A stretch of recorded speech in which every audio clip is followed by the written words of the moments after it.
The Parasitic Cure. Book 3, The Psalms. Chapter 65. The Road Above the Dead. By morning the city was a dim bruise behind us, and the mountains had taken over the horizon again. Frank drove with both hands on the wheel, and that strange stillness he always carried when the world was at its worst. He did not fidget.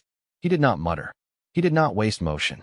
The truck climbed through long bands of frozen shadow while the eastern light turned the snowfields pale gold and then hard white. Every mile we put behind us should have felt like relief. It felt like an argument with fate. We had left the annex alive, left Voss and Marion behind in a building prepared to make itself a grave if Drex pushed too hard, and we were carrying enough stolen truth to change the shape of the war. That kind of responsibility weighs more than ammunition. It sits on your chest and breathes with you. Grace had the map spread over her knees again. She had been sleeping in fragments since we left the city, 2 minutes at a time, her head tipping toward the side glass before she caught herself and woke. Even exhausted, she looked sharp, intent, lit from inside by the same fire that had carried her from apology to partner to the woman holding the future of the species in a stack of notebooks under her coat. Eli sat in the back beside the sample case and 2 rugged tablets wrapped in blankets against the cold.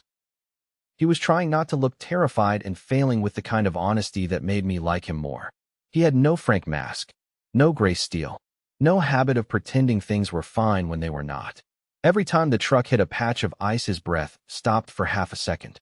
Every time a radio hissed to life and static, he looked at Grace as if she might translate the end of the world into terms he could survive.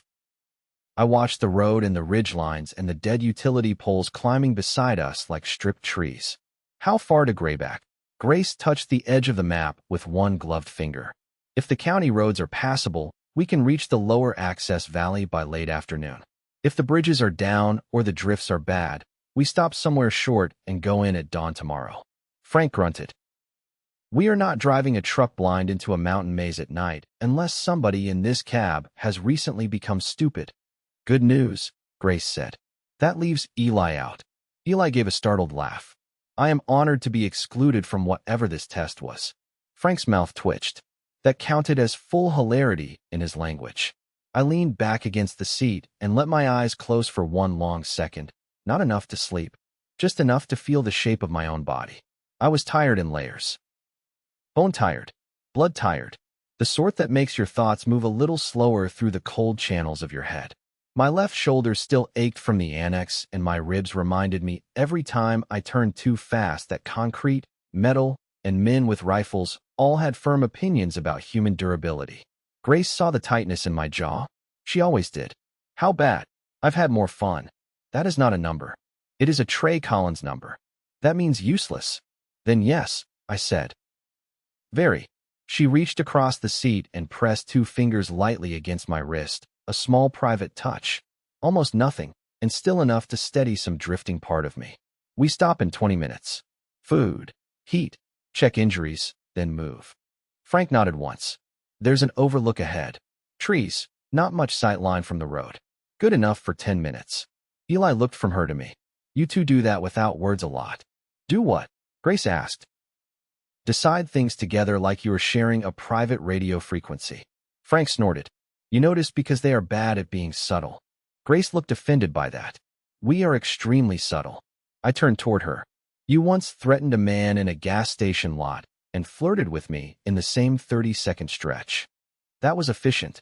It was not subtle. It worked. That shut me up because she was right. We left the county road a few minutes later and rolled into a narrow turnout, half hidden by firs loaded with new snow. Frank killed the engine. The silence that followed had weight. No city rumble.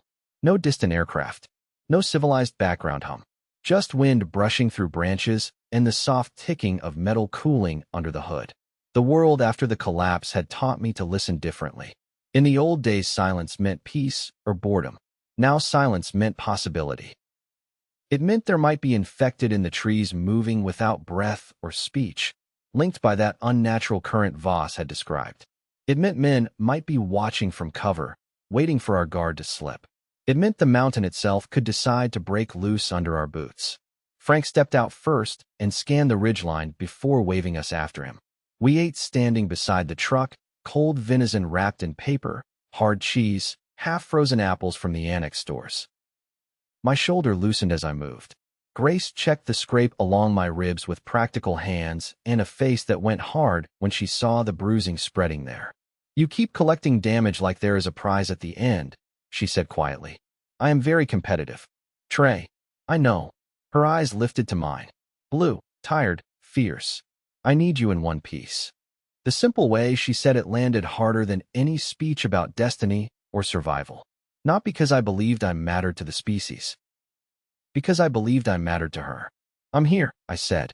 "For now. For a long time." She let out a breath that almost turned into a laugh. That was dangerously close to romantic. "I'm growing." Slowly. Eli had turned away to give us privacy in the respectful but obvious way of a young man trying not to stare at older people with feelings. Frank, meanwhile, had no such concerns. He stood 10 feet away checking the slope through binoculars and said, "If either of you intends to kiss, do it after we move. I dislike romance when ambush is possible."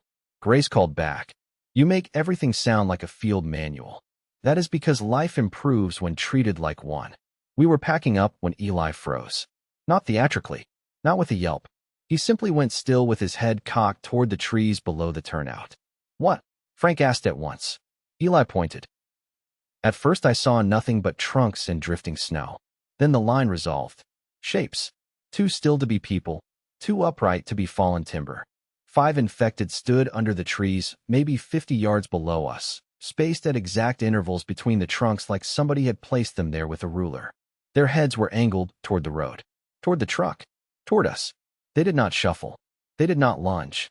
They stood listening with their entire ruined bodies. I felt something cold move down my spine. Grace lowered her voice. "They were not there when we pulled in." "No," Frank said. "They arrived after." Eli swallowed. "How can you tell?" "Snow on their shoulders hasn't settled right." That was Frank.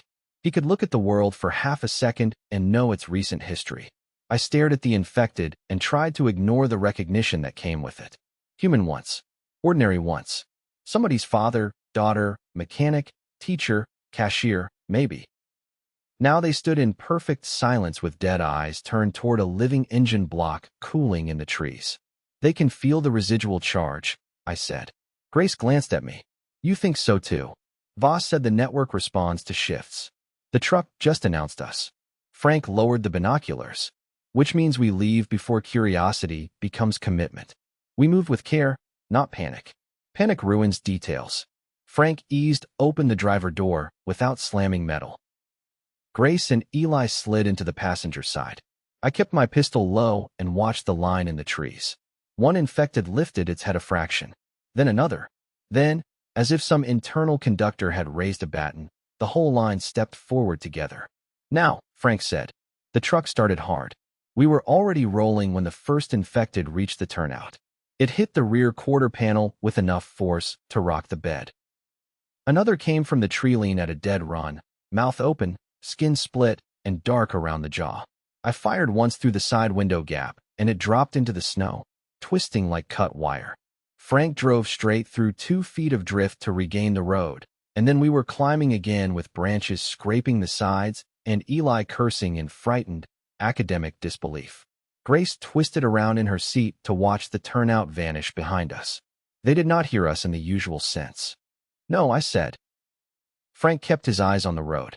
"Welcome to frequency country." No one spoke for a while after that. The road climbed higher and narrower. We crossed a bridge over a half-frozen stream and passed a ranger station with its roof partly collapsed under old snow. Beyond that, the county pavement broke into patched asphalt and then gravel under the drifts. Grayback was pulling us off the known map.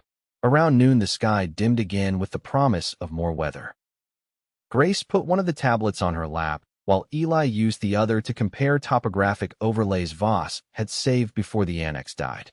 "There's a service village here," he said, pointing at a cluster of faded rectangles on the map. "Crew housing, maintenance sheds, maybe a relay office. South of the dam.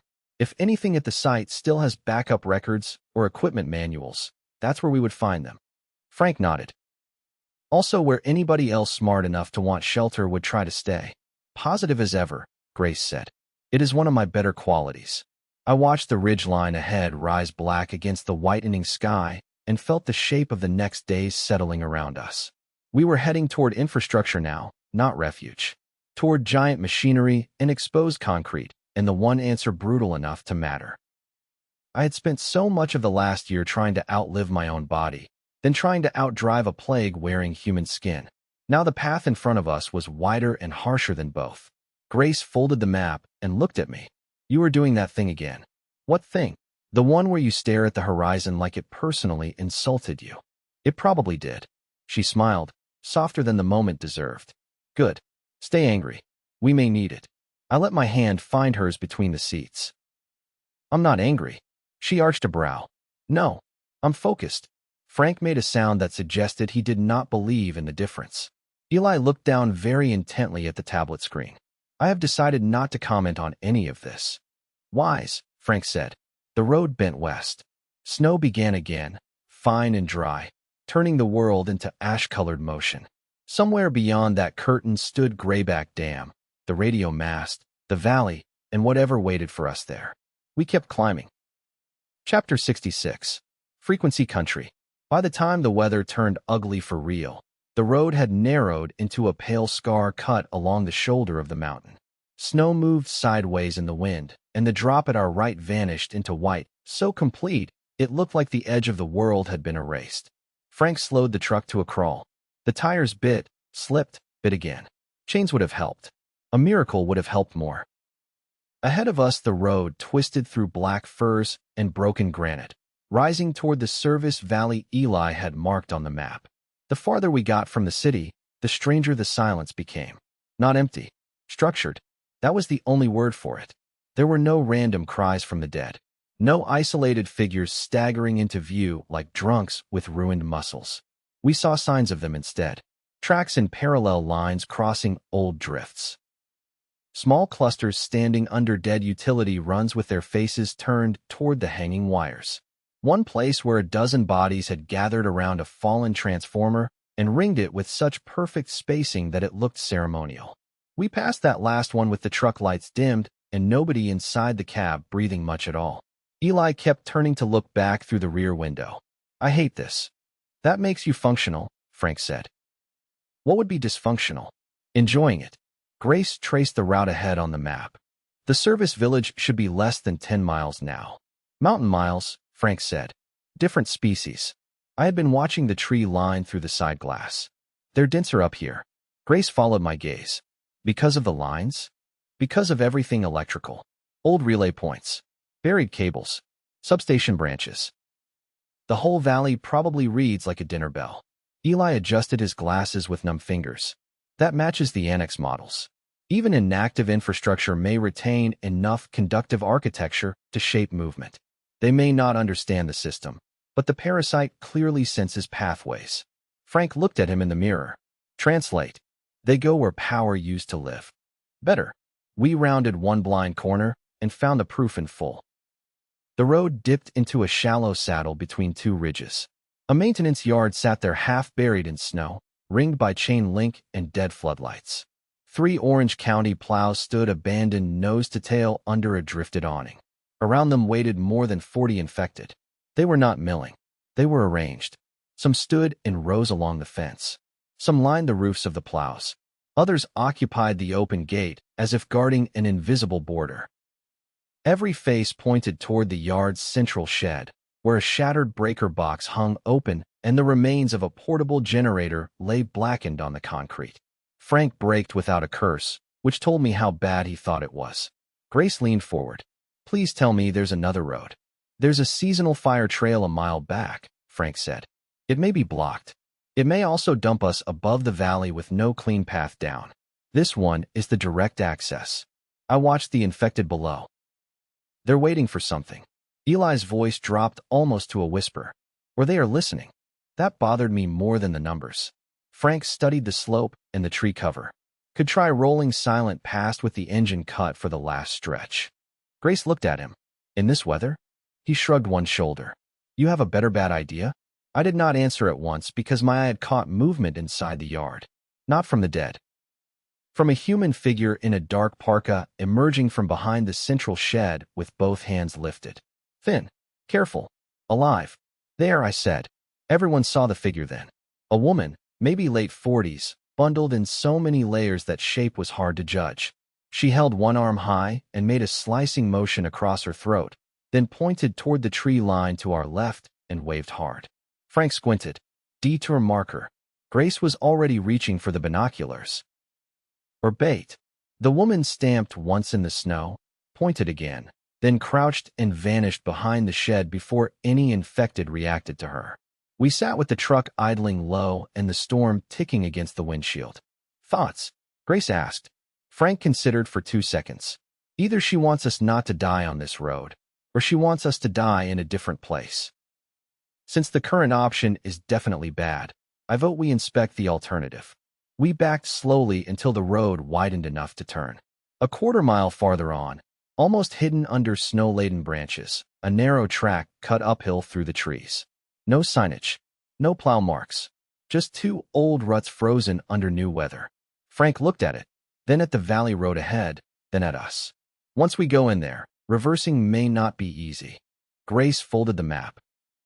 Then let's commit properly. The track climbed at a brutal angle and immediately made the truck feel too large for the mountain. Branches scraped the roof. Twice I had to lean out the passenger side to guide Frank around boulders buried under powder. Eli clung to the door handle with the fatal focus of a man trying not to announce he regretted every life choice that had delivered him here.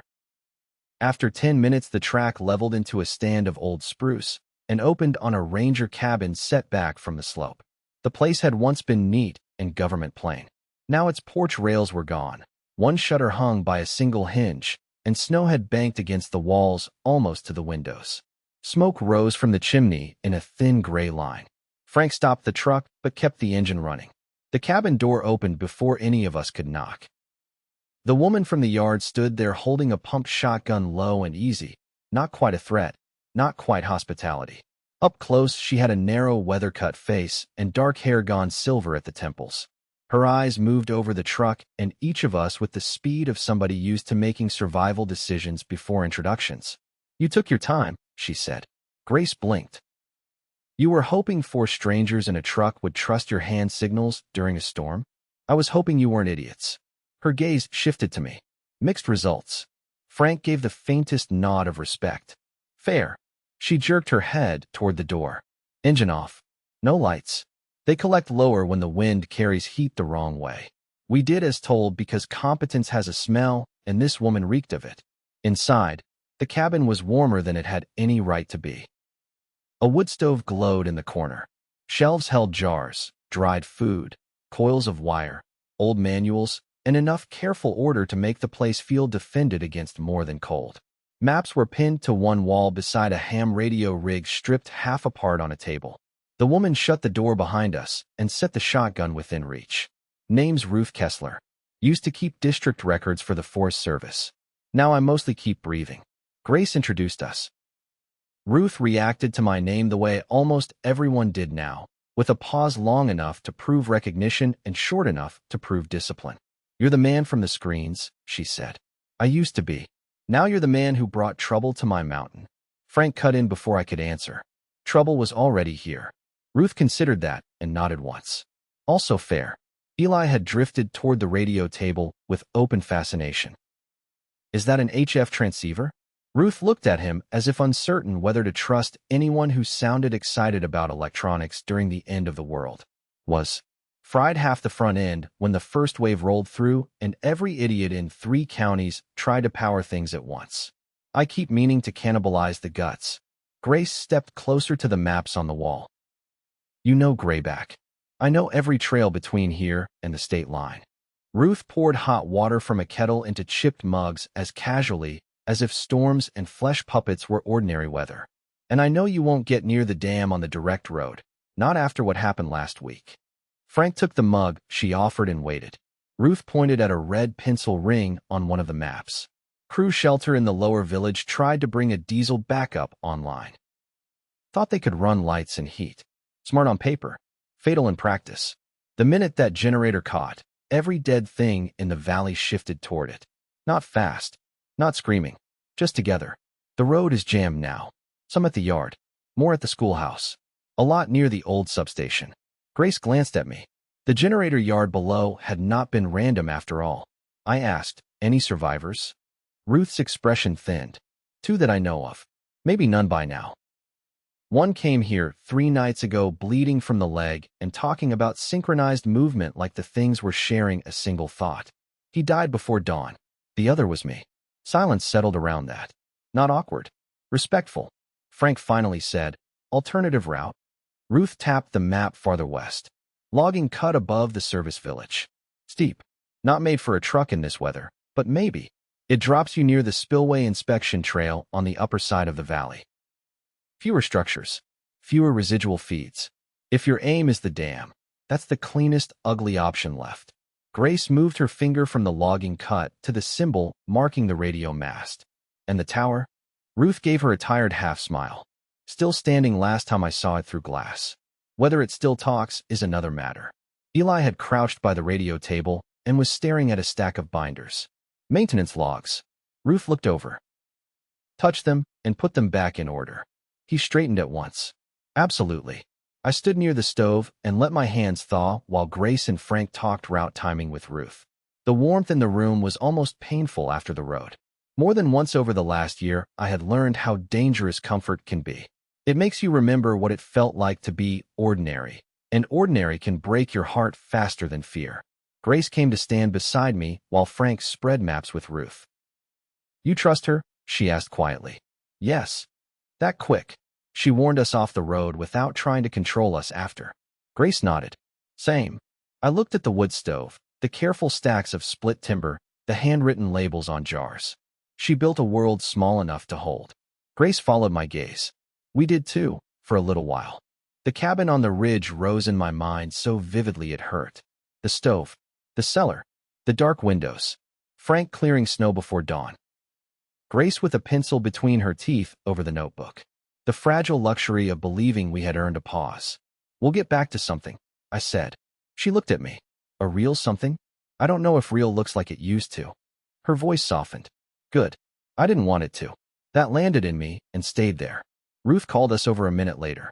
You move at first light. Storm should ease by dawn. Logging cut starts 3 miles west. There's a switchback where the hillside gave out in spring 2 years back. Keep left there no matter what the road seems to say. Right side looks passable and ends in a drop that will educate you permanently. Frank absorbed every detail with military calm. Eli copied notes like his life depended on penmanship, which in fairness it might. Grace asked precise questions about slope grade, line poles, relay sheds, and the chance of residual current from buried runs. Ruth answered them all. When we finally settled in for the night, there was no romance in the arrangements. Frank took the chair nearest the door with his rifle across his knees. Eli slept on the floor by the radio table under 3 blankets and 1 level of panic. Ruth disappeared into a back room without ceremony. Grace and I shared the narrow bunk against the far wall because survival had long since stripped embarrassment down to its useful bones. Still, when the light went low and the cabin quieted, the warmth of her beside me changed the air. Her hand found my chest under the blankets. You're not sleeping. Neither are you. I asked first. I turned my face toward hers in the dim glow from the stove. I keep hearing Voss tell us to make the next answer ugly enough to work. Grace's thumb moved slowly over my shirt. She was right. I know. And I hate that the best plan we've had since this started involves turning power grids into bait. She was silent for a moment. I hate it too. That honesty was one of the things I loved about her. She never polished the truth into something easier just to make me breathe calmer. She met it where it lived. Then she said, very quietly, but if ugly works, then ugly is mercy. Outside, the wind moved through the trees with a long, hollow sound. I slid an arm around her and felt her settle closer. When did you get this wise? I was always wise. You were distracted by my legs. In fairness, they are distracting. A laugh escaped her before she could stop it. Frank made a warning sound from the chair that might have meant keep it down or might have meant I am pretending not to hear this. Grace buried her face against my shoulder for a second, then lifted it again. Tomorrow changes things. Yes. Maybe everything. Yes. Her eyes held mine in the dimness. Then tonight, I want one promise. You can have it. Do not decide you are expendable before the rest of us vote. I did not answer right away, which was answer enough. She touched my jaw. Trey, I'm trying not to. Try harder. I kissed her then, because speech had reached its limit, and because I needed the certainty of her more than sleep. It was not desperate, not frantic. It was slow and warm and steady, like building a fire in weather that wanted everything cold. When we parted, her forehead rested against mine. We get to the dam, she whispered. We reach that tower. We tell the world how to fight back. After that we find out what a future looks like. With a porch, I said. She smiled in the dark. A porch. Yes. That is your grand vision? It includes you on it. Better. Outside, the storm eased by degrees. Inside, surrounded by maps, old radio parts, and the fragile kindness of a stranger who had survived by making room for no illusions, I let myself believe for a few hours that dawn would come and we would be ready for it. Chapter 67. The Ranger's Dark. Dawn came thin and blew through frost-rimmed glass. Ruth was already up. Of course she was. Some people belong so fully to survival that it feels childish to imagine them asleep. She had oatmeal thickening on the stove, coffee strong enough to clear old sins, and 3 weather maps spread beside the radio parts, as if she expected to brief a platoon instead of 4 exhausted refugees and 1 truck that had survived more bad plans than any machine deserved. The storm had broken in the night exactly the way she predicted. The sky was not friendly, but it had stopped trying to erase the mountain. Wind still combed the ridges. Light still came and went through moving cloud. Yet the world outside the cabin had edges again. Trees, slope, road. The kind of visibility that lets a person make mistakes with confidence. Frank ate standing up. Ruth approved of that, which told me something about the kind of woman she had become out here. Grace read the route notes again while Eli packed the tablets into insulated wraps and checked the sample case latch 3 separate times. He moved better after sleep, though sleep had not made him calm. It had simply upgraded him from raw panic to high-functioning alarm. Ruth watched him for a moment and then said, "If you keep opening that case to confirm it's closed, eventually it won't be." He flushed. Right. Sorry. Stop apologizing for existing. Save that for interesting failures. Grace smiled into her coffee. I like her. Frank said, no surprise there. She sounds like your better future self. Ruth looked at Grace, then at me, and shook her head almost fondly. He gives advice like a shovel. Useful, but nobody enjoys the process. That should be on his grave someday, Grace said. Frank did not look up from tightening a strap on his pack. If any of you survives me long enough to write one, keep it concise. We moved out just after sunrise. Ruth walked us to the truck and pointed through the trees toward the line of the hidden logging cut. The mountain will try to lie to you after the second switchback, she said. Do not let it. Frank nodded. We'll manage. Her gaze settled on Grace. If you get that tower speaking, say something plain first. People trust plain words more than heroics. Grace absorbed that in a way you could see. I will. Then Ruth looked at me, not at my face, at the place my name had occupied in the world before it occupied this truck. If you are what they say, do not turn yourself into a symbol and forget you're a person. There are lines that enter your chest because they find the exact gap already waiting there. That was one of them. I'll try, I said. Trying is what people say before they do the reckless version. Still, a small smile touched one corner of her mouth. Go on then, before I start charging rent. The logging cut was worse than advertised and better than feared. Which is to say it was terrible, but survivable. The first mile climbed in tight turns through timber so dense the light went green beneath the branches. The second crossed an exposed slope where spring runoff had bitten a section of the road loose and left only a tilted shelf of frozen mud and rock. Frank got us across that stretch with such precise calm that I felt my body remember to breathe only after the rear tires found solid ground again. Eli made a strangled sound from the back seat. Was that normal? For this group? Grace asked. More or less. For sane people? Frank answered that one. Sane people are in short supply. The track crested the ridge just before noon. We stopped partly because the engine needed a rest, and partly because the view demanded one. Grayback Valley opened below us in a long white basin ringed by dark pines and sharper peaks beyond. The dam stood at the far end like a slab cut from the mountain itself, immense and pale against the gorge, its curved face dropping to a frozen spill channel and a cluster of lower buildings half buried under snow. Above the dam on the eastern ridge rose the radio mast, still standing, a black needle against the cloud. For a moment no one spoke. All the miles, all the deaths, all the notebooks and drives and impossible plans had been drawing us toward that shape. Grace stepped out first and stood with one hand on the truck door, staring down at the valley. Wind caught strands of hair from under her cap and swept them across her cheek. I came up beside her. "So that's it," she said softly. "That's it. It looks close." "It isn't." "No." The valley deceived the eye. Distance folded strangely in mountains. What seemed a short descent often proved a day's fight through switchbacks, drifts, and terrain eager to break ankles, or worse. Still, the dam was real now, not just a mark on paper. That changed something in all of us. Eli climbed out carefully, as if the ridge might punish sudden movement. "Dear God." Frank scanned through binoculars. "Main Crest Road is choked." He passed them to me. Through the lenses I saw what he meant. The direct service road to the top of the dam was lined with stalled vehicles, maintenance trucks, and figures packed along the barriers in ugly stillness. Hundreds, maybe more. Not moving much. Just gathered. The lower buildings around the base substation held more of them. They clustered especially near lines, transformers, relay houses, anything that once carried current. Grace looked through the glasses next. "They've nested on the infrastructure." "Not nested," Eli said. "Arrayed." Frank gave him a glance. "You always make things sound worse. I am a scientist. Precision does that." We spent 20 minutes on the ridge with the maps spread across the hood while the wind sliced at our faces. From that height, we could trace potential approaches. The spillway inspection trail Ruth mentioned, a maintenance road switching behind the western bluff, and a narrow line that might have been a drainage access down toward the upper reservoir. None looked easy. All looked exposed. Worse, every path of convenience intersected some form of electrical legacy. Even dead systems kept shaping the terrain of the dead. Grace tapped the western contour.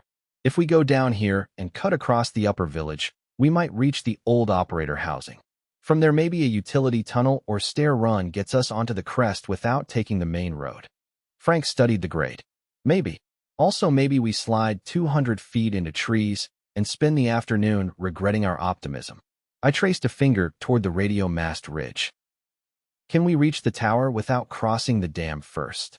Eli shook his head. "The maintenance plans Voss copied show the mast fed from the dam service side. There might be a separate trail, but the access switch is almost certainly in one of the upper control rooms." Grace exhaled through her teeth. "So the dam first, tower second." Frank folded the map. "Unless we find something the plans missed." We drove another mile down the west flank until the logging cut ended at an abandoned equipment lot. From there the truck could go no farther. A landslide years old had taken the road out in a spill of frozen boulders and shattered spruce. Below us, maybe half a mile through the trees, sat the upper edge of the service village, a schoolhouse roof, 2 rows of low cabins, one fuel shed collapsed on itself like a kicked box. We loaded what we could carry and hid the truck as well as possible under a stand of heavy fur. Frank rigged camouflage netting from his emergency kit and brushed fresh snow over the tire marks.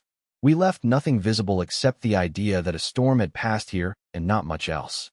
When I slung my pack, the ache in my shoulder returned sharp enough to make me hiss. Grace heard it. "How bad now?" "Manageable." She stared until I added, "Painful, but useful." "That is not better." Frank checked his rifle and then looked at both of us. "Save the lovers' dispute for after line of sight improves." Eli adjusted his own borrowed pack. "I assume that means we are moving." That would be the practical interpretation. We descended on foot through waist-deep snow between tight trees. Progress turned ugly fast. Every step sank. Every branch dumped powder down our collars. The sample case had to be handed forward and back across the steepest sections because Eli was smart enough to carry knowledge, but not built for mountain hauling under crisis conditions. To his credit, he never complained. He only breathed like a man trying to out-argue his own lungs. Halfway down, Frank dropped to one knee and raised a fist. We froze. Below us, moving through the service village street in two clean files, came infected. Maybe 30, maybe more behind them. Their boots crunched snow in the same measured rhythm. Heads forward, arms loose at their sides. Not random. Never random now. They flowed around abandoned vehicles and cabin porches with eerie shared timing and vanished between buildings toward the lower substation. Eli's face had gone pale under the cold. That is not normal. No, I said quietly. That's what normal is now. Grace leaned close enough that her shoulder touched mine. Do you see that? I followed her gaze to the far side of the village. Two figures in white winter camouflage moved between the cabins after the infected passed, low and careful, rifles at the ready. Not dead. Human. Drex. The sight of them lit something hot in me so fast, it almost felt simple. They had hunted me across highways, into stores, through cities, up mountain roads. They had turned every place of refuge into temporary geography. And now they were here too, on this mountain, between us and the dam. Frank saw them a second later. Corporate, he mouthed. Grace's eyes narrowed. How? Eli swallowed. The tablets maybe. Or the annex vehicle net before the pulse. Or they tracked the rail node incident. Or they anticipated grayback from the copied maps. Translation, Frank said. They are as clever as the worst version of us. Frank nodded once. That I understood. We waited until the two Drex operatives disappeared behind a cabin, then backed uphill 10 yards into thicker cover to talk, without giving up our position. Grace crouched in the snow and drew the village with her finger. If they're ahead of us, but moving careful, they don't own the ground. That helps. Frank pointed to the schoolhouse roofline. They'll likely use high points, line of sight, and choke corridors. Corporate men love acting like terrain is a spreadsheet. Eli hugged his arms against the cold. That is weirdly specific. I have met their type. I looked down through the trees at the roofs, the narrow lanes, the white-clad hunters weaving through it, and the silent files of the dead moving like guided machinery. We can't take the main street. No, Grace said. But maybe we don't need to. She tapped the map packet Voss had given us.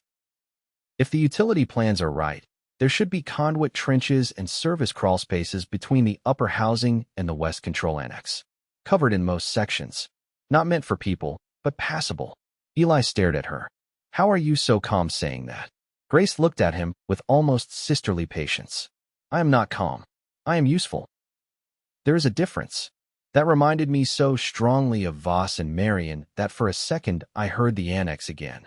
The sound of gunfire and failing systems, and women choosing to hold the door with no guarantee anyone would justify the cost. Frank rose. Decision made.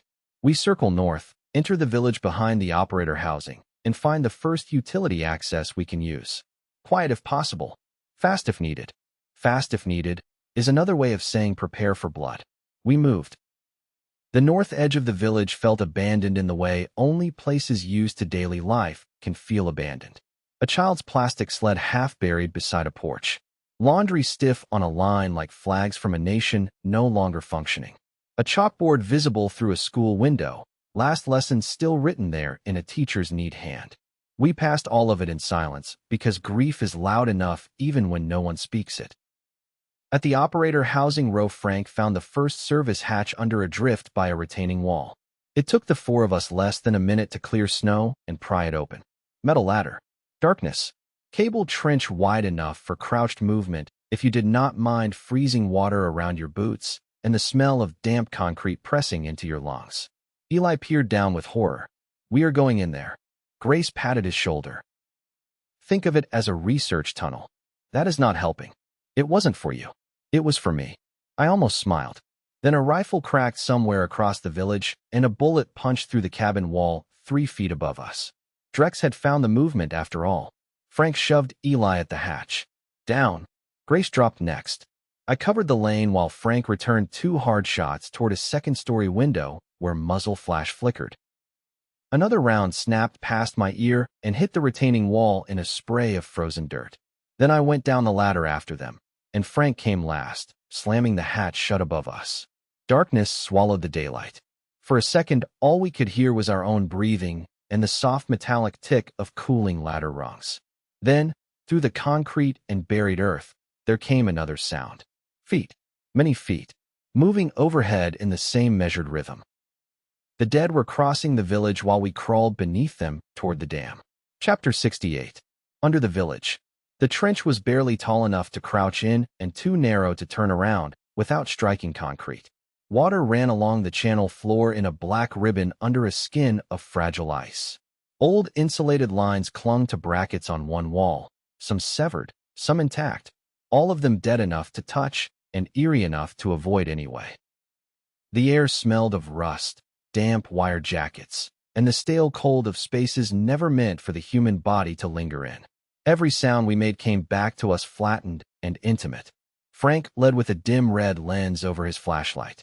Grace followed, then Eli with the case hugged to his chest, and I took the rear. Overhead the footsteps crossed and recrossed the village street with that same shared cadence. Sometimes they passed directly above us, and the concrete ceiling gave a faint powdery sigh, as if the mountain itself disliked being walked on by the dead. Nobody talked for the first 100 yards. The trench demanded attention. Twice the floor dropped unexpectedly, and we had to brace ourselves against the walls to avoid going down hard. Once a side branch opened on our right, and we heard water hissing somewhere in the dark depth below. Eli nearly took that turn out of pure fear, and Frank caught the back of his coat, without even looking. "Stay with the light," Frank murmured. "I am," Eli whispered back. "I am aggressively with the light." We reached the first junction under what had to be the center of the housing row. A rusted service ladder climbed toward a sealed hatch. Another passage sloped deeper toward the west. Grace pulled the plan packet from inside her coat and shielded it from the moisture while I held the red light. "This should be us," she said. "If the drawings are right. West leads toward the maintenance shops and then the lower valve galleries." Frank nodded.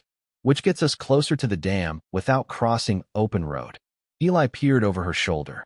"There may also be a relay alcove 2 branches ahead. Small room, equipment racks, maybe stored manuals." Grace looked at him. "How much do you enjoy making extra stops?" "I do not enjoy them. I desire information with the panic of a man who has met reality." "That is a fair diagnosis," I said. She folded the packet again. "Relay alcove if it's quick. Then straight west." We kept moving. The farther we went, the more signs of interrupted human purpose appeared. A broken toolbox half submerged in the runoff. A stack of fuse crates swollen by damp. Chalk numbers on the wall indicating sections and load corridors. Arrows pointing to systems that no longer served anyone alive. I found myself thinking about the people who had built this place. Men and women who laid cable and poured concrete and wrote schedules for crews and complained about budgets and weather and bosses, never dreaming their work would outlive civilization and attract a plague through the nervous system of a dead grid. Grace slowed once and touched the wall with the back of her fingers. "Feel that?" I did. A vibration so faint I almost convinced myself it was imagination. Then it came again, a low intermittent shiver through the concrete. Eli heard the change in our breathing and stopped. "What?" "Something's transmitting through the structure," Grace said. Frank's face changed by a degree I had learned to read as concern. "Machinery." Eli listened with his head tilted. "Not running machinery. Resonance maybe. Wind against exterior cabling. Or a damaged emergency circuit pulsing somewhere." Grace looked at him. "You can tell that from a wall." "No," he admitted. "But saying words prevents screaming." Frank accepted that without comment. We found the relay alcove behind a warped metal door hanging half open. The room inside had once been neat. Now it was a wreck of tipped racks, cracked monitor shells, paper manuals soaked and frozen into a single collapsed mass on the floor. But one cabinet against the back wall remained intact, protected by luck and angle. Eli was in front of it before anyone told him to move. "You have 60 seconds, Frank said. Cruel but fair. Inside the cabinet were binders sealed in plastic sleeves, old site maps, and a hard case containing service keys tagged with faded labels. Eli's hands shook as he sorted through them. Grace knelt beside him, reading fast. I stood at the door covering the trench while Frank watched both approaches like a statue built by military necessity. Grace made a satisfied sound. Upper crest maintenance key. Spillway access. Control annex sublevel. Eli held up the ring like a relic. Whoever filed these was a saint. Frank took the keys. Dead saint now, likely. Eli's expression fell. You do have a gift. Before anyone could answer, a noise drifted down the trench behind us. Not footsteps. Metal. A dull scrape. Then another. I moved to the doorway and shut off my light entirely. The others followed suit. Darkness fell thick enough to feel. We listened. The scrape came again, closer this time, accompanied by a faint click that did not belong to the dead. Frank leaned near my ear. Human. I nodded. Drex had found the service routes too. Grace put her mouth near mine, barely breathing the words. Can they see our heat? Not in this structure. Eli whispered from somewhere in the dark. Not unless they brought specialized dash. Frank cut him off with a light touch. Silence. The beam of a flashlight sliced the far end of the trench and turned the wet wall silver. A voice followed. Male, controlled, too loud for stealth and too quiet for fear. Movement entered this branch. Check the relay room. Another voice answered from farther back. Thermal is dirty down here. Good, I thought. Let it stay dirty. Frank's hand settled on my shoulder, then moved twice. Wait. We were tucked just inside the alcove, invisible unless a beam came directly through the doorway. The trench outside was too narrow for more than one man abreast. Good terrain for a bad conversation. The first Drex operative appeared as a shadow before he became a person. White outer layer. Compact rifle. Helmet rig adapted for winter use. He paused at the door and angled the flashlight inside. Frank killed him with a knife before the man could shape surprise into sound. It happened so quickly the body had not begun to fall before Frank was already catching it by the harness and dragging it inward. The rifle hit the floor with only the slightest clink. Grace seized it. I took the flashlight.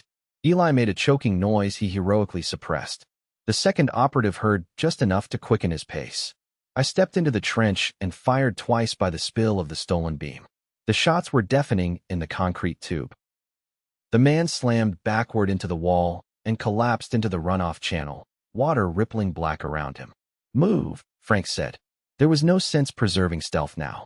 We grabbed what mattered and ran west through the trench while alarms of a human sort began behind us. Shouted calls. Boots striking metal. Somebody reporting contact up the line. Eli panted beside me. I hate this place. I hate this place with scholarly depth. You're doing great, Grace told him. I would prefer another metric. The trench opened suddenly into a larger utility corridor big enough to stand in. Pipes ran overhead. Frost filmed the walls. A stencil arrow pointed towards spillway support west in peeling yellow letters. Somewhere above and ahead, through tons of concrete and snow, came another of those deep structure tremors. This time it lasted longer. Grace stopped dead. That wasn't wind. Frank listened. No. Eli pressed his palm to the wall like a doctor checking a pulse. There's a periodic electrical flutter somewhere in the upper system. Weak, but repeating. I stared at him. So there's still live current? Maybe not full current. Stored charge. Intermittent feed from damaged backup banks. Or induction from line remnants. He looked up, alarm crowding his face again. Enough to matter to them. As if summoned by the thought, something banged far above us. Then another impact.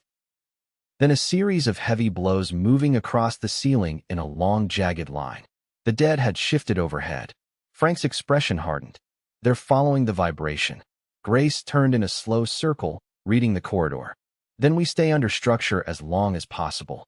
The corridor ended at a steel hatch rimed white with cold. The keyring Ruth's dead saint had saved us fit on the third try. Frank hauled the hatch open, and a knife of daylight stabbed down the stairs beyond. We emerged behind the maintenance shops on the west edge of the village. Snow glare struck hard after the tunnel dark. The wind carried the scent of frozen fuel and old concrete. 50 yards away stood the spillway support building, squat and blank-windowed, with the dam's western shoulder rising behind it in impossible scale. For one breath I forgot the dead and the men hunting us because the sheer size of grayback stole language. You know a dam is large in the abstract. Then you stand near one and understand that abstraction has been lying to you. The western slope below the shops appeared clear. Too clear. Frank signaled us toward a row of stacked pipes, and we moved low, using whatever cover the yard offered. From there we could see the main face of the village below and the upper approach to the dam above. The synchronized packs we had seen from the ridge were denser now. They clustered near every relay house and feeder junction. They drifted when the buried vibration came through the concrete and then stilled again, like filings teased by a magnet. Grace watched them with narrowed eyes. They are orienting to the pulses. Eli nodded too fast. Yes, not random attention. Directional. That confirms the lattice response extends through infrastructure. Frank looked between them. More translation. The mountain is talking to them, I said. That one landed. We had nearly reached the spillway support door when the first shot cracked from the operator housing roof behind us. Concrete chipped beside Grace's head. Frank shoved her down and fired toward the roofline while I dragged Eli behind the pipes. Another Drex team had taken the upper village after all, and now they were trying to pin us in the yard between human gunfire and dead geometry. Grace came up angry, stolen rifle in hand. I am developing a serious dislike for corporate persistence. That makes 4 of us, I said. Frank tracked the roof through his sights. 3 shooters minimum. 1 flank left. As if on cue, a white-clad figure broke from behind the maintenance shed 20 yards out, trying to cut us off from the support building. Grace dropped him in motion with a clean shot to the throat that painted the snow dark. Still subtle? I asked. Exception granted. The report echoed off the dam and rolled through the valley. Below us, hundreds of infected lifted their heads in the same instant. Frank saw it too. Inside. Now. We sprinted for the spillway support door while the valley woke to gunfire and vibration together. Frank hit the lock with the service key, shoved Eli through first, then Grace, then me, and slammed the steel door behind us just as impact struck outside. The dark swallowed us again, this time with the deep living presence of the dam surrounding us. Somewhere inside that concrete mountain, Power still remembered how to whisper. Chapter 69. The whisper inside concrete. The support building had the smell of old mineral dust, oil gone stale in lines, and cold metal sealed away from weather. Our lights cut narrow lanes through a stairwell descending deeper into the western side of the dam. Every surface sweated chill. Pipes sweated too. The concrete walls curved in places that made the structure feel less like architecture and more like the interior of some enormous sleeping machine. Outside, shots still cracked now and then, muted by thickness, and somewhere farther off came the first uneven impacts of the dead reaching the yard. Frank took point. He always did when entering the unknown, as if it insulted him personally that uncertainty existed at all. The first landing opened on a maintenance room full of valve wheels and corroded tool lockers. The second gave us a narrow gallery running parallel to the spillway with graded floor sections overlooking darkness below. The third brought us to an operations alcove where half a dozen dead monitors faced a cracked switchboard labeled West Support Control in block letters tall enough for a panicked technician to read from across a room. Eli forgot fear for a second and moved toward the board with reverence. This is beautiful. Grace looked around at the concrete bunker, the dust, the rust streaking down from bolts. You and I have wildly different standards. It was beautiful when people maintained it, he said. Then, after a pause, it is still emotionally beautiful. Frank checked the far door. Emotion later. Utility now. We set a quick perimeter because habits keep people alive. Frank watched the stairwell. I checked the side passage. Grace and Eli worked the board and the cabinets around it, pulling manuals, schematics, and any paper that had survived weather and mice.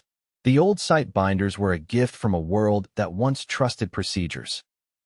Within minutes, we had confirmation of 3 things. The West Support building tied by internal passages to the mid-level control annex. The Crest service road was reachable by an upper stair system if it wasn't collapsed, and the mast feed cabinet sat inside the east communications room near the top of the dam. We do have a route, Grace said, laying the schematic flat on a dusty table. Frank leaned over it. A route through 2 choke points, one exposed crossing, and whatever the dead decide to do when they smell electrons. Your optimism remains a treasure, she said. Eli was crouched near the main switchboard with a portable meter from the annex kit. There is definitely residual charge in the local bus. I looked at him. Enough to hurt us? Probably not unless you try to become an instructive example. But enough to oscillate through damaged capacitors or control relays. He tapped one metal housing with the back of his knuckles. This may be what we felt in the trench. Grace came over. Can you isolate the source? Maybe. Frank did not love that word. I heard uncertainty. You heard reality. I moved to the gallery railing and looked out into the dark spillway void where distant ice reflected our lights in thin, broken glints. The sound came then, a low repeating flutter, almost a stammer, transmitted through the building more than through the air. You could feel it in the grating under your boots. 3 short pulses. Pause. 2 longer ones. Pause. Eli's face sharpened. There. Again. Grace heard the pattern too. Not random. No. He turned to the exposed relay stack beside the board. A damaged backup bank is trying to cycle. It cannot maintain full feed, so it discharges in bursts. Frank frowned. And the dead can sense that. Yes. I looked at the concrete above us, imagining the valley responding to each electrical hiccup. Then every pulse is a beacon. Grace's eyes met mine. Unless it can be used as a weapon. We all went still on that. Frank broke it first. Explain. She gestured at the schematic. Voss proved a strong interrupt collapses their lattice coordination. The annex yard and the rail node proved it in the field. If this building still has capacitors able to discharge through a local line, maybe we can create a small controlled event. Eli had gone completely motionless in the way he did when terror and professional excitement collided. In theory, yes. In practice, this board was built by optimists from another century, and we are standing in it with salvage tools. Can you do it? I asked. He inhaled slowly. Maybe. Frank muttered something rude and approving at the same time. We worked because work keeps fear from becoming the main voice in the room. Frank and I dragged a steel cabinet across the lower stairwell to slow any approach from that side. Grace inventoried the room for anything portable, anything we might need higher up. Eli opened the rear panel of the local relay housing and began swearing in the soft, educated way of a man offended by old wiring choices. I found him still muttering 10 minutes later with his head and shoulders inside the panel. How bad? He backed out and pushed his glasses up his nose with the wrist of one glove. The good news is the support bank still holds intermittent charge. The bad news is half the safety interlocks burned years ago. The local trip assembly is fused in place. And if I improvise a manual dump, there is a meaningful chance the whole panel arcs hard enough to kill me. That sounds weighted toward bad. It is. I am trying to grow as a communicator. Grace joined us. If it works?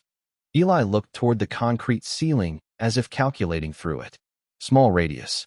Maybe enough to hit the yard above and the first stretch of the approach lane. It would not solve the valley, but it could clear a pocket. Frank considered. Useful pocket? Potentially. I stared at the board and thought about what we had become. Not scientists. Not soldiers. Not journalists.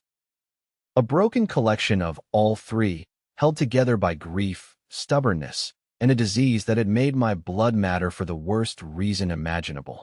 Yet here we were discussing whether to turn a dying support system into a localized death pulse, because it might buy us 30 clean yards toward a larger answer. Grace saw the shape of that thought on my face. Say it. We keep moving farther from anything that sounds like a cure. Her expression did not soften, exactly, but it deepened. Yes. That bother you? It terrifies me. The honesty of it steadied me more than reassurance would have. Then she touched the table map. But every time we do something that works, more people get to live long enough for us to keep looking. Frank glanced over. That is close enough to philosophy for one room. Eli made a tiny sound of agreement from inside the relay panel. We did not get time to finish the experiment quietly. A burst of rifle fire rattled from somewhere above the support building. Then a heavy impact struck the exterior steel door we had come through. Another. Then another. Not bullets this time. Bodies. Frank was already moving toward the stairwell. They followed the shots in. Grace grabbed the stolen rifle and took the upper landing. I covered the lower passage. Eli snapped the panel partly shut with frantic care and looked at the rest of us with dawning horror. If they breach before I finish, I cannot guarantee directionality. Frank spared him a look. You say the sweetest things. The impacts multiplied. Above us came the screech of metal under pressure and the more human rhythm of boots mixed among the dead. Drex had reached the building too. For a moment, the world simplified. Concrete. Angles. Targets. Noise. I had almost forgotten what pure immediate danger felt like after all the long strategic dread of the drive. It felt familiar enough to hate. The first infected forced an arm through the exterior stair door and groped blindly into the gap. Grace shot through the opening, and the hand vanished. More bodies hit from the far side. Hinges shrieked. Frank barked down to Eli. Status. For minutes if no one interrupts my panic. You have too. Barbaric. I moved up beside Grace. Through the cracking seam in the stair door, I could see shapes massing in the snow outside, bodies pressing one over another without sound. Behind them, deeper in the white yard, flashed the controlled movement of armed men using the dead as pressure and cover. Drex is letting them do the breach, I said. Of course they are, Grace replied. That is the sort of innovation bad souls adore. Frank fired through the seam twice, and somebody human cried out beyond it. He seemed satisfied. The door gave another inch. Below, Eli called up without looking away from the board. I need 30 more seconds once I bridge the contacts. The manual dump handle is jammed, so when I say go, you go. Frank looked at me. How much do you trust him? Enough. Grace took her eyes off the door for half a beat and met mine. Me too. Trust has become such a precious thing that when you have it, you feel the shape of it in your bones. Eli had earned ours the hard way, by staying useful while afraid. That counts more than bravado ever will. The stair door burst inward on the next impact. Grace and I fired together. 2 infected dropped into the landing. A third climbed over them with jaw hanging loose and dead eyes full of nothing. Frank put it down and then stepped into the gap like he had been waiting all day for a direct problem. Eli, he said. Now, the support room lights flashed once. A sound cracked through the building like a metal sheet tearing in God's hands. Every monitor shell sparked blue. The relay housing exploded in white light. The floor shivered under us with a blunt electrical punch that ran into the walls and upward through the stairwell beyond. Then the dead outside stopped. Not fell. Stopped. Frozen in whatever motion had held them for that instant. Arms raised, feet lifted, mouths open. The Drex operative visible through the door seam actually lowered his rifle in shock. Frank did not waste the gift. He shot the man through the face and then looked back down at Eli. Eli stood in a halo of burnt insulation stink, one hand still on the improvised bridge, hair lifted by static. Good news, he said faintly. Directionality appears adequate. Then the frozen infected collapsed together in a deadweight avalanche down the stairs. For one impossible second, nobody moved. Then Grace laughed once, breathless and disbelieving. It worked. No, more than that. It worked again, and for the first time since we entered Greyback, the dam felt less like a trap and more like a tool. Chapter 70. The Small Answer. After the pulse, the building felt different. Not safer. I do not know that any place can truly be called safe once the dead have learned to gather around power, like starving pilgrims around fire. But the support room no longer felt like we were trapped in a sealed chamber, waiting for the mountain to choose our manner of death. It felt, for the first time, like we had a hand on the machinery of the war. The smell of burnt relay insulation hung thick in the air. Eli had to sit down on an overturned crate because his knees were shaking too hard to support his dignity. Grace was still half laughing and half ready to shoot anything that moved. Frank did his usual version of emotional expression, which consisted of checking the stairwell, reloading, and saying, "Not terrible." Eli looked up at him, face pale above the dark circles under his eyes. I am engraving that on my gravestone as a personal triumph. It would be concise, Frank said. I moved to the door and looked over the heap of bodies jammed against the landing outside. Every infected caught by the pulse had gone truly still. No twitch, no recovery. Just dead in the old honest way, heavy and stupid and finished. Beyond them, across the yard, one Drex operative crawled behind a concrete bollard trailing blood. Another dragged a leg toward the maintenance sheds. They had expected pressure. They had not expected physics. Grace joined me. You're smiling. I think I forgot how. That bad. That's strange. She rested her shoulder lightly against mine and watched the yard with me. They kept taking pieces of us and calling it strategy, she said. Maybe now we get to return the favor. I turned toward her. That sounded almost cheerful. It is amazing what controlled electrical violence does for morale. Behind us, Eli pushed himself back to his feet and returned to the ruined relay panel with the stubbornness of a man who had glimpsed meaning and did not intend to let exhaustion steal it. The discharge pattern was local and ugly, but the decay profile fits. Frank glanced over. English. It killed them. That part one got. Grace went to the table and spread the schematic again. Can you do it another time? Eli winced at the blackened panel. Not from this board. I cooked half the accessible components. But the principle holds. Stored charge, forced release, sudden interrupt across a conductive path. At damn scale dash. At damn scale. I said, picking up the thought, we get a whole valley. No one rushed to romanticize that. We had all learned enough to distrust any answer that sounded too clean. Frank tapped the map. Then we stopped celebrating the lab trick and start taking the hill. The path ahead still looked brutal.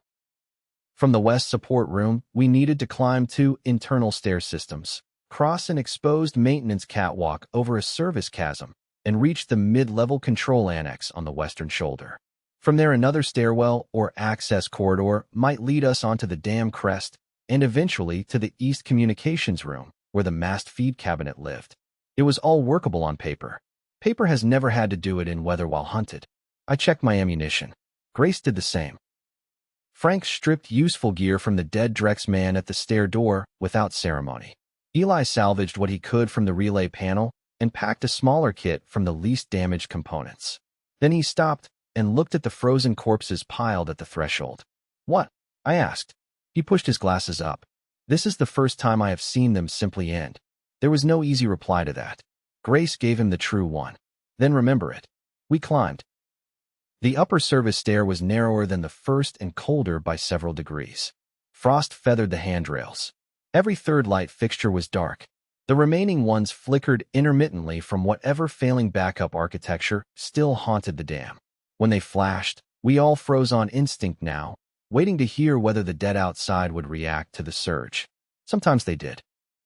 Through concrete and steel came faint mass movement, a long shifting scrape as the valley adjusted itself toward current. On the 4th landing, we found a dead lineman seated against the wall with his back to the concrete and a toolbox at his feet.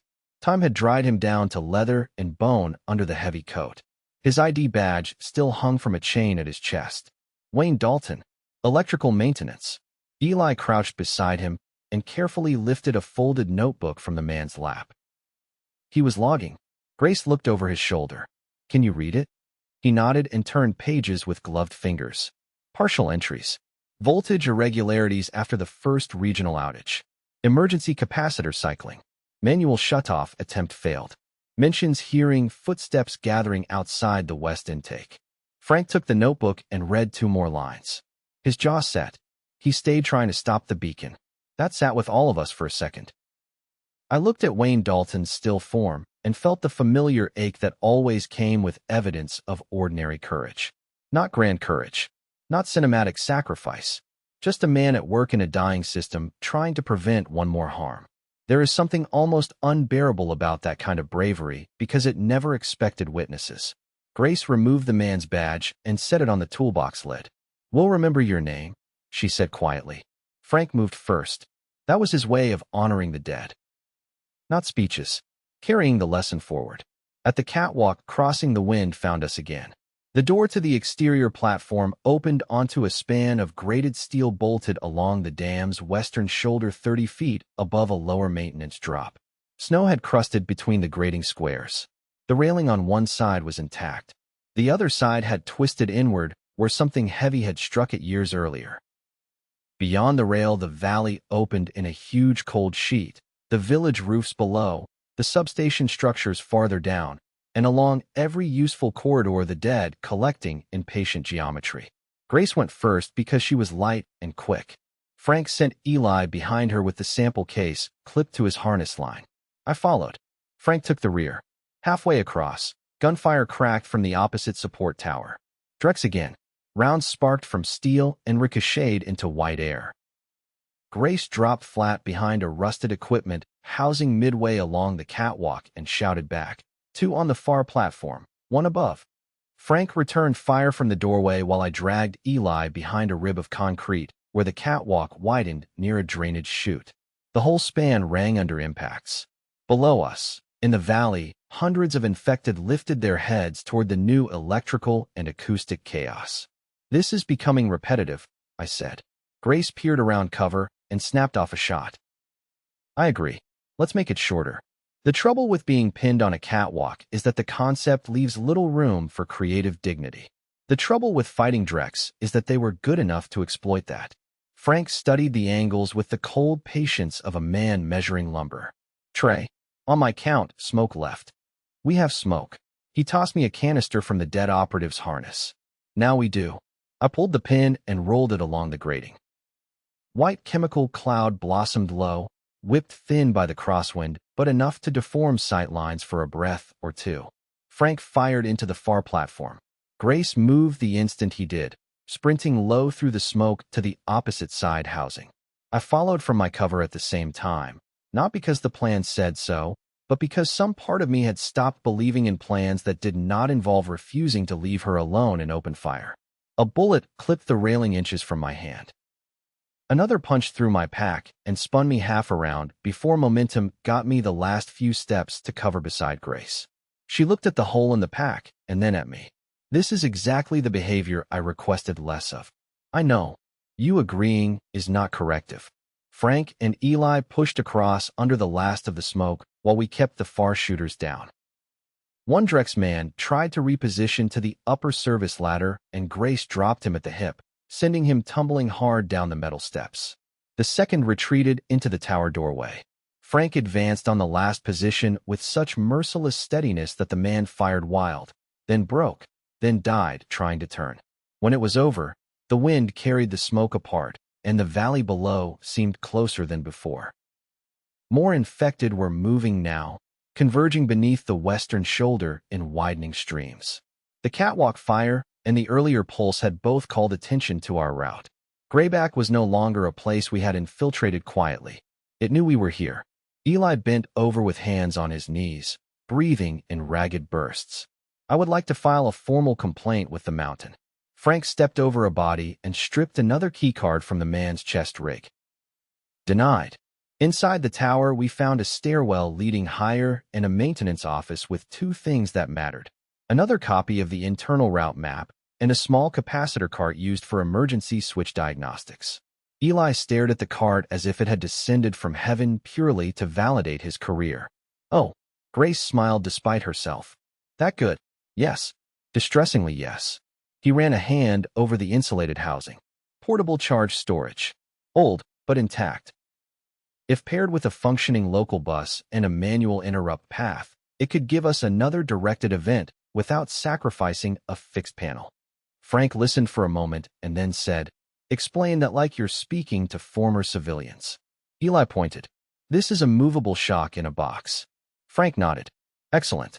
Now it has purpose." We took the cart. Dragging it through the stair tower was miserable labor. It weighed more than Eli wanted and less than Frank respected.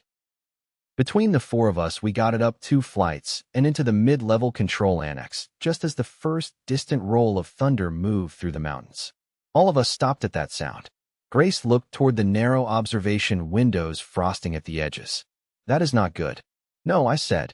"That may be perfect." Because Voss had shown us the principle. Because the sky had proven it before.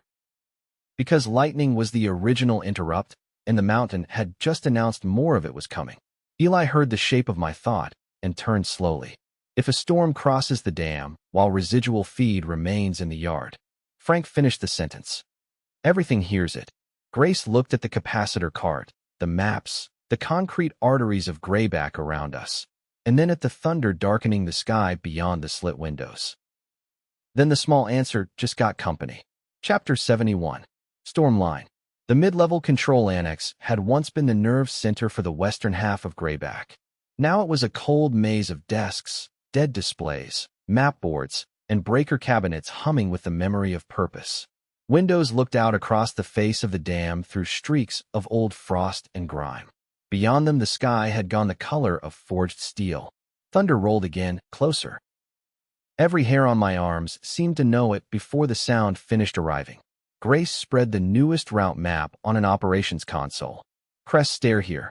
Communications corridor here. If the keycard from the tower matches the annex lock set, we can reach the east room without crossing the main road.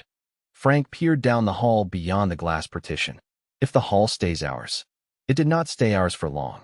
Movement appeared first as reflections in the dark monitor screens. Then came the impacts from below and the sound of the dead forcing into the lower levels through doors the pulse had bought us time to ignore. At nearly the same moment, a voice rose from a handheld loudhailer somewhere outside the western observation windows. Trey Collins. Drex. The amplified voice was calm, male, practiced. You are carrying data that belongs to Drex Pharmaceuticals. You are also carrying biological value. Surrender yourself, and your companions may be allowed to leave the valley. Grace laughed once without humor.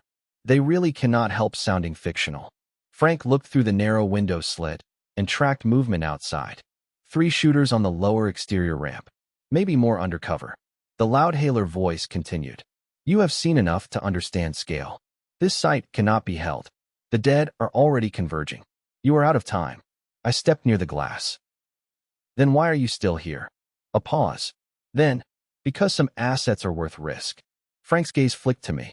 Do not get flattered. Eli was already kneeling beside the capacitor card, connecting leads with hands that had finally stopped shaking for the first time all day. Good news. I have a plan. Grace did not look away from the hall. You have entered Frank approval territory. That feels dangerous. Outside, the first lightning strike hit somewhere beyond the eastern ridge. For a fraction of a second, the whole valley became white fire. And through the annex windows, I saw it happen. Every infected visible on the western face of Greyback froze in place. Not stumbled. Not flinched. Froze. The strike passed. Darkness rushed back. Then, in a slow, ugly wave, movement returned to them. I stared through the glass. There. Grace had seen it too. So had Frank. So had Eli. That's the sky version, Eli whispered. Frank snapped back to the room.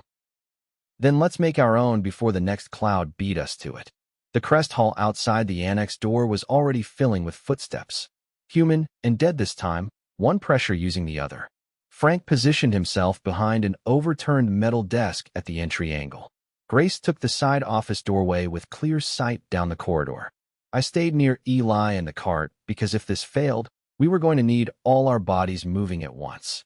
Eli connected the final lead and looked up. On my mark, the hall gets a directional interrupt from the annex bus. Probably enough to clear the corridor and maybe the ramp beyond. Probably, Frank said. Comforting. The loudhailer voice came one last time, closer now. Final offer, Collins. I looked at Grace, then Frank, then Eli, and for a moment the answer was not strategic at all. It was personal. I was done being a thing men negotiated over. No, I said, loud enough for the glass and the storm, and maybe the entire dam to hear. Eli dropped the bridge. The annex lights blew white. The corridor beyond the glass became a tunnel of sparks, metal shriek, and collapsing bodies. Then Frank was up and moving through the smoke. Crest stare. Go. Chapter 72. The Crest. We reached the top of Greyback in stormlight. The crest stair dumped us into a service corridor barely wider than a hallway, then through one final steel door onto the dam itself. Wind hit like a physical strike. Snow streamed low across the concrete in silver sheets. To our left, the reservoir spread dark and immense, a drowned sky held in place by engineering. To our right, the valley dropped away in tiers of road, buildings, towers, and converging dead. Above us, higher on the eastern rise, stood the radio mast. For one breath I forgot to move. Not because the summit was beautiful, though it was in a harsh, terrible way. Because the scale of what waited below it became undeniable at last. The direct crest road was clogged end to end with stalled vehicles and bodies. The lower switchbacks writhed with synchronized lines coming up from the valley floor. Farther down, every feeder station and relay box glimmered faintly under storm-dark cloud like pressure points in a giant sick body. Grace gripped the doorframe and stared toward the mast. We made it. Frank was already scanning for the next fight. We made it partway. Eli bent double with his hands on his thighs, then looked out over the valley and made a sound between awe and dread. There are thousands. No, I said. He followed my gaze lower, farther, to the tree lines and the service village and the basin roads beyond. Oh, he whispered. More than that. The storm answered us with another flash. Lightning struck somewhere on the south ridge, and the whole western valley locked in place again. From the crest, the effect was enormous. Hundreds, then thousands. Every visible infected frozen mid-step in absolute silence under the white wash of the strike. Then the world restarted. And with the restart came movement from farther out. Lines we had not even noticed before began turning toward the dam. Frank saw it in the same instant I did. That's bad. Grace tore her eyes from the valley and looked at the communications outbuilding 50 yards ahead, tucked beneath the mast access slope. Can we get inside? Frank checked the key ring, chose one, and started forward. We are about to learn. We ran bent against the wind, hauling the capacitor cart one jarring wheel at a time across the crest. The cart hated every inch of it. Eli hated it more loudly.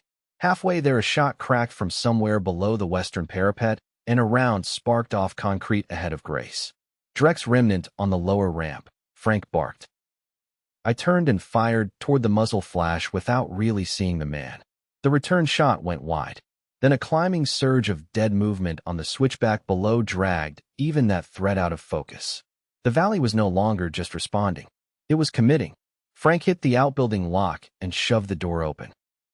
Inside waited a communications room gone cold years ago. Dead consoles, a wall of patch panels, a switch cabinet labeled mast feed, and one narrow window looking straight down the eastern face of the dam. The room smelled like dust, ozone ghosts, and old paper. Grace stood in the center of it with the notebooks clutched to her chest and turned in a slow circle. This is it. Eli stared at the cabinet. Not all of it. The mast feed is here, but the main line is dead. We'll need power routed from below.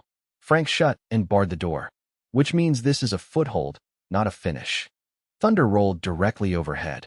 Through the eastern window, I saw the first long files of infected reaching the lower access roads from outside the valley basin. The storm had turned the whole mountain into a summons. Grace came to stand beside me. Her hand found mine, cold and hard and alive. Tell me something honest. I watched the roads filling below us, the switchbacks darkening with motion, the mast rising above the room like a promise we had not yet earned. We found the tower, I said, and we may have just called the entire dead world to it. She let out one breath. That is honest. Frank laid the route map on the nearest console and looked at the three of us in turn. His face was cut from the same hard calm it had worn in motels, on highways, in the cabin dark, in the annex, everywhere the world demanded more than any one person should have had to give. Then we move before daylight gives them the rest of the mountain, he said. Outside, lightning flashed again. Below us, Grayback Valley answered with an army. Chapter 73. Hold fast. The communications outbuilding was hardly a room at all. It felt more like a steel box bolted onto the edge of the sky and forgotten there after the world stopped needing it. The walls sweated cold. Dust lay thick over consoles that had once carried voices across counties and states, and maybe half the country if a storm hit just right. Old patch panels lined one wall in careful rows. A breaker cabinet labeled mast feed stood beside a dead equipment rack with its front panel hanging open like a mouth that had given up on speech years ago. Outside, the mountain kept moving. You could hear it in layers if you stood still long enough. Wind over concrete. Snow dragging low across the crest. The thin metallic ring of loose hardware somewhere along the mast supports.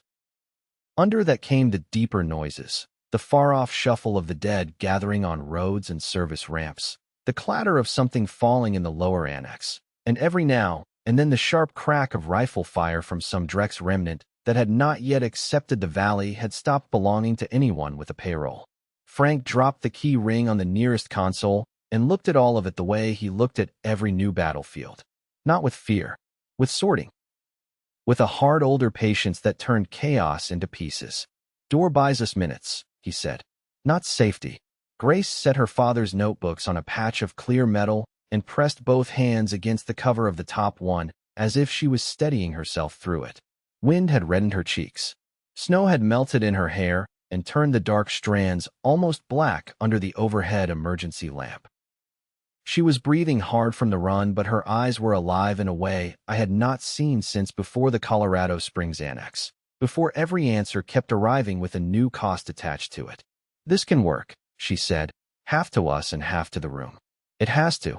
Eli eased the capacitor card against the wall and stood there listening to the mountain like he thought it might tell him whether he was a genius or a dead man.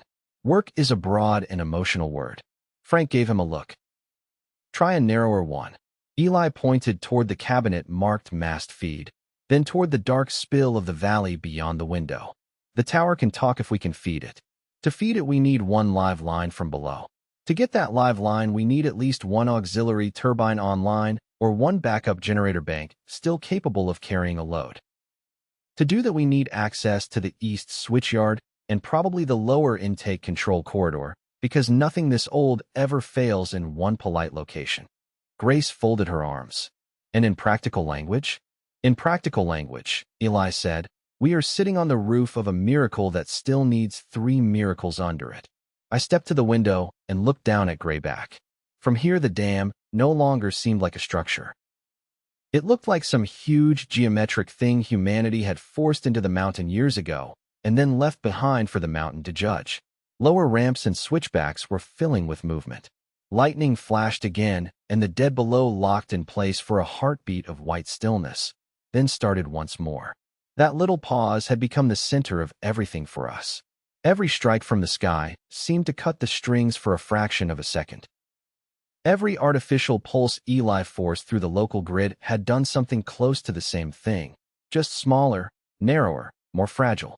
Grace came to stand beside me. What are you seeing? Scale, I said. She exhaled through her nose. I am also seeing scale. I do not care for it. Her hand brushed mine. In any other world, maybe that would have been accidental. In ours, it was a choice. We had reached that strange point where small contact could say more than speeches. Her fingers curled into mine. They were cold enough to hurt. I held on anyway. Frank spread the route map on the console and flattened the corners with a pistol magazine, a flashlight, a coil of cable, and the old key ring. Talk me through the ground truth. Eli moved in beside him. The young engineer had grime on his face, blood that wasn't his drying on one sleeve, and a cut across his lip from where he had hit metal during the annex pulse. He looked exhausted down to the bone, but the map woke him back up. Crest room here, he said, tapping. Main transmission run here. If the old labels mean what I think they mean, the mast feed drops down the east service shaft to a relay cabinet halfway along the dam face, then into the upper switch room. From there it ties into either auxiliary turbine power or backup generator storage. Either, Frank asked. Either if we are lucky. Both if Grayback was designed by a suspicious man, which I am increasingly certain it was. That suspicious man built a dam, Frank said. I'd count on him being suspicious. Grace leaned over the map. Can we use the storm? Eli looked up at her. You mean trap the strike? No. Use the timing. If lightning still stalls them, we move when the sky hits and they freeze. Frank nodded once. Risky. Useful. I looked at the mast feed cabinet. And Drex. At that, all of us went quiet for a moment. Frank answered first. Any corporate hunting party left in this valley is desperate now. Desperate people either get smart or stupid. Plan for both. As if Grayback liked being spoken of directly, a heavy impact slammed into the barred door. Grace jerked back from the console. Frank had his rifle up before the sound finished. I moved toward the side wall to clear his line. Eli killed the lamp over the map and crouched beside the cart. The second impact came lower, then a third. Not careful, not human. Frank kept the rifle trained. Dead. 1 or 2. The handle ratcheted down and bounced back against the bar. I let out the breath I had been holding. Then a voice called through the steel. Trey Collins. Human after all. The words were muffled by metal and weather, but the voice carried that same measured Drex confidence we had heard below. Men like that always sounded as if language belonged to them and everyone else was borrowing it. We know you are in there, the voice said. You are exhausting resources that cannot be replaced. Grace's expression flattened into something cold and bright. He sounds worse in person. Frank did not lower the rifle. He sounds close. Another voice, farther back, shouted something I could not make out over the wind. Eli whispered, if they know this room matters, they will not stop at the door. No one answered because we all knew he was right. I stepped nearer the steel. You have a name? A pause. Then, Mercer. Frank mouthed it once, committing it to memory the way some people might commit a threat display. Mercer continued, I can still solve this cleanly. Drex requires Collins. The rest of you are variables. Do not force me to simplify. Grace laughed softly. There it is. I looked at Frank. Can we hold? For a little while. He tilted his head toward the eastern window. A little while is not a plan. Mercer knocked once on the door, almost politely. The dead are climbing from every side. Greyback is closing. Your time is shorter than your courage wants to believe. Frank called back before I could. Funny. I was about to say the same thing to you. Then he motioned us in tight and spoke low. We move now. Grace frowned toward the door. Past them. Below them, Frank said. He tapped the map. Service hatch on the east wall. Hidden by the relay racks. Eli's eyes widened. That? I thought the draft coming out from under, it was just Greyback hating me. We found the hatch half buried behind a dead equipment cabinet. Old bolts had been cut years ago and replaced with a rusted slide latch. When Eli pulled it, icy air punched into the room carrying the smell of wet concrete and deep water. A narrow maintenance crawl descended on iron rungs into blackness. Grace looked from the hatch to the door. My father knew about this. He wrote about bypass ladders for ice storms. She answered herself a second later. Already angry, she had needed to ask. Of course he knew. Frank took rear guard at the hatch while Eli clipped a lamp onto his jacket. I went down first because my size fit the opening best. The shaft was tight enough that my shoulders brushed concrete on both sides. Below me, the ladder vanished into dark with the indifferent certainty of industrial design. When my boots hit the first landing 10 feet down, I looked up. Grace was above me, eyes on mine. Tell me it is not awful. It is awful, I said. But it is useful. That is not the comforting category I wanted. Frank crouched at the hatch. Move. The first shot hit the room above us as Grace came down the ladder. Metal screamed. Mercer's people had either cut the bar or shot the lock housing out of alignment. Frank dropped through the hatch last and yanked it shut above him just as boots hit the floor in the room overhead. We heard shouts, then pounding. The hatch held. For the moment, we descended 3 more ladder runs into the bones of Greyback, and the sounds changed around us. Wind vanished. In its place came the deep, living groan of water under pressure somewhere inside the mountain, and the slow settling pops of old steel that had spent years going cold. At the bottom of the shaft we emerged into a service corridor barely shoulder wide, its ceiling webbed with insulated conduit. Our lamps carved tunnels through dust and hanging frost. Every sound felt too loud. Every breath came back at us from concrete. Grace touched the wall with one gloved hand. This place feels like it is still remembering what it was built for. Frank looked both ways down the corridor. Then let's not insult its memory by dying in it. We started east. The corridor sloped down in shallow stages, each section marked by stenciled numbers and faded directional arrows. Most of the doors along it were sealed. Some had inspection windows clouded with grime. Now and then lightning flickered through high-maintenance slits cut into the outer wall, giving us brief glimpses of the reservoir on one side or the valley on the other. Every flash made the dead outside pause in eerie mechanical stillness. The fourth time it happened, Eli stopped. Look. Through one slit window, I saw 3 infected on a lower exterior catwalk. They had been climbing over the rail with insect patience a heartbeat earlier. Under the lightning, they froze mid-motion, bodies locked at wrong angles, black eyes blank to the world. Then the strike passed, and all 3 resumed exactly where they had left off. Frank stood beside me. Natural pulse bigger than ours. Broader reach. Longer effect too, Eli said, almost to himself. Grace looked at him. You are thinking too loudly again. He rubbed one hand over his mouth. If the sky can do that, the grid can do more than interrupt. Maybe a lot more. We have been asking the wrong scale of question. There it was again. The thing waiting just beyond what we knew. The answer hiding inside the shape of the problem.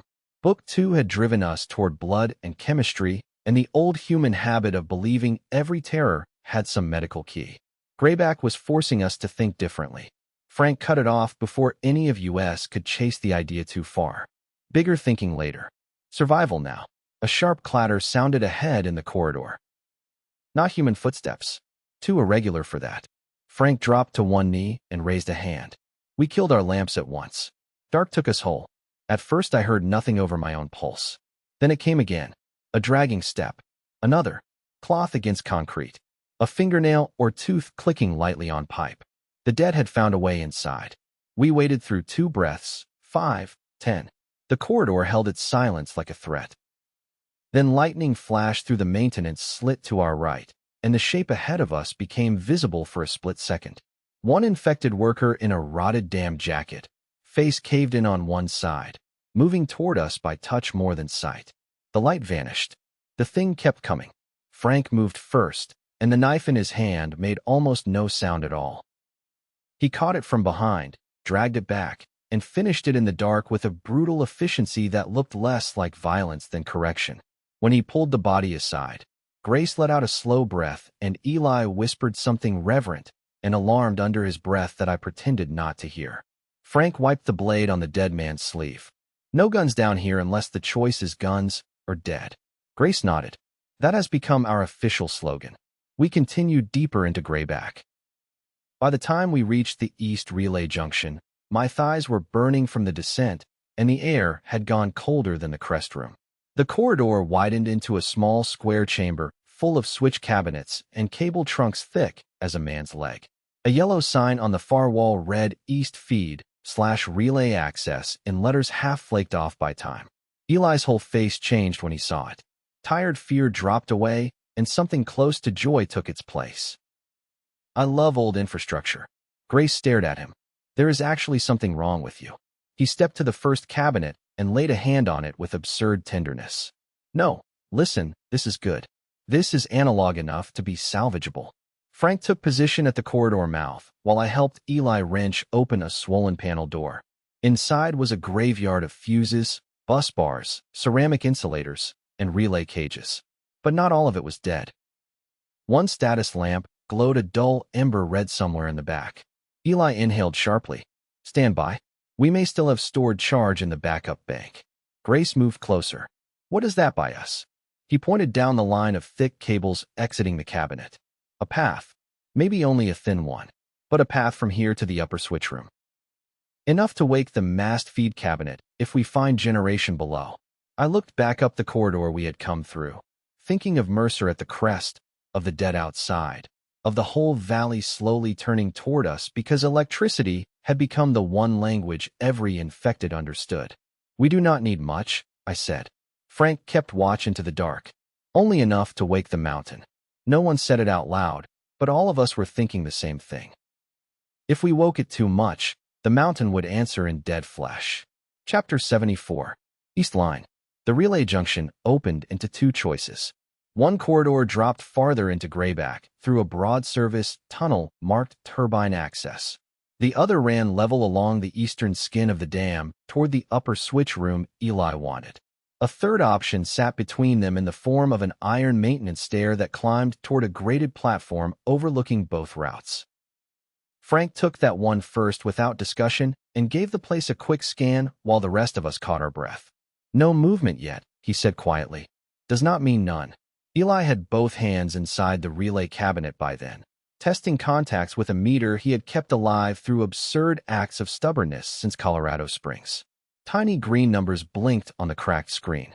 "There is a holding charge," he murmured. "Not much. Enough to tell me the bank did not die clean." Grace stood beside him with her father's notebook open under her lamp.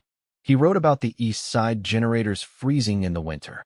Says they replaced the insulation twice because management bought cheap material first and blamed weather after. Frank looked down from the stairs. "Your father and I would have gotten along." Grace did not look up from the page. "He would have liked you. He distrusted all polished men and trusted every gruff one." Frank grunted. "Healthy instinct." I watched Eli work. "How much time?" He made a face like time was a rude concept. "To understand the cabinet or to make it obey?" "Obey. If Grayback is kind, 15 minutes. Frank's voice came down from the stair landing. "Assume it isn't." That turned out to be wise advice. We heard them before we saw them. Not the dead this time. Human voices carrying through the eastern service line, hushed and urgent, the way men talk when they know sound can kill them, but fear pushes words out anyway. Frank dropped from the landing and killed his lamp. We followed a second later. A flashlight beam wavered around the far bend of the east corridor. Mercer's people had found the inside routes too. Grace breathed against my shoulder. Can they see us? Not yet, Frank whispered. He looked at Eli. Status. Eli did not lift his hands from the cabinet. 30 seconds to get the bypass live enough to matter. Frank's jaw tightened. You have 20. The flashlight beam bounced nearer. 2 men at least. Maybe 3 from the spread of sound. Their voices reached us clearer now. Mercer wants Collins alive. Mercer can ask the dead for help. Shut up and move. Frank took position just inside the east corridor mouth where the dark was deepest. He touched my arm and pointed to the opposite side, setting the angle without words. Grace slid in beside the relay racks with her pistol ready, face gone flat and focused. Eli kept working in near darkness, lit only by the dim screen of his meter. The first Drex man rounded the bend fast and low, rifle up. Frank caught the barrel, slammed it into the concrete wall, and drove the man backward into his partner before either could shout. I came off the opposite side and hit the second one hard enough to throw both of us to the floor. His rifle skidded away into the dark. He smelled like wet canvas and fear. We hit the wall, and I jammed my forearm across his throat while he clawed for the sidearm at his belt. A shot cracked in the chamber. Grace's. The third man I had not seen yet pitched backward into the corridor light and dropped. The man under me stopped fighting for half a second, stunned by the sound. That gave me enough.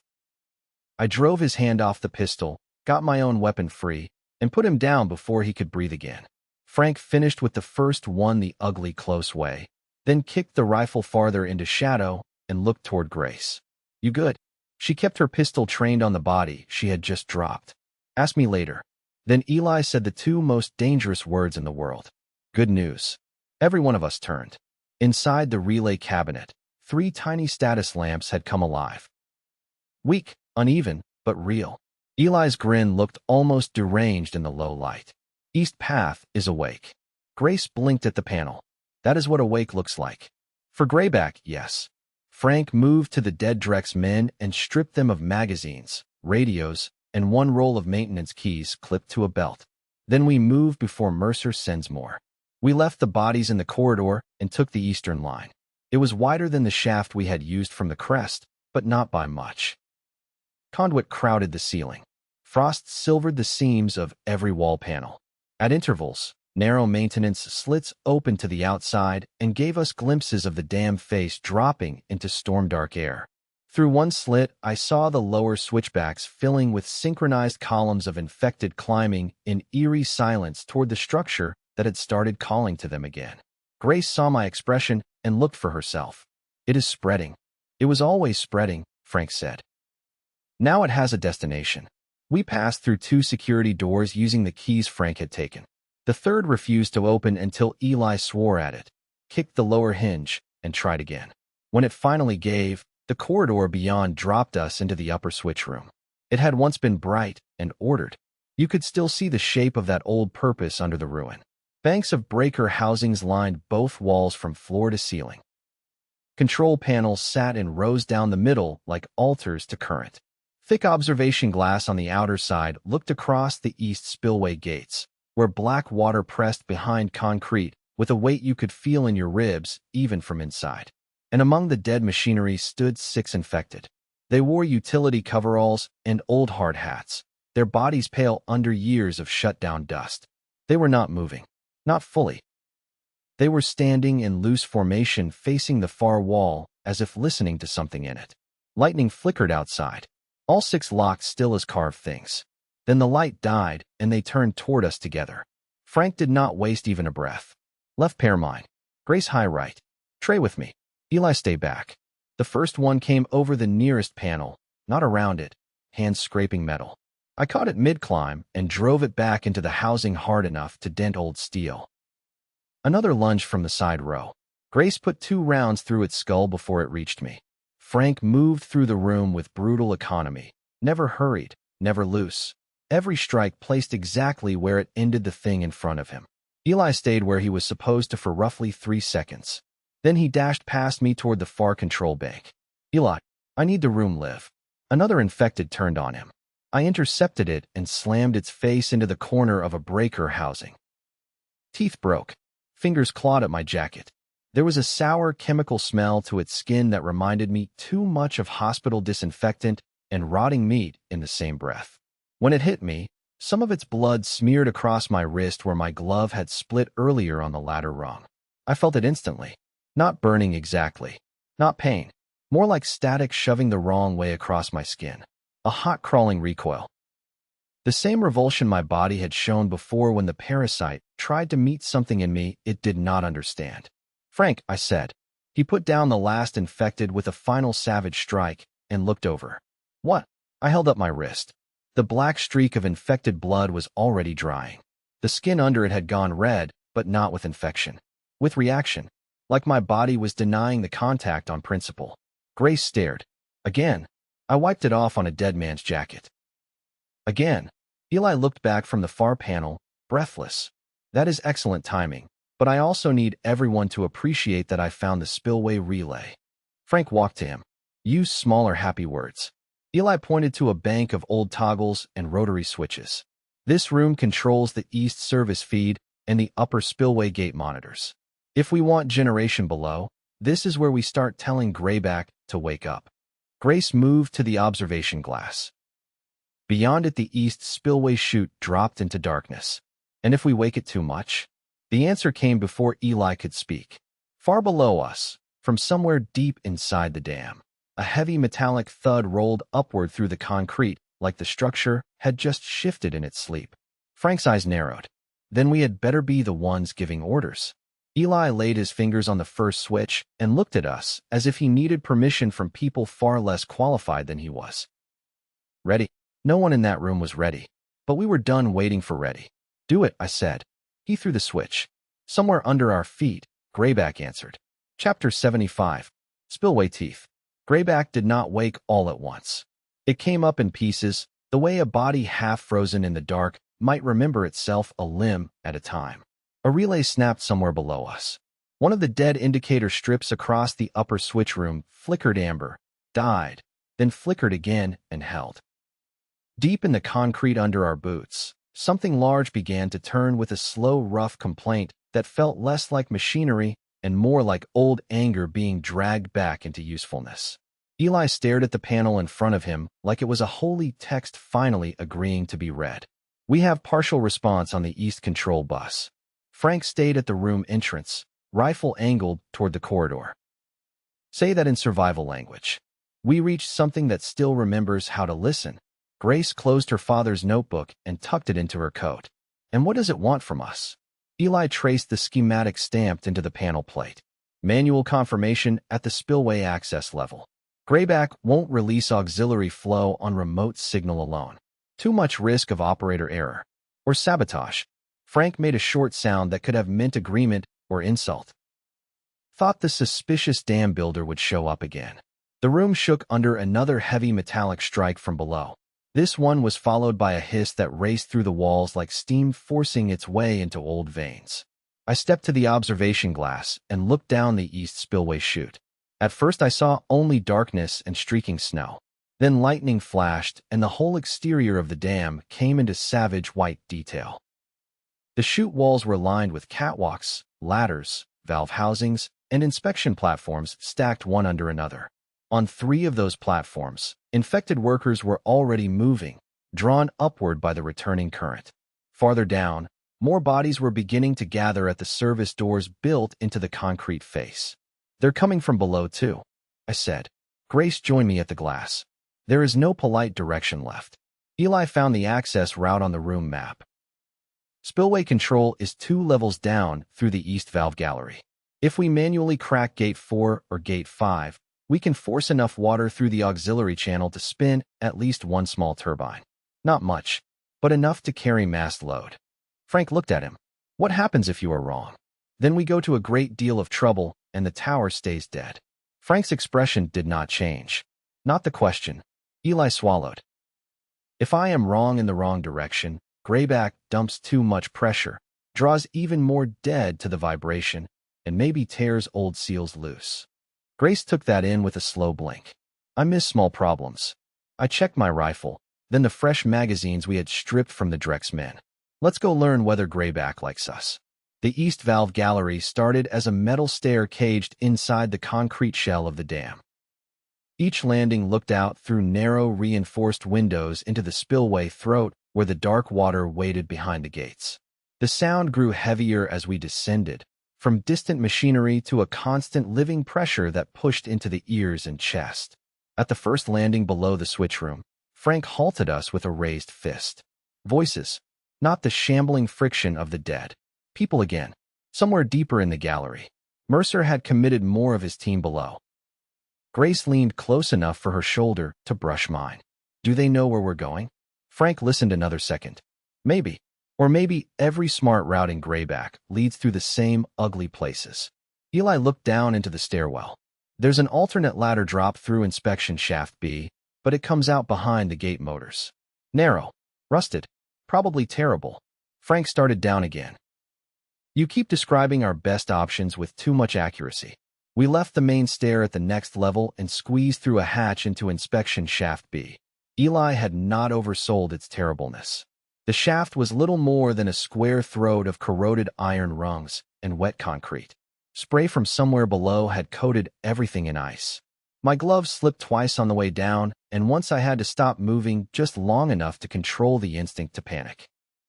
Grace came after me without complaint, though I could hear the strain in every breath she took through clenched teeth. At the bottom, the shaft opened behind the gate motor chamber. The room was huge and ugly and magnificent in the way only industrial spaces can be. Massive geared housings stood in paired rows under a ceiling hung with chain hoists and rusting maintenance rails. Each motor assembly connected through thick axles into the gate controls that held back the reservoir beyond. One overhead lamp glowed weak amber from the power Eli had restored, painting the chamber in sick old light. Condensation drifted like smoke. And the chamber was not empty. 3 infected dam workers were tangled in the lower maintenance area near the control pedestal, their bodies caught in fallen chain and bent railing. They were still enough at first that I thought they were dead for real. Then one of them lifted its head all at once, and the others followed, as if a signal had passed through all 3 in the same instant. Frank pointed. Quiet. We moved fast. He took the closest one with the knife. I got the second by the rail before it could scream its wet chemical hiss.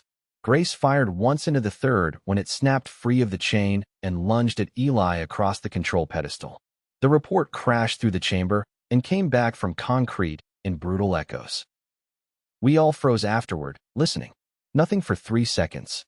Then, from the main gallery outside the chamber door, voices stopped. Mercer's men had heard. Frank looked at Eli. You are out of time again. Eli was already at the control pedestal, wiping grime from the plate labels with his sleeve. Gate 4 manual release. Gate 5 backup. If the servos still respond, we can open a narrow channel. He glanced at me. Trey, handwheel. Grace, watch the gallery. Frank, I know you already know what to do, which is inconveniently reassuring. Grace took position at the door, pistol low and ready. I joined Eli at the massive manual wheel bolted to the side of the pedestal. It took both hands and all my weight just to start it moving. Metal screamed through the gear train. Somewhere beyond the wall, an old lock disengaged with a sound like a giant biting down on bone. The chamber shook. Water hit the first release channel a second later. Not a splash. Not a rush. An impact. A whole pressure system changing its mind. The concrete around us seemed to absorb it and pass the force along through floor and wall and rail. Eli watched the gauges with manic focus. More, he said. I cranked harder. Grace looked back from the door. Company. Flashlights sliced through the main gallery outside. Human shapes moved beyond the narrow window. Frank crouched beside the door frame and waited with a stillness that made him look carved from the same material as Greyback itself. Hold your line. Mercer's people tried the handle first. When it did not give, one of them shouted for a breaching charge. Grace glanced back at Eli. How much longer? He checked the needle climbing across the pressure gauge. 20 seconds to establish useful flow. 10 if Greyback decides it likes me. Frank's mouth tilted without humor. It doesn't. The first charge went off against the gallery door in a white snap and shower of sparks. The lock plate bent. The hinges held. At that exact moment, lightning struck somewhere above the east ridge. For one silent, impossible heartbeat, everything stopped. Not us. The infected outside. The ones in the chamber we had already killed. The shapes moving on the spillway platforms beyond the frosted windows. All of them locked motionless under the skin-prickle wash of the strike. Then the world resumed, and Gate 4 fully opened. Water roared through the auxiliary chute with such force that every other sound in the chamber vanished under it. The pressure gauge leaped. One of the old status bars on the pedestal turned green. Eli laughed in a sharp, astonished burst. There. The gallery door split inward. Frank fired through the gap before the first Drexman could clear it. Grace fired with him, her shots controlled and brutal. One man fell into the chamber. Another staggered back into the hall screaming for cover. Mercer's voice cut through the noise somewhere behind them. Do not damage the controls. Grace shouted over the roar. I am enjoying how unrealistic his demands remain. A second charge slapped onto the frame. Frank saw it and did not hesitate. He grabbed the dead Drexman by the webbing, hauled the body across the floor with a speed that should not have been possible at his age, and slammed it against the blasted section of the doorway an instant before the charge went. The door blew inward. So did the body. The blast threw all of us sideways. I hit the control pedestal hard enough to see white. Eli went down under a rain of bolts and metal fragments. Grace rolled behind the motor housing and came up firing. Frank was already moving through the smoke, terrifyingly steady, using the broken frame as cover. Through the ringing in my ears, I heard the auxiliary channel continue to thunder. Good. We had not lost that. I got to one knee and saw Mercer's men trying to push the breach, while also keeping clear of the rising noise and vibration shaking the whole gallery. One of them glanced through the chamber window toward the spillway platforms outside. Then his face changed. I looked where he was looking. The returning current and the roar of diverted water had lit Greyback up like a beacon. Infected from the outer catwalks were swarming toward the gallery access doors in coordinated streams. Mercer's people had noticed too late that the dead did not care whose badge had led them inside. Frank fired twice more and shouted, "Fall back route." Eli pushed himself up on one elbow, blood running from a split at his temple. Lower turbine hall. Service ramp south. Go. Grace reached him first and hauled him up by the arm. I grabbed the notebook she had dropped in the blast and shoved it back into her coat as we ran. Frank covered the rear, backing toward the south ramp while Drex and Dead collided in the blasted gallery behind us. For one wild second, through smoke and spray and flashing white storm light, Greyback stopped looking like a dam at all. It looked like a set of giant concrete teeth closing on everyone inside. Chapter 76. Black Current. The south service ramp spiraled deeper into Greyback through alternating bands of shadow and failing amber lamps. Every landing overlooked some new section of the dam's interior anatomy. Drain galleries, control bays, cable trenches, maintenance cages suspended above black drops I did not want to measure. The roar from Gate 4 followed us all the way down and turned the air into vibration. Eli was moving under his own power, but not elegantly. Blood from the split at his temple had dried into one side of his face, and every time he put too much weight on his left leg his expression tightened. Grace stayed close enough to catch him if he missed a step. He noticed, of course. You know, he said as we rounded another landing. In ordinary life I would pretend this is deeply emasculating. Grace kept one hand on his jacket sleeve. And in this life? In this life, I am trying not to feign on expensive concrete. Frank was behind us on the upward angle, making sure nothing came down the ramp after us. Do that later. At the next level the stair opened into the auxiliary turbine hall. I had expected another cramped industrial room. Greyback gave us a cathedral. The hall ran the length of the dam interior in a high black vault supported by concrete ribs thick as houses. 3 auxiliary turbines sat in recessed bays below the main walkway, each wrapped in housings big enough to hide trucks. Narrow bridges crossed the gaps between control pedestals and maintenance platforms. Far below, the diverted water from Gate 4 tore through intake channels in white violence before vanishing under the first turbine housing. The noise was enormous, but strangely ordered, as if the dam had waited years to hear itself again. Grace stopped dead for a second and just looked. My father used to bring me to old places like this, she said. Not dams. Mills, rail yards, closed weather stations. He said big dead systems still taught the truth because they were too honest to flatter people. Frank scanned the hall from one end to the other. Your father had unusual vacation habits. He really did. Eli pointed with shaking fingers toward the center bay. Turbine 2. That should be our best chance. The East Auxiliary channel feeds it first if the old valve routing still matches the map. I looked at the nearest control pedestal. Its gauges were dark, but not dead dark anymore. A thin line of amber indicators pulsed along one side in hesitant sequence, like nerves trying to relearn a forgotten arm. How do we start it? Eli laughed once, tired and slightly hysterical. By insulting modern convenience. He limped toward the pedestal and pulled open the service panel. Inside waited a mix of analog gauges, relay switches, and a hand crank excitation unit mounted on a fold-out arm. Frank came down the last few steps and took the far side of the hall. Talk while you work. Eli nodded and started pointing. Gate 4 gives us water pressure. Turbine 2 can turn on flow alone, but not in a controlled way. We need field excitation to generate usable current. Manual crank charges the rotor. Once the housing starts spinning, I engage the governor and pray 60 years of corrosion respected the original engineering. Grace stared at the crank. You built that explanation just to avoid saying we have to stand beside the giant screaming machine and crank it by hand. That is because I enjoy language. I moved to the crank assembly. Show me. Eli did. He explained it twice because the first time I was too distracted by the noise below us and the sight of movement appearing at the farm maintenance doors. Not dead movement. Shadows. Men. Mercer again or some remnant of his team trying to flank us through the hall. Frank had seen them too. West entry. At least 4. Grace raised her pistol and stepped toward the support column overlooking that side of the hall. I hate how committed he is. He hates losing more, Frank said. Then, to me, if we are doing this, do it now. I threw my weight into the crank. At first it did not move.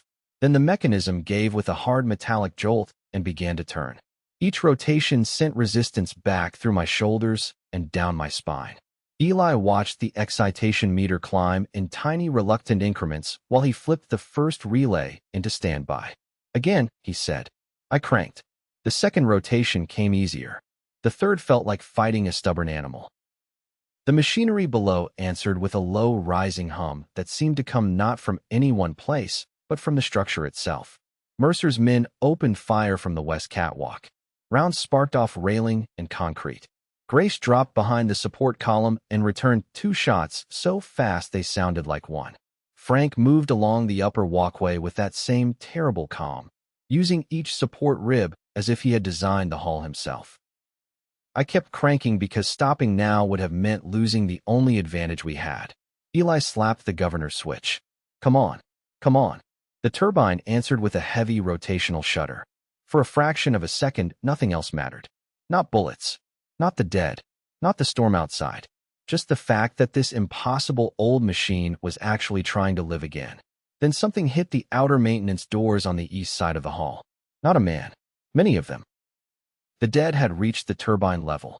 The first door bulged inward under the force. The second shook against its frame.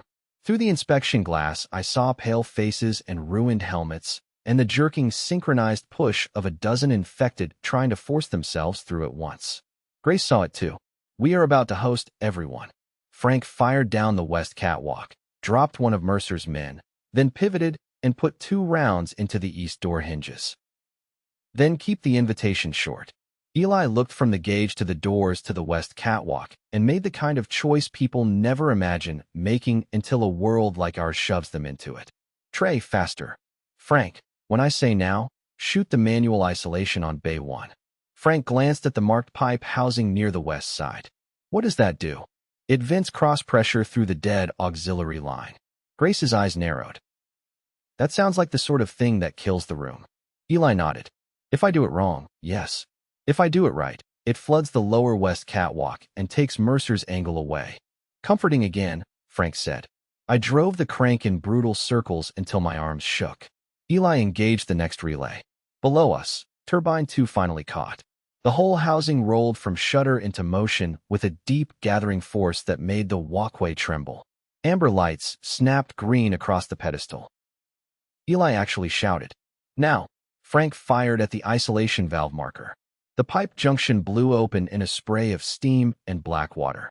A heartbeat later, the lower west channel exploded with diverted pressure. Mercer's men had just enough time to understand what was happening before the catwalk under them vanished under a wall of churning runoff. Two went over the side rail. Another slammed into the far support column and disappeared in the spray. Grace looked at Eli with something close to awe.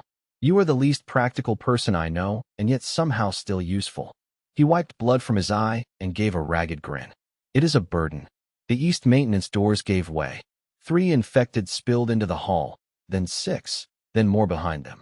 But the turbine was live now, and the current coming into the local grid changed everything. Eli slammed the pulse bridge from the capacitor cart into the pedestal feed, and the nearest 30 feet of railing, floor plate, and dead machinery lit with a hard blue arc.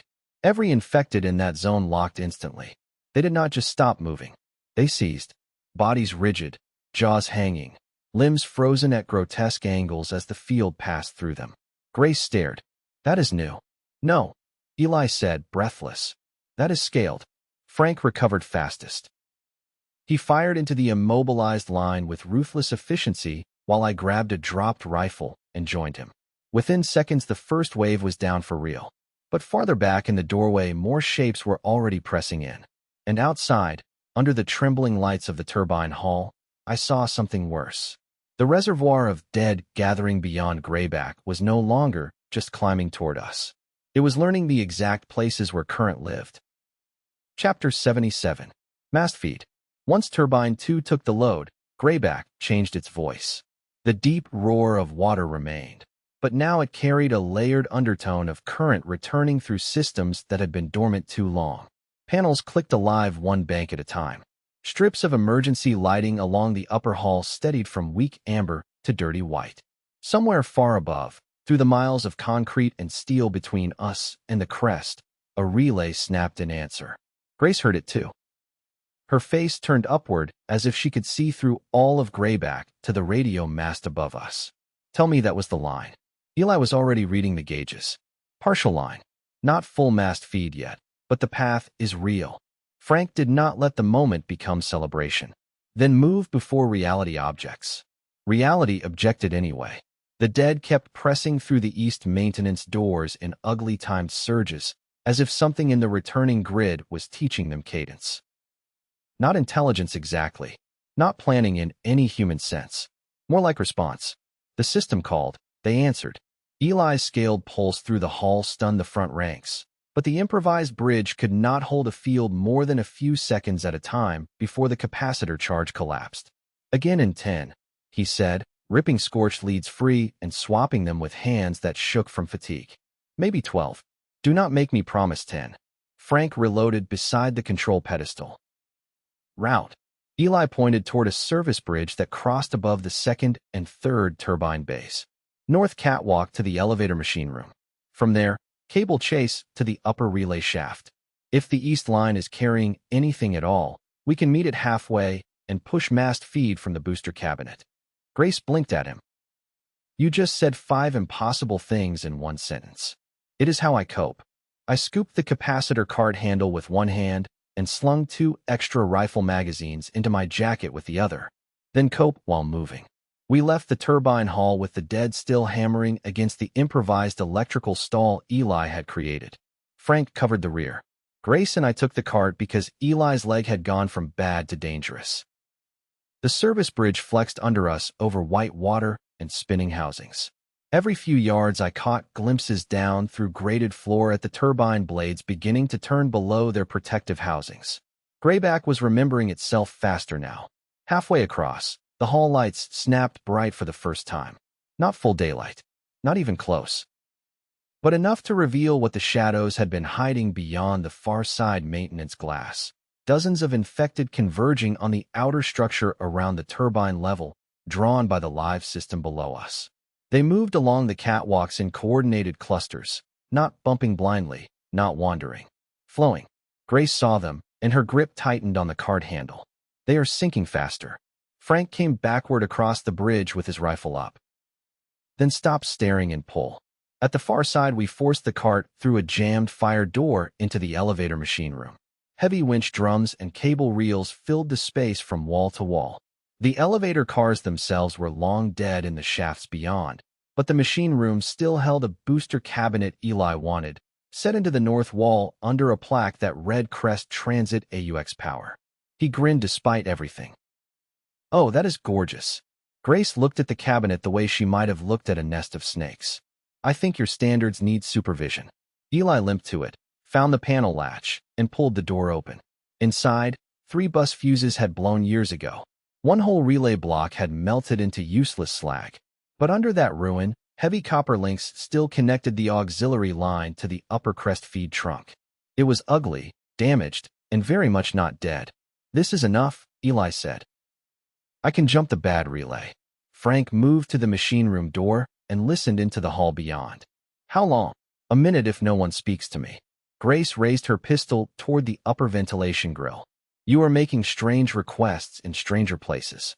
I set the capacitor cart beside him and stripped cable from the spool while he worked. The skin on my wrist where infected blood had touched me earlier was still red, but the irritation had faded rather than spread. A good sign. Maybe. In our world, maybe had become a luxury word. Grace noticed me looking at it. "How does it feel?" "Like my body got insulted and is holding a grudge." "That sounds healthy." "That has become our bar." Frank held up a finger for silence. At first I heard nothing but the winch room hum, the distant roar of water, and Eli muttering to Grayback like a man trying to charm a feral animal. Then it came, a faint metallic clank from inside the adjacent elevator shaft. Something was climbing. Frank shifted position so fast it barely registered. Back from the shafts. Grace and I moved with him, taking angles on the 2 open shaft doors. Old steel cables hung into darkness below. Then one of them twitched. A moment later, a pale hand slapped onto the sill from the inside. The infected that pulled itself through wore the remains of a Drex tactical jacket. Mercer must have lost people lower in the dam, and the shafts had turned into vertical feeding routes. It came out fast despite the climb, all ruined breath and vicious momentum. Grace dropped it with one shot. The sound drew more. A second infected hauled itself through the other shaft door. I fired before it had both feet under it. Then came a third, then another, some in utility coveralls, some in tactical gear, all of them reduced to the same electrical hunger. Frank held the left shaft. Grace held the right. I reloaded for her once without either of us having to speak. Eli kept working behind us. Then the first alive voice joined the dead. "Collins." Mercer again, echoing up the machine room access corridor through a loudhailer he had apparently dragged into every level of hell he entered. "You are improving the asset loss report," he called. "I hope you understand that the board will not admire this." Grace actually smiled while firing into the right shaft. "I am beginning to enjoy him." Frank did not smile. "He's near." A round punched through the machine room door frame from the hall. Mercer's surviving people had reached our level. I dropped behind a winch housing and returned fire through the half-open door. The shot forced someone back, but did not settle anything. We were getting squeezed between the shaft climbers and Mercer's corridor approach. "Eli," Grace shouted. He slapped the final jumper into place and twisted the locking nut home with blood-slick fingers. "Say something nice about me."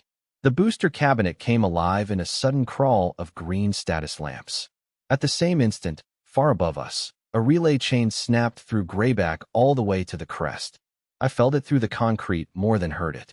Grace's face changed. The mast. Eli yanked the pulse bridge from the cart and jammed it into the booster cabinet output. "Back." We threw ourselves behind the winch housings. He hit the improvised trigger. The pulse tore up the crest feed line and back through the machine room in a tight, violent surge. Every lamp in the space blew white. The shaft climbers seized where they stood. The men in the access hall screamed as their radios, optics, and earpieces burst in showers of sparks. Mercer's loudhailer died mid-word. Then the pulse passed. Smoke drifted through the room. Frank rose first, shot the immobilized infected in the shafts, then moved to the hall door and checked the angle. Mercer pulled back. Grace stared at the booster cabinet like it had just spoken prophecy. "Tell me," that reached the crest room. Eli sat down on the floor right where he was, too tired to perform dignity. If the line held, The mast feed cabinet upstairs just stopped being decorative. I looked toward the ceiling, through concrete and cable and weather and everything above us. For the first time since Greyback became our impossible plan, I could actually feel the tower waiting. Not dead. Waiting. Chapter 78. The First Voice. We reached the crest room by a different route than the one we had taken down. Eli insisted on it because Mercer would be covering the obvious line. Frank agreed because he did not need much persuasion where mistrust was concerned. So instead of climbing the relay shaft and praying no one had mined the top, we took a cable chase that rose in narrow switchback ladders behind the booster cabinets and emptied into a maintenance loft above the communications outbuilding. From there we descended the final 12 feet by service ladder into the same steel room Mercer had tried to pry open hours earlier. Only now the room was alive. Not bright, not warm. Alive. The mast feed cabinet on the wall showed 4 steady green lamps and 1 stubborn amber fault indicator that Eli swore at on sight. The dead equipment rack had a single active power strip glowing red. Static whispered from one of the patched console heads. On the center board, a bank of old analog meters trembled just above zero, like exhausted hearts finding rhythm again. Grace did not move for a second. She just stood in the middle of that cold room with snowmelt drying in her hair and her father's notebook under her arm, staring at the proof that the impossible thing we had chased through half a dead country was finally, actually within reach. "This is his room again," she said quietly. Frank barred the outer door again and set 2 of Mercer's captured rifles within reach by the wall. Make it sentimental while moving. Grace inhaled once, hard, and got to work. She spread the notebooks open on the center console and started matching old frequency charts to the patched emergency bands Eli was coaxing back from the rack. I cleared the room of debris and dragged one of the dead consoles closer so she could use it as a second work surface. Frank took the window and the door in alternating turns, never fully resting. Eli went straight for the amber fault lamp and began dismantling the panel around it with the reverence of a man performing surgery on a saint.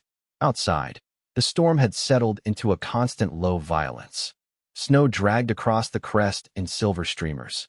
Lightning flickered beyond the eastern ridge every few minutes, and each strike briefly turned the valley below into a still image of roads clogged with dead flesh. Then motion returned, and the climb resumed. Grace looked up from the console. "Tell me the truth. How bad is it out there?" Frank answered from the window without turning. "Bad enough that truth has no better vocabulary." She gave a short, humorless laugh and went back to her work. That was one of the things I loved about her, though I had not said the word aloud yet. She did not require comfort in a form that insulted reality. She wanted honesty, then a plan. After 10 minutes, Eli made a sound of offended triumph and ripped the fault relay free from the cabinet. The underside was blackened and cracked. This whole block was feeding back into itself through a dead suppressor. Greyback has been arguing with ghosts. Grace glanced over. "Can you make it stop?" "I can force it to lose." He bridged the connection with one of the copper jumpers we had taken from the booster room. The amber fault lamp died. The console static sharpened at once into a coarse, continuous hiss that filled the room like rough breathing. Grace looked at me, eyes bright. "Trey." I nodded. "Do it." She sat at the central console and pulled the battered microphone from its cradle. For a moment her hands did not move. Frank saw it from the window and said the gentlest thing I had ever heard in his voice. "Nobody worth hearing ever starts calm." Grace swallowed, adjusted the gain with Eli's whispered guidance, and keyed the mic. Nothing. Then a burst of static. Then her own breath, thin and distant through the speaker monitor. Her face changed when she heard herself come back. Not fear. Recognition. "This is Grace Murphy," she said, and the room seemed to lean toward her. "If anyone is listening, this is Grace Murphy broadcasting from Greyback Dam in western Colorado. We have partial emergency power and verified observations on the infected response to electrical disruption. Repeat, verified observations on the infected response to electrical disruption." She looked at Eli. He held up 2 fingers, then circled them. "Keep going." Grace went on. "Natural lightning strikes cause large area seizure events in infected populations. Localized electrical pulse events through existing grid infrastructure produce similar effects over shorter range. We are continuing to test scale and duration. If any surviving technical, military, utility, or medical teams receive this transmission, answer on emergency relay bands 7, 9, or 11. Static swallowed the last word. Then the room went silent except for the weather and the hiss. No reply. Grace kept the mic in her hand another 2 breaths, maybe 3, and I could see the disappointment working its way toward her before she forced it back under control. She set the microphone down carefully. Frank looked at the window, then at her. Try again. Before she could, the speaker monitor spat a burst of broken sound. At first it was only noise. Then a voice resolved through the crackle, weak and distant and almost impossible to believe. Repeat station, identify Grayback. Grace's whole body went rigid. Eli lunged for the tuner, chasing the signal. There. Hold it, dash. The speaker popped with static, then settled enough to hear words. Denver Municipal Utility Shelter. Receiving intermittent signal. Say again, Grayback. Grace grabbed the microphone so hard her knuckles whitened. Denver Shelter, this is Grayback. I repeat, Grayback Dam. Do you copy? A long burst of snow. Then, copy partial. Your first live voice in 16 days. No one in the room moved. Frank's eyes went to the floor for one short second, as if he needed that private place to absorb what hearing another living human had just done to him. Grace looked at me, and then at Eli, and then back to the mic, tears already standing in her eyes though her voice came out steady. Denver Shelter, we have data on electrical disruption and infected lockup events. We are not ready to provide full procedure yet. Are you safe enough to record? The answer came broken, but clear enough.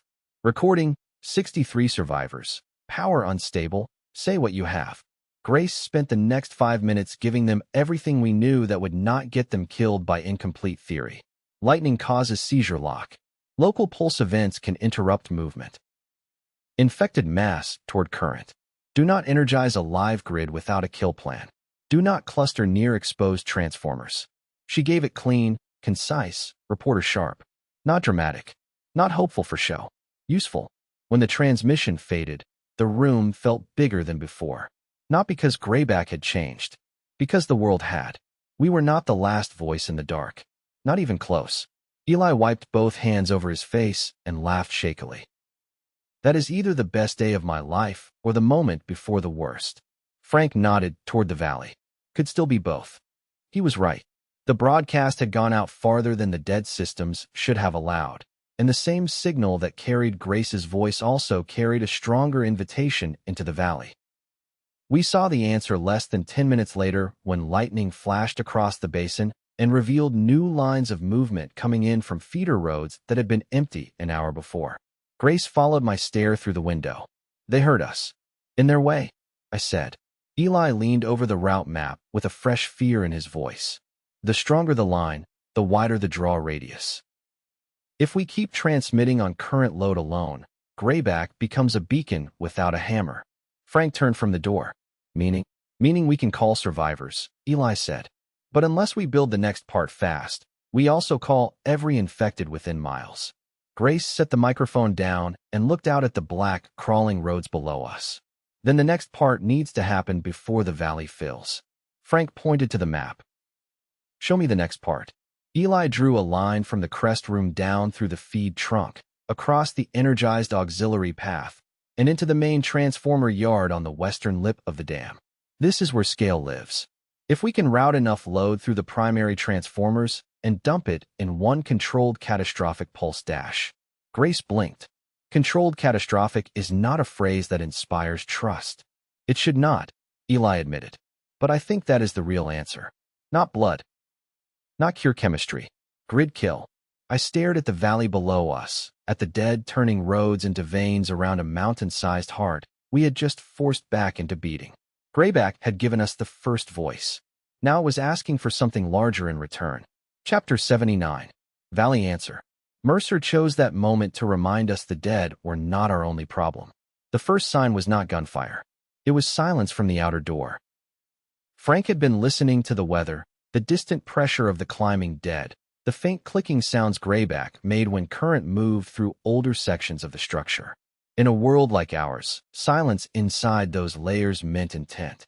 He crossed the room in 3 strides and flattened himself beside the steel door. Not dead.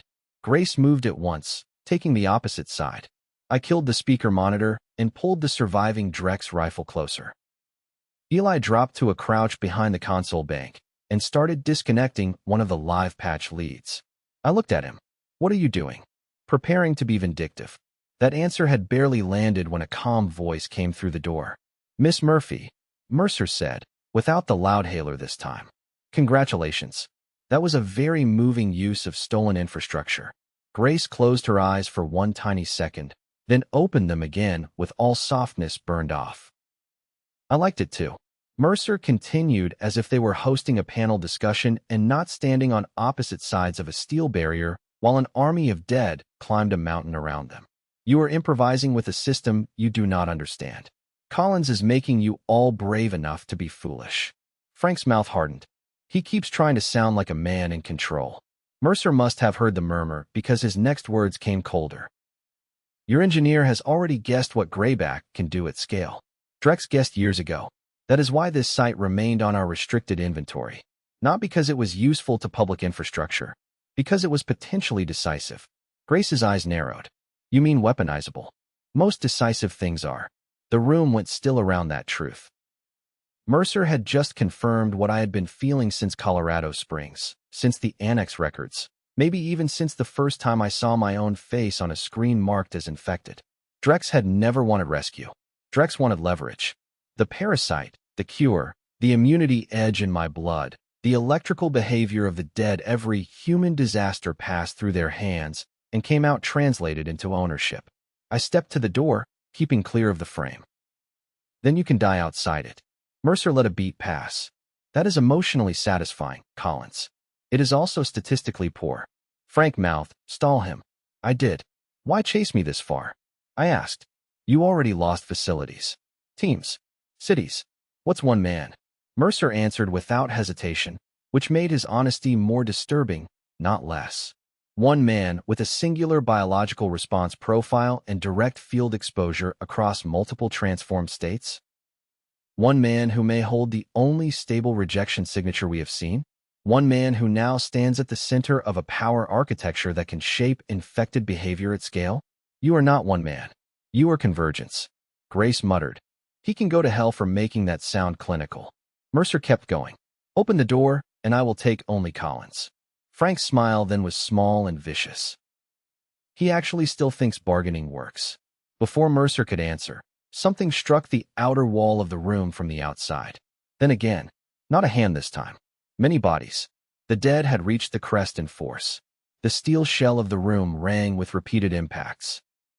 The narrow eastern window flashed white with lightning, and in that split second I saw the service road outside the communications outbuilding packed shoulder to shoulder with infected spilling around the mass supports and lower concrete barriers. Mercer's voice changed for the first time. Not much. Enough. We are all short on time. Frank used the instant. He jerked his chin at Eli. The engineer grinned with unhealthy sincerity and rammed the stripped patch lead into the exposed side contact on the old door signal plate. When Mercer's people tried the handle, the whole frame flashed blue. A human body slammed the door from the outside and dropped with a choked scream. Grace laughed once, sharp and involuntary. Vindictive accepted. That bought us maybe 30 seconds. Then gunfire erupted from outside as Mercer's remaining men shot the lock plate instead of touching it. The steel around the latch deformed. One hinge shrieked. At the same time, the dead outside kept battering the outer wall and window shutter with mindless coordinated force. Frank did not waste another word. Reposition. We turned the crest room into a kill box in less than half a minute. Frank upended the heaviest console into a waist-high barricade facing the door. I dragged the equipment rack across the eastern window slit, so only a narrow firing angle remained. Grace stuffed spare magazines into coat pockets and lined the rest along the floor in reach order. Eli moved the notebooks and active patch lines to the rear workbench and began building another pulse bridge from whatever Greyback and Drex had failed to nail down. The first hinge tore loose. Door and frame bent inward 3 inches. A pale hand punched through the gap from outside, followed by the shredded sleeve of a utility jacket. The dead were not waiting for Mercer. Mercer was not waiting for them. Both threats had compressed into the same point on the same piece of steel, and sooner or later something was coming through it. Frank checked my rifle position, then Grace's, then the fallback angle to the loft ladder overhead. If the room goes, we move vertical. No heroics at the threshold. Grace looked at him. You are speaking directly to Trey. I am speaking from years of observation. I almost smiled. Then the door gave. Not fully. Enough. One infected forced half its torso through the gap, with another pressed right behind it. Frank dropped the first with a single shot, and kicked the body sideways to jam the opening. I put the second down through the same gap before it could clear the threshold. Grace fired through the slit at shapes pressing in along the east wall. Return fire from Mercer's side snapped past the doorway angle and punched into the overturned console. They came in layers after that. The dead first, because they had numbers and no fear. Mercer's people second, because they still believed men with plans should own outcomes. More than once I saw living and dead bodies collide in the doorway and drag each other down. More than once Frank used that tangle as a tool, timing shots so the dead blocked the line for the men behind them. Eli worked through all of it with desperate focus, building an ugly copper and cable nest across the rear panel.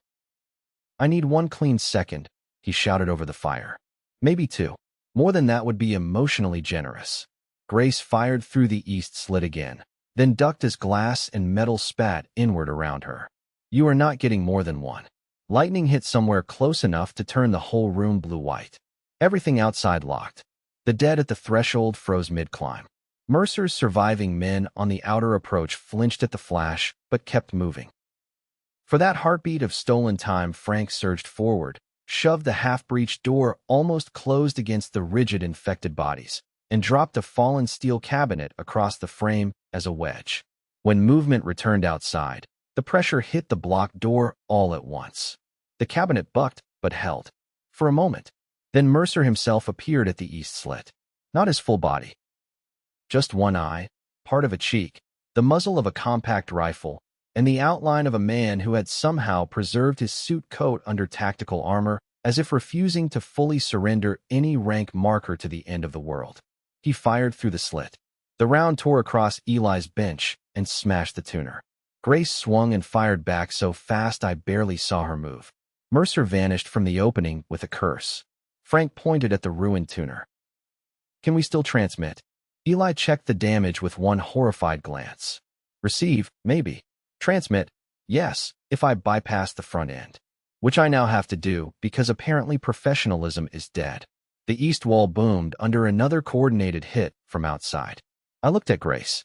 There was powder on her cheek and a line of blood across one knuckle where a splinter had cut through her glove. Her eyes met mine, and in that instant the whole room, the whole dam, the whole valley narrowed down to the simple, unbearable truth that I could not lose her. Not after the road. Not after the cabin. Not after the way she had turned terror into direction over and over until I started believing direction itself had her face. She must have seen some version of that in me. Not here, she said softly. I nodded once. Not here. Frank's voice cut across us. Then win the room. The next impact on the outer wall was not fists or bodies. It was the mass support guy wire outside snapping loose under storm strain and crashing against the steel shell of the outbuilding hard enough to shake dust from the ceiling and drive all of us down for cover. Eli stared upward. That is extremely bad. Grace lifted her head slowly. How bad exactly? He looked from the ceiling to the live mast feed cabinet to the patch leads in his hands. Bad enough that Grayback has stopped asking politely. We either stabilize the tower now, or the next hard shift may tear our only voice off the mountain. Frank checked the blocked door, the damaged east slit, the ladder to the loft, and the storm-lit valley beyond, all in one sweep. Then the valley just answered the question for us. I already knew what question he meant. Not whether we could survive Grayback. Whether we were finally done hiding behind it. Chapter 80. No more hiding. The crest room could not hold until morning. Once Frank said it out loud, the truth settled over us with a strange kind of relief. We had spent so many months surviving by inches, by smaller routes, by one more hidden night, and one more darkened window, and one more careful choice not to be seen. The cabin had taught us the beauty of that. It had also taught us the limit. Grayback was not a home. It was an answer, and answers like this did not survive by staying quiet. Frank laid the next plan across the console between bursts of rifle fire and weather impact, as if he were drawing up a yard project instead of the last argument of our lives. We stabilized the mast long enough for one real call, he said. Not a broad lecture. A short one. We tell whoever hears us to listen again at scheduled intervals. By time, build ears. Grace nodded before he finished. A rally point, not a sermon. Exactly. Frank pointed down the route map with the end of a magazine. Then we leave the room by the loft ladder, cross the crest maintenance spine, and reach the west transformer court before the dead closed the top completely. Eli looked up from the shredded tuner guts in his lap. That route passes open exposure for 80 yards and one switch enclosure I have not inspected. Frank's expression did not change. Best case. It still might kill us. Good. That means it's honest. Another slam hit the blocked door. The cabinet wedge skidded an inch across the floor. Outside, the dead hissed and scraped in frustrated waves while Mercer's last people kept taking disciplined shots at the breach whenever they found an angle. It sounded like two kinds of evil arguing over access. Grace was already at the rear patch bench, building a transmission script in the sharp, concise shorthand only a career reporter could have produced under that kind of pressure. She wrote nothing elegant. Just what mattered. Grayback. Electrical interruption. Lightning correlation. Listen tomorrow at dawn and dusk Mountain Time. Further procedure pending verification. Stay clear of live transformer fields unless you can also sever them. The dead mast to current. She looked over the page once and then set it aside. I hate that the whole world may get me at my least polished. I moved beside her and checked the mast meter. Your least polished has kept me alive. Her eyes lifted to mine. All the noise in the room kept going. Gunfire. Impacts. Storm. Eli muttering at a fried component. Frank moving furniture and ammunition around with exact military purpose. None of it changed the fact that for one suspended second it felt as if we were back in the cabin kitchen with weak coffee and frost on the window and a whole world of terror outside the walls. Back when it had still been possible to pretend maybe we only needed each other and a little luck. Grace touched the front of my jacket. You were going to say something before. I knew what she meant. In the middle of the fight. In the middle of everything. So I said it. I love you. There was no grand quiet for it. No helpful pause in the apocalypse. Just the truth in a freezing room on a mountain while the dead tried to break in. Her face changed in that way I had started storing up like a survival resource. That shift from hard focus to something open and fiercely alive. Good, she said. Because it would have been embarrassing if I was carrying that alone. Then she grabbed my coat, pulled me down, and kissed me with all the force she brought to everything important. Cold lips, gunpowder, fear, relief, hunger, anger at time itself. It lasted maybe 2 seconds. It changed the shape of the room. Frank cleared his throat from across the barricade. I support this at a less active time. Grace smiled without looking away from me. Noted. Eli held up the rebuilt tuner assembly like a priest presenting a questionable relic. I also support love, but only if someone plugs this in before we all die. Grace sat at the console and keyed the microphone. This is Grace Murphy at Grayback Dam broadcasting on emergency relay. If you hear this, record and repeat. Infected populations react to electrical disruption. Lightning causes temporary full-body seizure events over wide area. Local grid pulse events create shorter lock events. The infected also mass toward live current, especially large active systems. We are verifying a larger solution. Listen at dawn and dusk Mountain Time on relays 7, 9, and 11 for further procedure. Do not energize infrastructure without a way to sever it. Repeat, do not energize infrastructure without a way to sever it. This is Grayback. We are still here. She released the key and waited. Static. Then one voice. Weak. Distant. Maybe Denver again. Then another from so far out the words dissolved into weather and grain. Then another. And another. Not all clear. Not all complete. Enough. Enough to know the message was moving. Grace closed her eyes and let one breath leave her body as if she had been carrying a stone in her chest since Boston and had finally put it down for a second. When she opened them again, the reporter was gone and the commander was back. Time to go.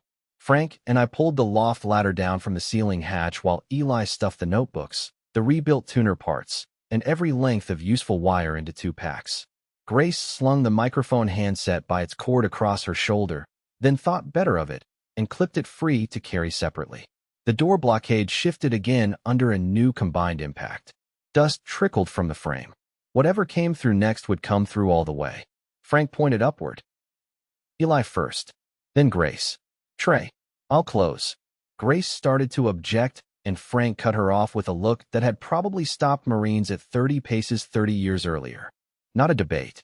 We climbed into the loft just as the cabinet wedge finally slipped. The door burst inward below us under a crush of dead bodies and one last Drex pushed behind them. Frank came up the ladder at a speed that should have been impossible, slammed the hatch shut under him, and dropped the crossbar into place as hands hammered the metal from below. The loft was a narrow crawl of beams, dust, and cable trays running above the communications room. We moved bent almost double toward the outer maintenance hatch at the west end. Below us came the sounds of Mercer's people fighting the dead inside the room we had abandoned. Gunfire. Screams. The wet impacts of bodies hitting metal. Then the sharper roar of the infected overwhelming whatever human order was left in there. Grace did not look back. Neither did I. The outer hatch opened onto the crest maintenance spine, a concrete ridge no wider than a truck lane running west from the mast platform toward the transformer court. Wind hit us at once, harder than before. The storm had thickened. Snow tore past in ground-level sheets. Guy wires hummed. And the dead were already on the crest. Not in one great, impossible wave. In lines and knots and climbing files from every access road, every stair, every service ramp that current and sound had made worth finding. Some were only 30 yards away, moving across the crest through blowing snow with that awful quiet coordination. Frank took one look and adjusted the whole plan in place. No straight run. We cut by the maintenance housings. Keep hard cover between us and the lower road. Eli peered through the storm at the shadowy bulk ahead. Transformer court is beyond those breaker sheds. If the yard still has its bus structure intact, we can stage the main pulse there. Grace looked at him. Stage? That sounds smaller than what you mean. He met her stare through snow and exhaustion. I know. We ran. The first stretch took us from the mast platform to the nearest maintenance housing, a low concrete utility shell with a sloped roof and a service conduit trunk running behind it. Frank led. Grace stayed on Eli's shoulder. I covered the rear and tried not to think about how exposed the open crest made us feel after so many months of trees, tunnels, rooms, walls. We pushed from housing to housing across the crest, using concrete breaker sheds as islands in a sea of wind and dead movement. Twice lightning struck close enough to freeze the entire visible field and let us reposition during those stolen seconds. The first time Grace actually laughed from sheer nerves when a line of infected locked in place 10 feet away, arms outstretched, snow gathering on their rigid sleeves. The second time Eli shouted over the thunder, That is the pattern. The duration scales by proximity to discharge. Frank hauled him forward by the pack strap. Write the paper later. At the last breaker shed before the transformer court, we stopped short. The west yard spread ahead of us under storm light. A maze of steel frames, ceramic insulators, bus lines, switch housings, and massive transformer blocks crouched on concrete pads like sleeping engines. Snow streaked through the lattice. Arcing blue corona flickered around one upper line where old insulation had begun to fail under returning load. It was beautiful. It was terrible. It was enough. Eli stared at it the way Grace had stared at the live console, with fear and wonder fighting for the same space in his face. That's it, he whispered. That is where the real answer lives. Grace took in the yard, the converging dead, the storm, and the endless black roads below. Can we do it? Eli did not lie. Yes. Then he looked at the surrounding mountain, at the crest roads now filling from both east and west, at the lower switchbacks turning into flowing black arteries around us. He swallowed. Probably once. Frank checked what ammunition remained and distributed it without ceremony. He kept the few explosive charges taken from Mercer's men for himself. Grace loaded a fresh magazine and tucked a second knife into her boot. I looked out over the transformer yard and felt something inside me settle into place. Not peace. Decision. The cabin had been where we learned to live in the dark. Greyback was where we learned the dark had rules. The dead were not magic. Not fate. They were a system wearing flesh. Systems could be mapped. Systems could be baited. Systems could be broken if you were willing to stand close enough to the blast. Frank crouched beside the concrete wall and drew the first lines of the transformer plan in snow with the tip of his knife. Grace knelt on one side of him, Eli on the other. I took the outer angle and watched the roads climb. Below us, through snow and lightning and night, the whole valley kept coming. And for the first time since the world ended, I was not thinking about escape at all. I was thinking about where to place the charge that would stop it. Chapter 81. The Yard of Lightning. Frank finished sketching the transformer yard plan in the snow and looked up at the three of us, as if he expected the mountain itself to argue. Here is the shape of it, he said. We do not own the whole yard. We do not need the whole yard. We need one control shelter, one clean feed, enough working switchgear to route current where Eli wants it, and enough breathing room to stay alive while he does it. Snow dragged sideways across the breaker shed opening. Beyond us, the west yard flashed in pieces under lightning, a geometry of steel and porcelain, and cable hung over a black drop into the valley. Every time the sky lit, the dead appeared in a new arrangement on the roads below, climbing in narrow, disciplined files that looked more like system flow than hunger.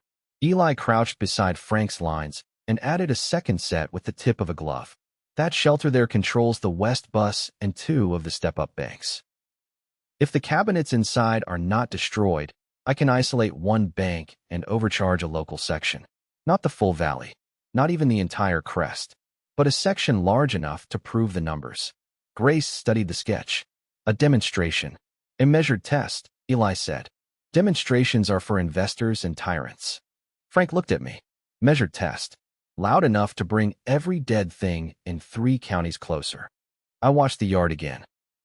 The nearest infected were threading around the first steel fence line now, moving in eerie mutual awareness, not bumping into each other the way the early dead had done in Boston. They climbed around obstacles, corrected for slick concrete, and changed lanes whenever a live line crackled overhead. It felt like watching a current look for ground. What is the worst part? I asked. Eli pointed to the transformer court. The yard itself is a field of bad options. No full cover. Plenty of metal. Plenty of old insulation. If any line comes down while the bank is hot, every puddle becomes a coin toss. Grace folded her arms tighter against the cold. You say comforting things in the least comforting possible way. I prefer efficient honesty. Frank slotted a fresh magazine into Mercer's rifle and handed it to Grace. Then let's do efficient violence before honesty gets crowded. We moved on his count. The first push into the yard felt like running through the inside of a machine that had decided it disliked us. Wind screamed through the steel frames. Snow clung to every rung and handrail. High above, one damaged insulator bled a faint blue halo that flickered in time with distant thunder.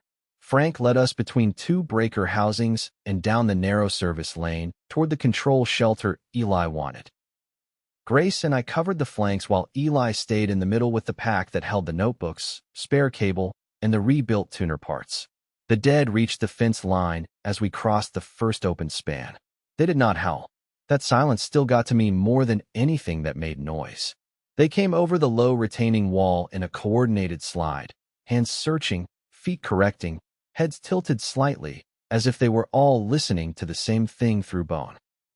I fired twice and dropped the first one at the knees because Frank had trained that instinct into me months ago. Grace shot the second through the temple before it finished turning toward Eli. Frank took a third with a fast, controlled burst and kept moving. Do not stop on open concrete, he barked. We cut left around a transformer block the size of a house trailer, ducked under a bus support, and reached the control shelter door just as another line of infected poured in from the lower stair. Frank slammed the steel latch behind us. The impact shivered through the thin building at once as bodies hit the outer wall. Inside, The shelter smelled like hot dust and old oil. A narrow row of cabinets lined the inner wall, each face crowded with analog gauges, knife switches, fuse disconnects, and brittle label plates. Eli made a sound I had learned to read as reverent panic. "Oh, this is beautiful," he said. Grace stared at the cabinets. "That is not the word I had." Eli was already pulling off his gloves with his teeth. "It is absolutely the word. This is pre-smart grid architecture. Manual logic. Mechanical safeties. A person can still bully this." Frank took the rear corner by the door, checked the firing slit window, and then looked at me. "You and I hold walls. Grace covers Eli and reads whatever old ghost manual he needs." Grace set her father's notebook on the narrow work ledge and started flipping pages. "I have one better." Dad copied Grayback maintenance notes when he was snooping around Drex land records. He thought the company was hiding more than drug trials. For once his paranoia was academically useful. She found the marked section and read off a panel designation. Eli matched it on the cabinet face and nearly smiled. "West Yard Sectional Control. Grace, I may actually adore your family archives." That is dangerous language in front of my uncle. Frank did not turn. "I allow scientific infatuation." The first heavy slam hit the shelter door and warped the outer skin inward. I glanced at Frank. "How long?" He listened, head angled. "Long enough if they stay dead and stupid. Less if Mercer still has breathing people." That answer landed with bad timing because a shot cracked outside at almost the same second. The round punched through the wall by the far cabinet and showered Eli with insulation. He flinched and then kept working with his jaw set. Breathing people confirmed. Grace dropped to one knee by the slotted side window and fired back through the gap. I saw nothing but snow and a muzzle flash disappearing behind a switch stand. "Mercer is stubborn," she said. Frank grunted. "So are roaches." Eli opened the first isolation switch with both hands and leaned his weight into it. The lever resisted, then slammed over. Somewhere beneath us, something clanged through the yard with a deep metallic report. One analog needle rose. Then another. "Good," Eli murmured. "Very good. Grayback, you nasty old beast. I knew you still had standards." Another shot punched the window frame. I dropped to the concrete floor and returned fire through the slit, aiming for where I thought Mercer's man would need to be. A cry came back through the wind, human and brief. Frank checked the opposite wall. "Trey, save heroics for when we need them. Ammunition is a language, not a feeling. Understood and moving." Grace kept reading. "There's a note here about surge dampers tied to weather events." Dad underlined it 3 times. Eli looked over without pausing. "Read the exact line. During mountain electrical events, operators must isolate West Reserve Bank before restoring crest communication loads. Simultaneous demand causes resonant feedback through auxiliary bars." Eli froze for one valuable second, then snapped his fingers at the cabinet. "That is it. That is our lock pattern." I stared at him. "Translate." He looked up, hair falling in his face, eyes bright in that way that made him seem half terrified and half alive for the first time since we met him. "Lightning is not magic to the infected. It is overload. The mountain grid briefly forces too much current through too many linked pathways at once. The same thing can happen artificially if we route the reserve bank through the crest load and then sever it hard enough." Grace shook her head. "You are still speaking fluent, engineer." "It means," he said, "we are not hunting a cure anymore. We are building a hammer." Frank's expression did not change, but something heavy moved through his eyes. Acceptance, maybe, or the final loss of an older hope. Outside, the dead thickened against the walls. We could hear fingers scraping steel. We could hear more shots from farther downslope, where Mercer's people were trying to use the infected pressure as cover to close in. The whole shelter sounded like a drum struck from every side. Eli pointed toward a lower cabinet. "I need the reserve bank tied in, and I need somebody brave or temporarily foolish to reset the manual bus coupler outside." "I have been called both," I said. Grace turned from the notebook fast enough to make her hair whip across her cheek. "No," Frank answered before I could. "He is not going alone." Grace rose. "Then I'm going with him." "No," Frank said, and when she opened her mouth he lifted one hand. "Not because you can't. Because if Eli gets one line wrong, You are the only person here who can pull the notes together fast enough to keep the whole plan from turning into an expensive funeral." The shelter shook under a fresh impact. Grace looked at me, anger and fear fighting in her face. Neither one made her look smaller. 2 minutes, she said. You take no risks that feel cinematic. I never do. That is not even slightly true. I leaned in, touched her cheek with my glove, and let myself hold her gaze for one breath that felt stolen from a better world. 2 minutes. Frank opened the rear service hatch. Wind punched into the shelter at once, carrying ice crystals and the electric taste of the yard. He went out first, rifle up. I followed into a maze of metal shadows and blue flicker. The manual bus coupler stood 20 yards away beside a concrete plinth, exposed to the open lane between 2 transformer blocks. The dead saw us immediately. 3 of them came from the lower rail, moving with that same linked certainty. Frank dropped the first. I shot the second and had to kick the third off the plinth when it reached for my leg with both hands. Its skin felt wrong through denim, too cool and too dry, like meat stored for transport. Coupler, Frank snapped. I grabbed the lever. It was half frozen and stiff, as if the mountain wanted to keep its answer. I pulled once and got nothing. Frank fired over my shoulder, then stepped in and drove his weight down beside mine. The handle gave with a violent crack and slammed into position. Every transformer in the yard answered. Not with light. Not at first. With sound. A subterranean hum rose through the concrete and steel until I could feel it in my teeth. Blue corona spread along the highest insulators.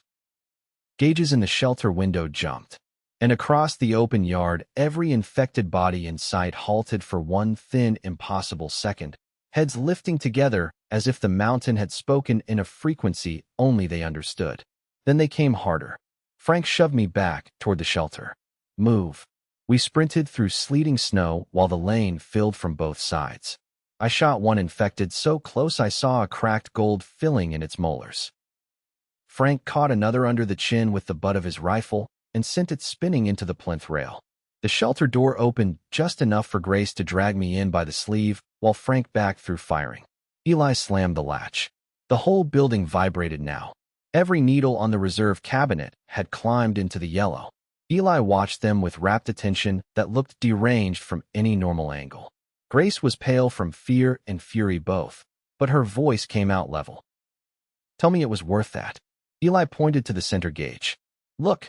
The needle trembled at the exact mark where Grace's father had underlined the note.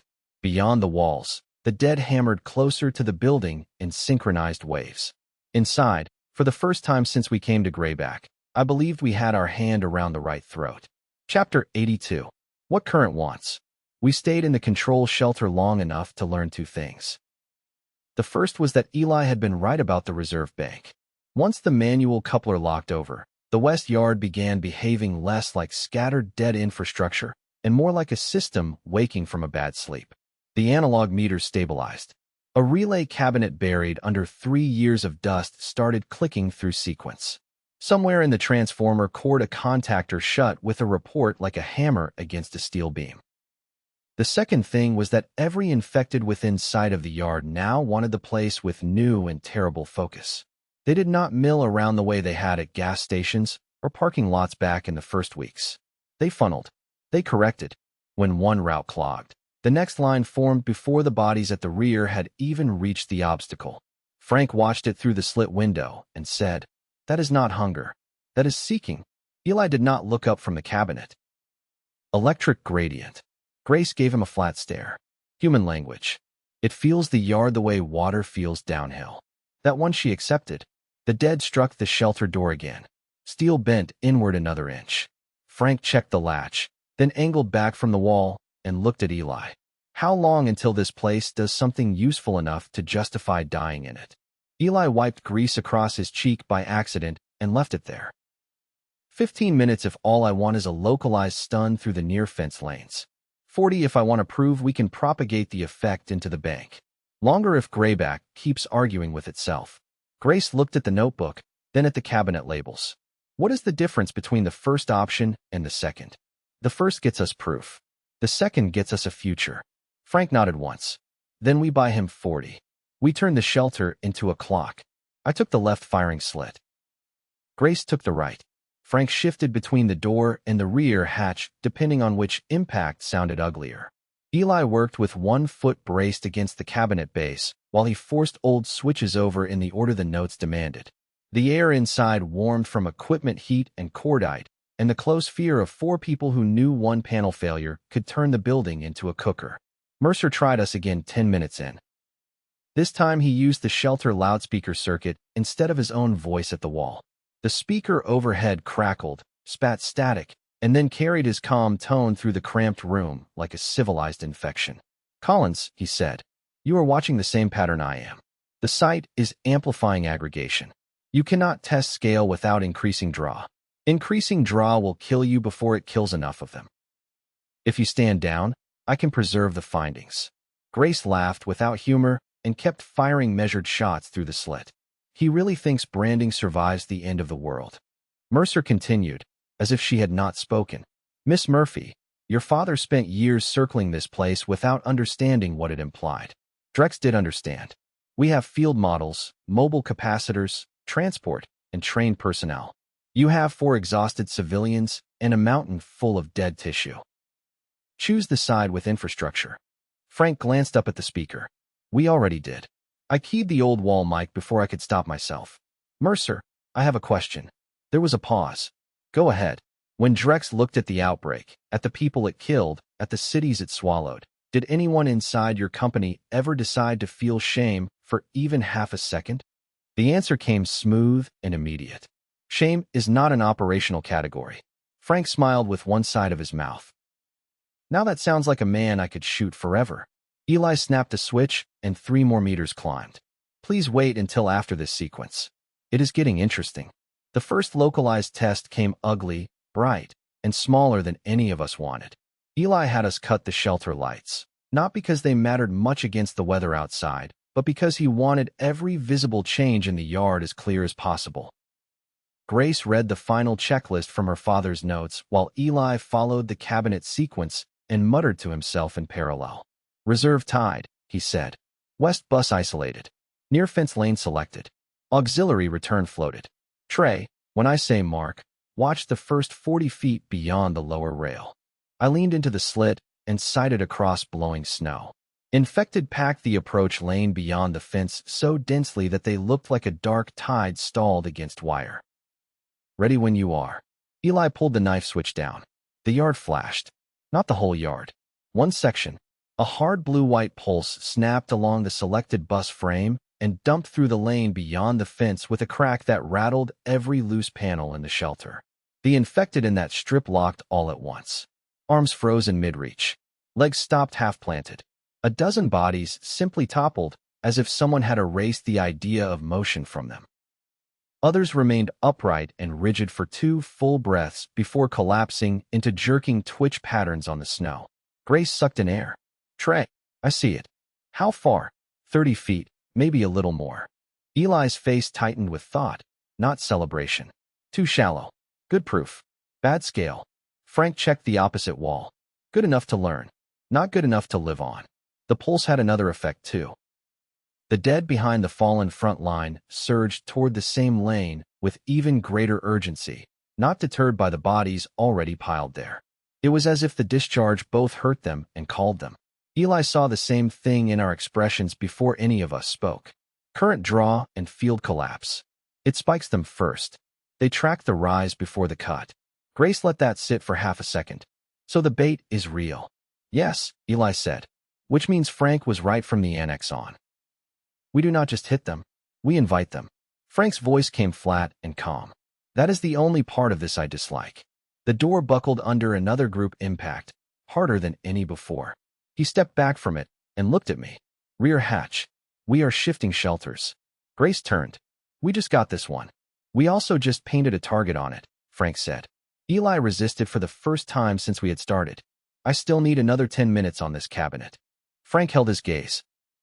"You have too." It was not cruelty. It was arithmetic. The next 2 minutes stretched strange and tight. Eli rerouted one more set of leads, while Grace copied the sequence order into the margin of her notebook in case we lost the pages that carried her father's original notes. I covered the slit and dropped 2 infected that managed to climb the lower fence. Frank set one of Mercer's charges against the inside frame of the front door, not to kill the dead, but to turn the shelter into scrap the second we abandoned it. Grace saw him work and did not comment. We were beyond pretending any place on the mountain could remain useful after we left it. When Eli finally stepped away from the cabinet, he looked sick with reluctance. I have enough. Not all of it, but enough. Frank jerked his head. Then we move. The rear hatch opened onto a narrow conduit trench lined with iced cable supports and half buried in drifted snow. It ran west toward a heavier service block that Eli called the relay vault, the next step in routing power deeper into the transformer court. We ducked into it one by one and moved bent under the concrete lip while the dead hammered at the shelter we had just left. As soon as we cleared 30 yards, Frank keyed the clacker on the charge. The front of the control shelter blew outward in a fan of steel, glass, and blue sparks.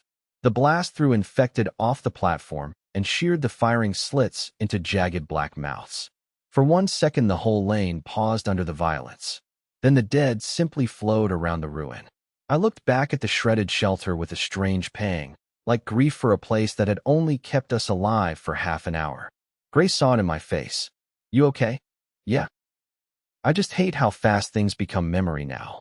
She moved closer in the trench, shoulder brushing mine as we kept walking. Then keep the important ones longer. There was no room for a longer answer, not there. Frank was in front. Eli was already pointing toward the relay vault with desperate urgency. The trench filled with windblown grit and the hum of rising load.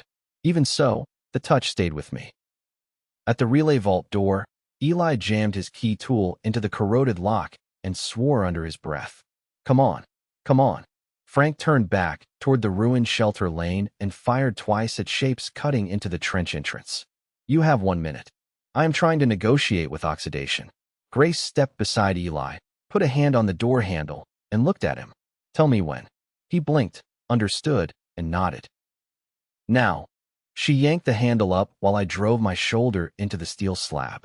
The frozen lock tore free from rotten bolts, and the door jumped inward hard enough to knock both of us stumbling after it. The relay vault beyond was dark except for a single emergency panel, still glowing low amber on backup reserve. Eli stared into it like a pilgrim looking at a shrine.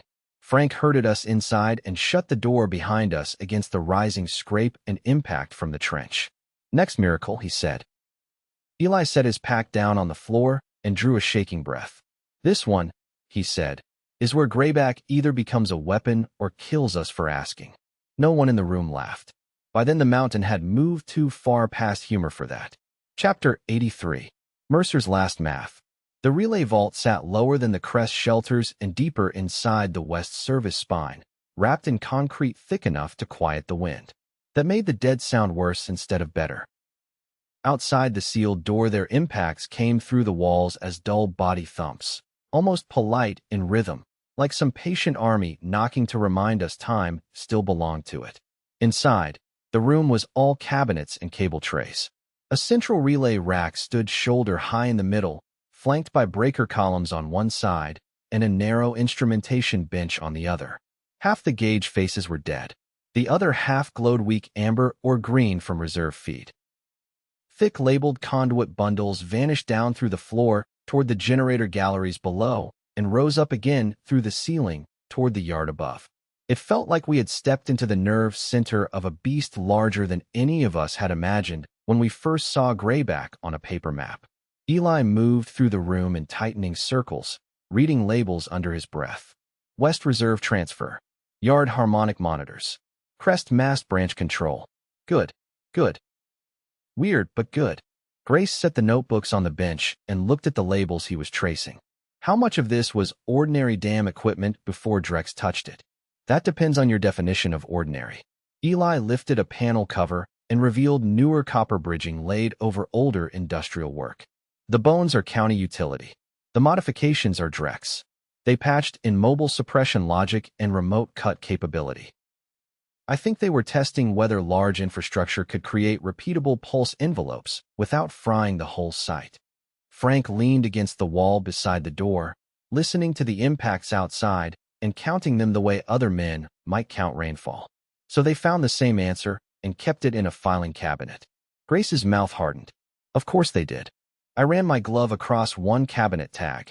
The stamped letters were nearly worn flat. If Mercer already knows all this, why does he still need us? No one answered at first. Then Grace did, without looking up. Because he lost the people who knew the site. He lost the annex. He lost the company's clean chain of control.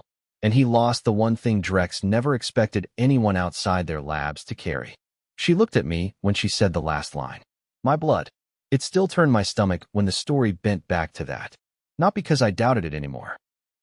We had too much evidence for doubt. Every exposure we had logged, every lab note from Colorado Springs, every ugly chart showing the parasite respond to me differently than it did to anyone else, had turned my body into a fact. Facts could still feel like theft. Frank saw that thought cross my face.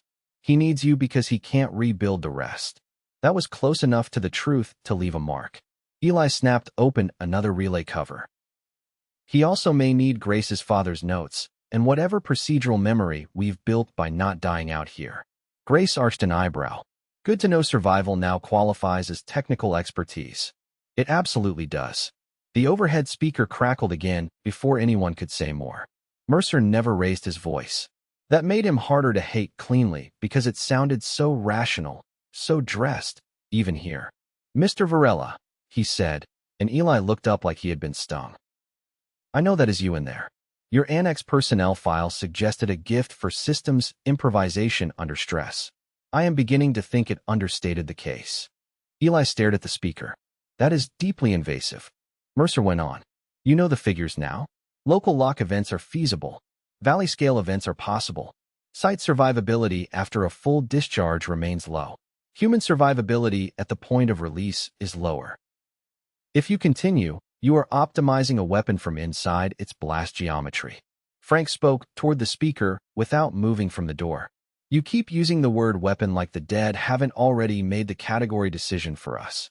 Mercer ignored him. Collins, you are still the variable. Drex has mobile containment farther south. Generator trucks, shielded storage, preserved records.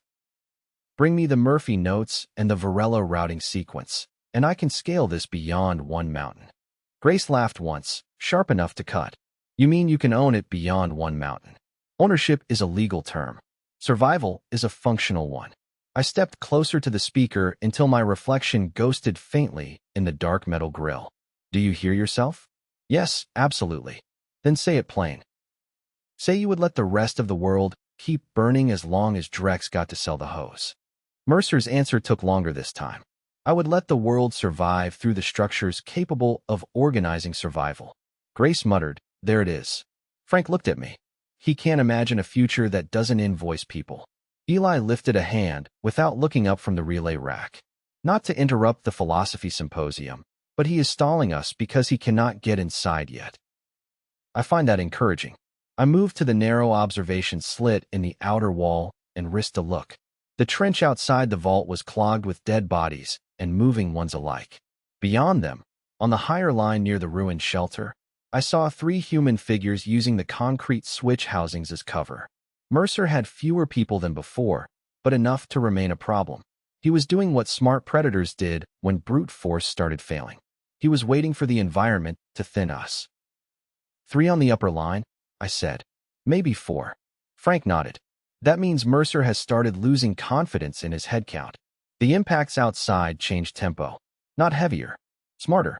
Instead of a general crush at the door, the dead began pushing hardest at the wall section closest to the floor conduits, the place where warmth from active equipment bled faintly into the concrete. Eli heard it too and straightened from the rack with alarm sharpening his face.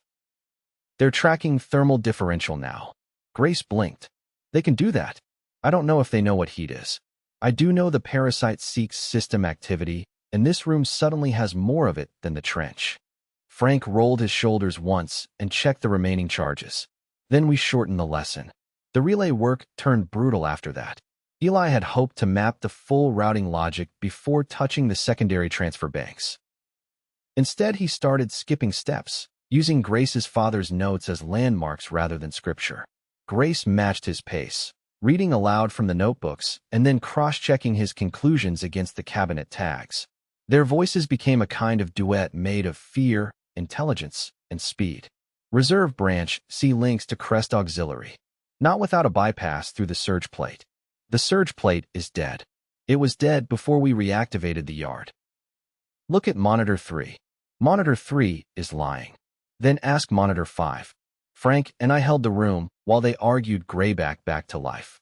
At one point, the impacts at the lower wall grew bad enough that I looked over and saw a hairline crack tracing along the concrete seam by the conduit floor plate.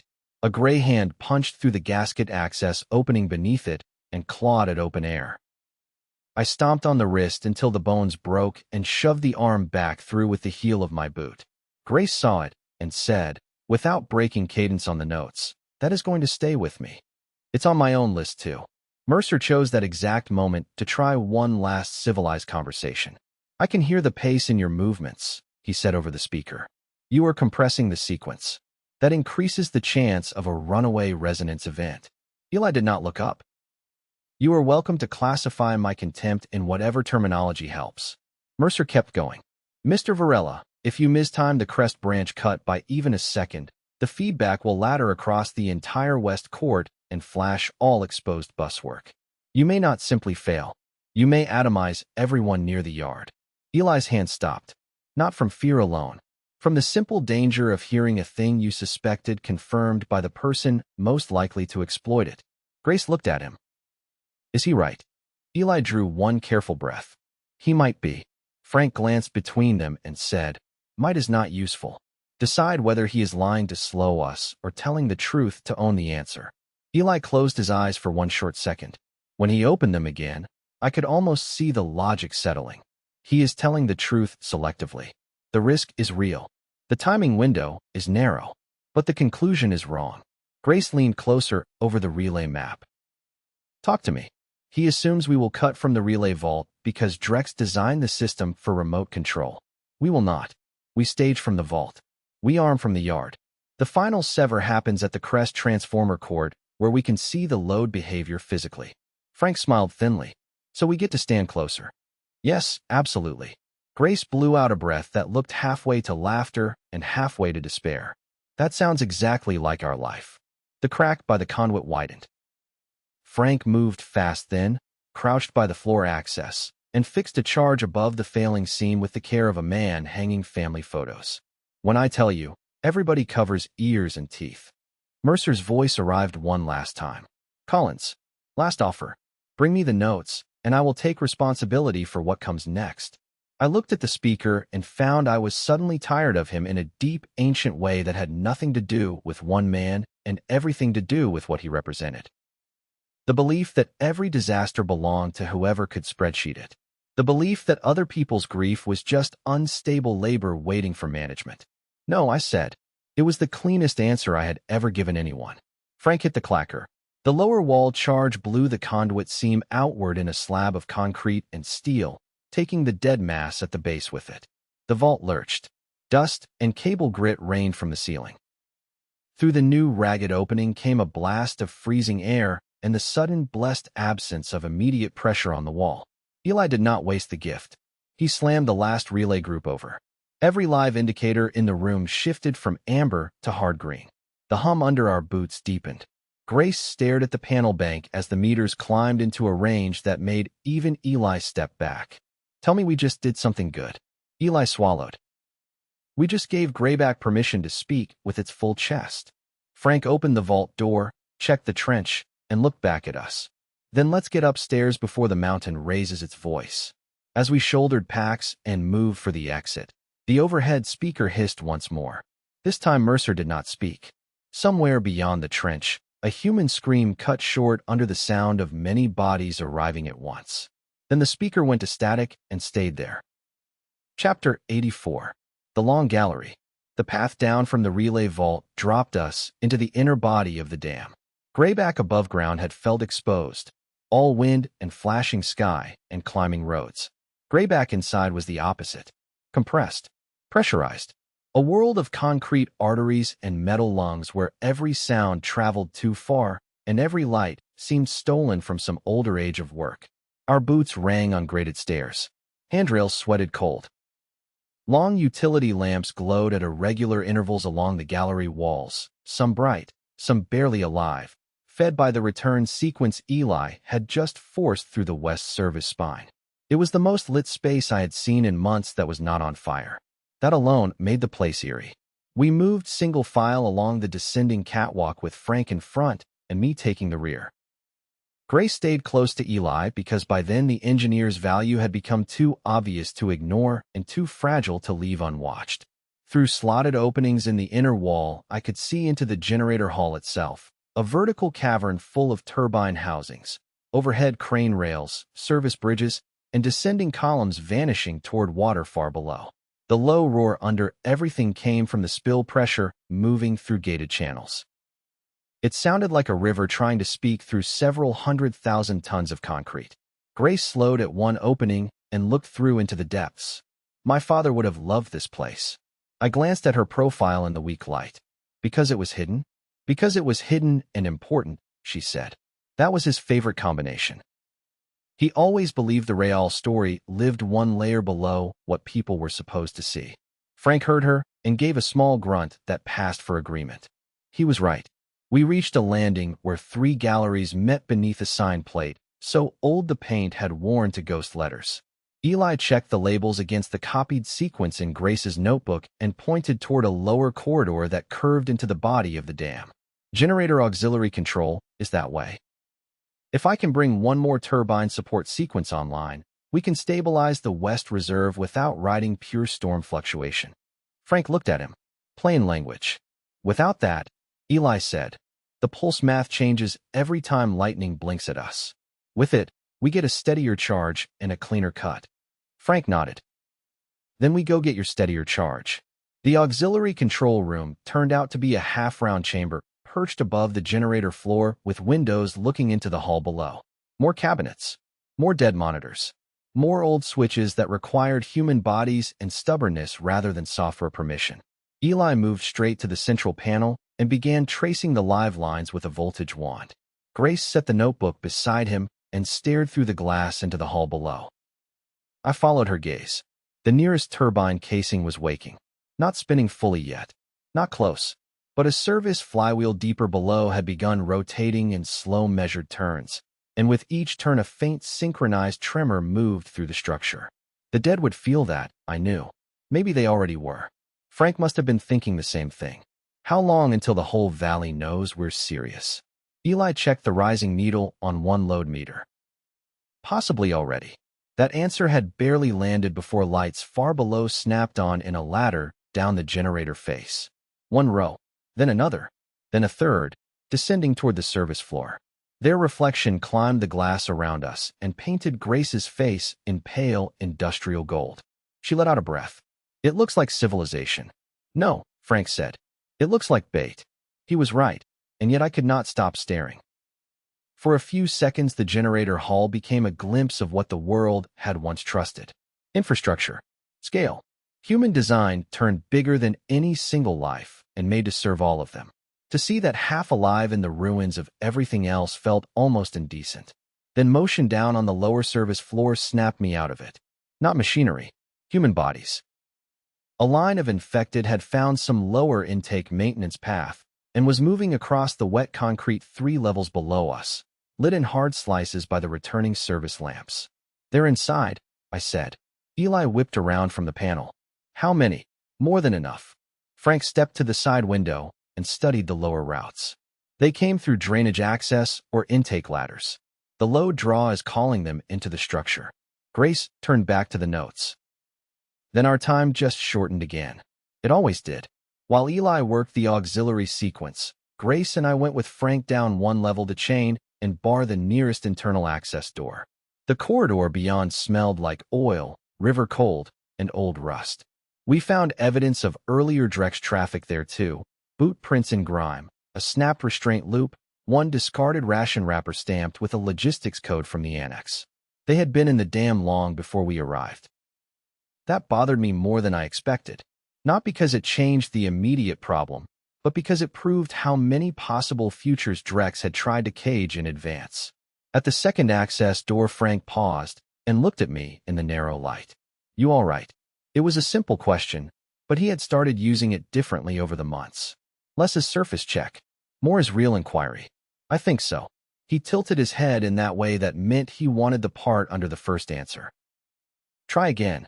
I rested my forearm against the cold rail and let the truth come out without decoration. I keep thinking about how many versions of this they must have planned. The drug, the outbreak, the annex, Greyback, me. Sometimes it feels like we've spent all this time inside somebody else's design. Frank considered that. Then he shook his head.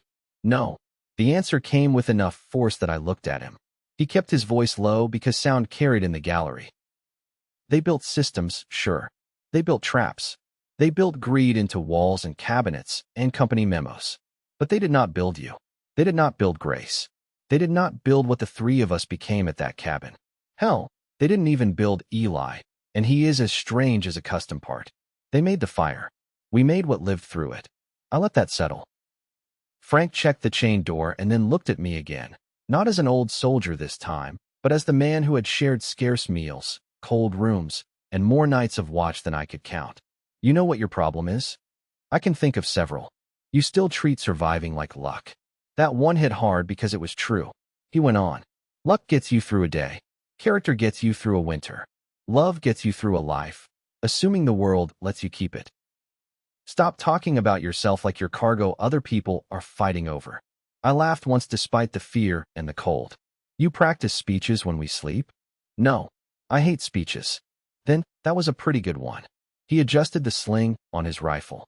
That was not a speech. That was a correction. We headed back toward the auxiliary room before I could say more, and I carried the correction with me. By the time we returned, Eli had the panel open to its deeper guts and Grace had become his second brain entirely. She was standing with one hand braced on the cabinet frame, reading off a sequence while he routed around a blackened suppressor block that had failed years earlier. Can you bypass it? She asked. I can bypass anything once. That is not confidence. That is engineering. The lower hall lights brightened again. A flywheel deeper below picked up speed. Then the first full support turbine engaged. You felt it before you heard it. The vibration under our boots sharpened into a smooth force that rolled through the walls and catwalks like a giant hand passing along the concrete. Meter needles jumped. The glass in the observation room hummed. Far below, every infected on the service floor stopped at the same time. Grace stared through the window. There. The dead stood frozen for one breath. Then two. Then, as the support frequency stabilized rather than cutting away, they resumed movement with renewed certainty and all turned their heads toward the deeper live section of the hall. Eli saw it and whispered, half to himself, a sustained current guides, a hard rise and sever locks. Frank nodded, which means the whole trick is timing. Timing and geometry, Eli corrected. We got both pieces of luck at once then, if luck was still the word. A lightning strike hit somewhere above the crest. The resulting surge moved through Greyback faster than thought. Every monitor in the auxiliary room flashed white. The live lines screamed in the walls. Down in the generator hall, the infected locked mid-step, not just the ones nearest the service floor, but the ones on the lower intake ladder and the ones farther back in the tunnel mouths. For nearly 3 full seconds, the entire visible cluster became a sculpture of interrupted purpose. Then the moment passed. Grace slapped a hand against the glass. Did you see the duration? Eli already had. He was writing numbers across the margin of the notebook with the speed of a man catching facts before they evaporated. 3.1, maybe 3.2. At this load, with natural surge on top of auxiliary support. Trey, Frank, if we can reproduce even a portion of that through the West Bank and cut it into the crest line dash. Frank finished for him. We can drop a lot of dead. Grace looked at the notebook, then at the hall, then back at Eli. How close are we? He stared at the cabinet with something like awe and dread mixed together. Closer than I wanted. That was the sentence that stayed with me. Closer than I wanted. Not because he lacked courage. Because he understood what it meant better than the rest of us. The closer you got to a real answer, the less room remained for fantasy. A cure was comforting because it promised return. A pulse was harsher. It promised victory maybe, but only through destruction and risk and systems blown apart on purpose. The mountain no longer wanted us to heal the dead. It wanted us to kill what moved them. Eli shut the auxiliary panel and looked at the rest of us in turn. We go back up. We use the west court to stage the overload. We keep the crest mast alive long enough for Grace to send the exact method. Then, if we are still breathing, we cut the bank and let Greyback hit itself in the face. Grace tucked the notebook under her arm. That is the least reassuring pep talk I have ever loved. Frank checked his watch, though none of the hours meant much anymore. Then love it while moving. As we stepped back into the long gallery, the whole dam shivered again with rising load. From somewhere above us came the distant layered impacts of the dead reaching yet another level. Greyback was awake now, and awake things, I had learned, always drew company. Chapter 85. Voices in the Static. The climb back toward the crest felt different after the long gallery. Before, Greyback had seemed like a sight we were invading in pieces, learning one hazard at a time as the mountain tried to kill us.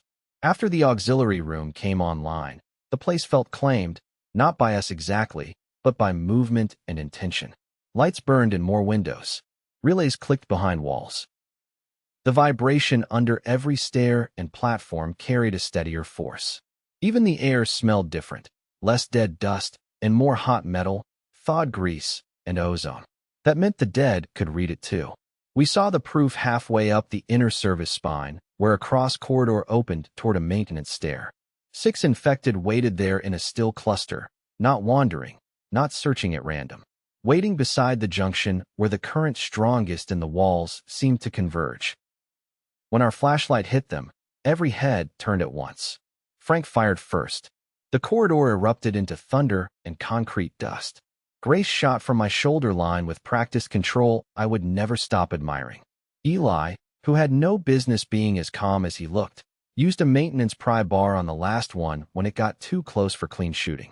He hit with ugly commitment, face pale and jaw locked, then stared at the fallen body with a kind of horrified professional interest. "Please understand," he said to no one and everyone, "that I preferred spreadsheets." Grace yanked him back into motion. "You can write one about this later."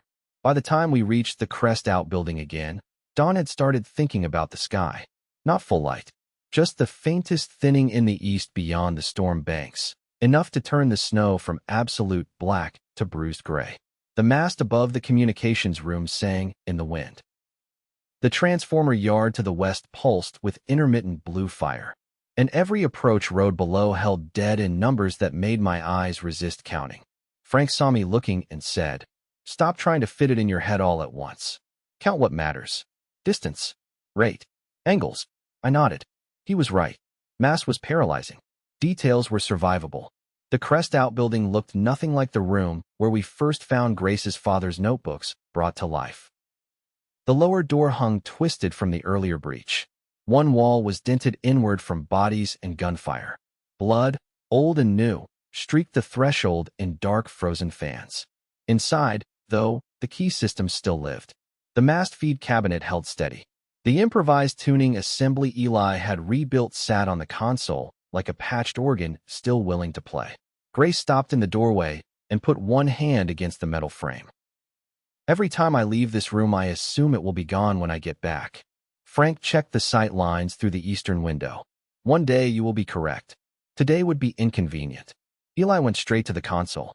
"I need 8 minutes for recalibration. 10 if the mast branch drifted during the auxiliary rise. 15 if Greyback decides it dislikes me personally." Grace set the notebooks down and rolled her shoulders once.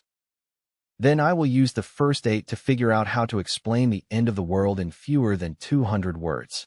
I moved to the window and looked out across the valley while Frank redistributed ammunition and checked the outer route to the transformer court. From this height, the world below no longer looked like land. It looked like channels. Dead flowed on roads, on service ramps, through drainage cuts, across spillway ledges. The great body of the horde kept finding structure and using it, as if the parasite loved infrastructure as much as Drex ever had. The first clear reply came before Grace even finished drafting the next transmission. A burst of static cracked over the monitor, followed by a woman's voice rough with exhaustion and distance. "This is Denver Municipal North Relay to Greyback Signal. Repeat, Denver Municipal North Relay to Grayback Signal. We have been recording your windows.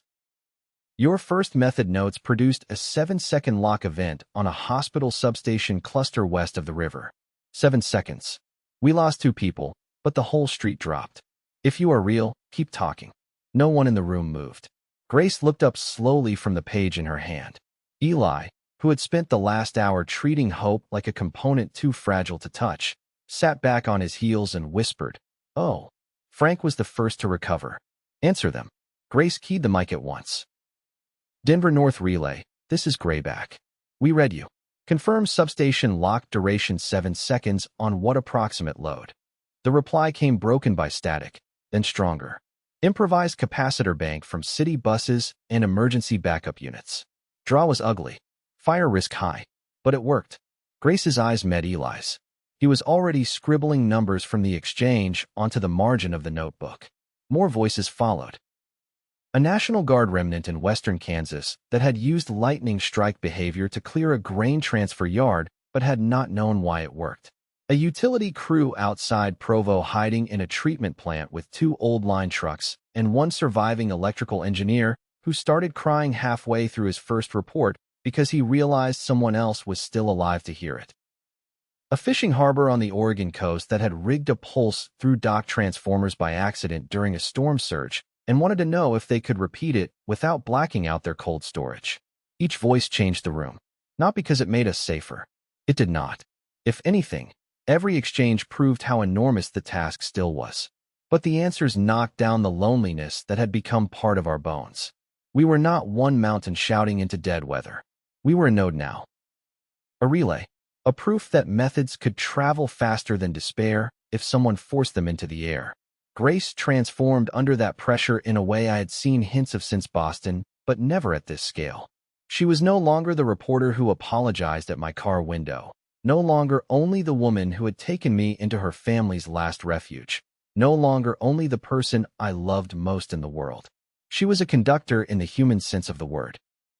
She took fragments from Denver, Provo, Kansas, Oregon, and stitched them into a live practical language survivors could use. She cut panic out of every response. She asked for load details, bank sizes, cut timings, casualty counts, local dead behavior. She made pain useful without making it smaller than it was.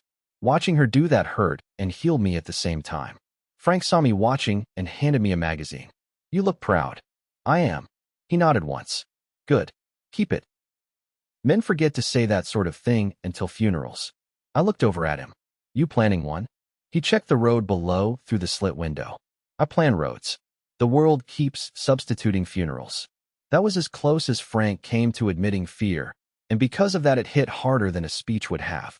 When Grace finally stepped back from the mic to breathe, the room had warmed from bodies, equipment, and the energy of voices crossing impossible distance. She rubbed one hand over her face and leaned against the console. "You need water," I said. "So does America." I handed her my canteen anyway. She drank, then let her head rest briefly against my shoulder. It was a small motion, and it nearly undid me. "Tell me something true," she said quietly. I looked out at the valley, then back at her. "I do not think this ends with us walking away clean." She nodded into my coat. "That is exactly the truth I already had." I touched the back of her neck. "I'm sorry. Don't be." She lifted her head and gave me that direct, steady look that never let me hide. "Tell me the other truth." I knew which one she meant. "I would still come here with you," I said, "even if I knew the shape of it." Her mouth softened, not into a smile exactly, but into something deeper. "Good. Because I would still steal your car." Frank made a faint sound of disapproval from the doorway. "Romance later. Numbers now." Eli held up a sheet of notes filled with quick, dense writing. "Actually, romance may be improving our output. Denver's 7-second lock confirms the resonance model, but only when the rise and sever phases hit a narrow threshold. We need one more data point from our own yard before Grace sends the full instructions, or we risk telling the whole country to build very exciting suicide devices." Grace straightened immediately. "So we test again." Frank looked out at the crest roads, then at the West Court. "One controlled test. Then we prepare the final sequence." We moved fast because speed had become the only respectful way to treat danger. Eli and Grace refined the trigger order based on the replies. Frank and I checked the path back toward the transformer court and laid out ammunition, flares, and the last 2 captured charges for Mercer's people. The storm was easing into a mean gray dawn, which helped visibility and hurt us everywhere else because the dead no longer needed lightning flashes to navigate the crest. Before we left the room, Grace caught my sleeve. "Do not give me a heroic face," she said. "I don't have one." "You absolutely do. It's subtle, but I know it now." I let myself smile. "What face should I give you?" "The one that plans to come back." "I can do that." She kissed me once, fast and fierce, then picked up the radio script and tucked it into her jacket. "Good. I have too many stations to disappoint to lose you now." We left the outbuilding together and stepped into a dawn that looked made of steel filings and cold ash. Below us, somewhere out in the ruined country, strangers were building our method from scraps and faith. Up here, we had to make sure the method deserved that faith before the whole world spent it. Chapter 86. The Summons. The second yard test proved the science and ruined the morning. Eli staged it from the west court itself this time, not from a sheltered cabinet behind thick walls. That was the only way to see the physical behavior he needed. He wanted line of sight on the bus frame, the reserve bank, and the selected cut point, so he could match timing against real metal rather than trust ancient indicator lag, which meant the rest of us had to keep him alive while he stood in the middle of one of the worst locations on the mountain with a notebook in one hand and a timing switch in the other. The West Transformer Court spread around us, like a cathedral built by practical men and later abandoned to weather. Steel gantries climbed over concrete pads. Ceramic insulators loomed taller than a person. Heavy lines crossed overhead in black arcs. The nearest active bank thrummed with contained force. Snowmelt steamed off one housing where current had warmed the metal enough to resist the cold. Frank placed us with the precision of a man arranging weights on a scale. He put Grace on the east breaker barrier where she could cover both the yard interior and the lower crest road. He stationed me near the service plinth that held the manual sever lever. He took the western approach himself because it had the longest line of fire and the worst angle if the dead broke through in numbers. Eli crouched behind a low concrete cable vault with the control lead routed through his lap and 3 stopwatches lined up beside him on the snow-dusted lid like a madman's altar. "On my mark," he said, eyes darting between gauges and the west bank. "Rise for 3.8, sever on my call. Observe body response nearest active lane and secondary echo on the lower road." Grace looked at him over the sights of Mercer's rifle. "One day I am going to force you to say a full sentence in regular person language." I just did. Frank checked the western lane. Less marriage banter. More mountain. The dead were already arriving in new density. Not yet the full super horde we feared, but enough to show the pattern hardening. They came down service stairs, up spillway ledges, through maintenance trenches, over railings, and along the lower crest roads in converging lines. Every activated section of Grayback had become part lure and part map for them. Eli raised his hand. "Bring the rise." I threw the lever. The bank sang. A hard bright charge ran the selected frame, deeper and cleaner than the first shelter test. The nearest cluster of infected stiffened before the sever even came, bodies twitching against the rising field. Eli watched the stopwatches. Grace dropped 2 more moving shapes before they closed on the eastern rail. Frank cut down a 3-body line on the west approach without wasting motion. "Sever," Eli shouted. I slammed the lever back. The discharge cracked across the selected lane with enough force to sting my teeth. This time the lock rippled. Not just the first line beyond the court fence. Not just the lower rail. The effect jumped through the active gradient into the descending approach road and froze every infected body in sight for one fierce, magnificent instant. A whole section of the mountain paused. Then bodies collapsed in knots across the road, over each other, down the slope, tangling the living dead behind them in a grinding wave of interruption. Grace stared. "That's farther." Eli was already marking the times. "Much farther." The rise window held. The feedback-shaped dash. Frank cut him off.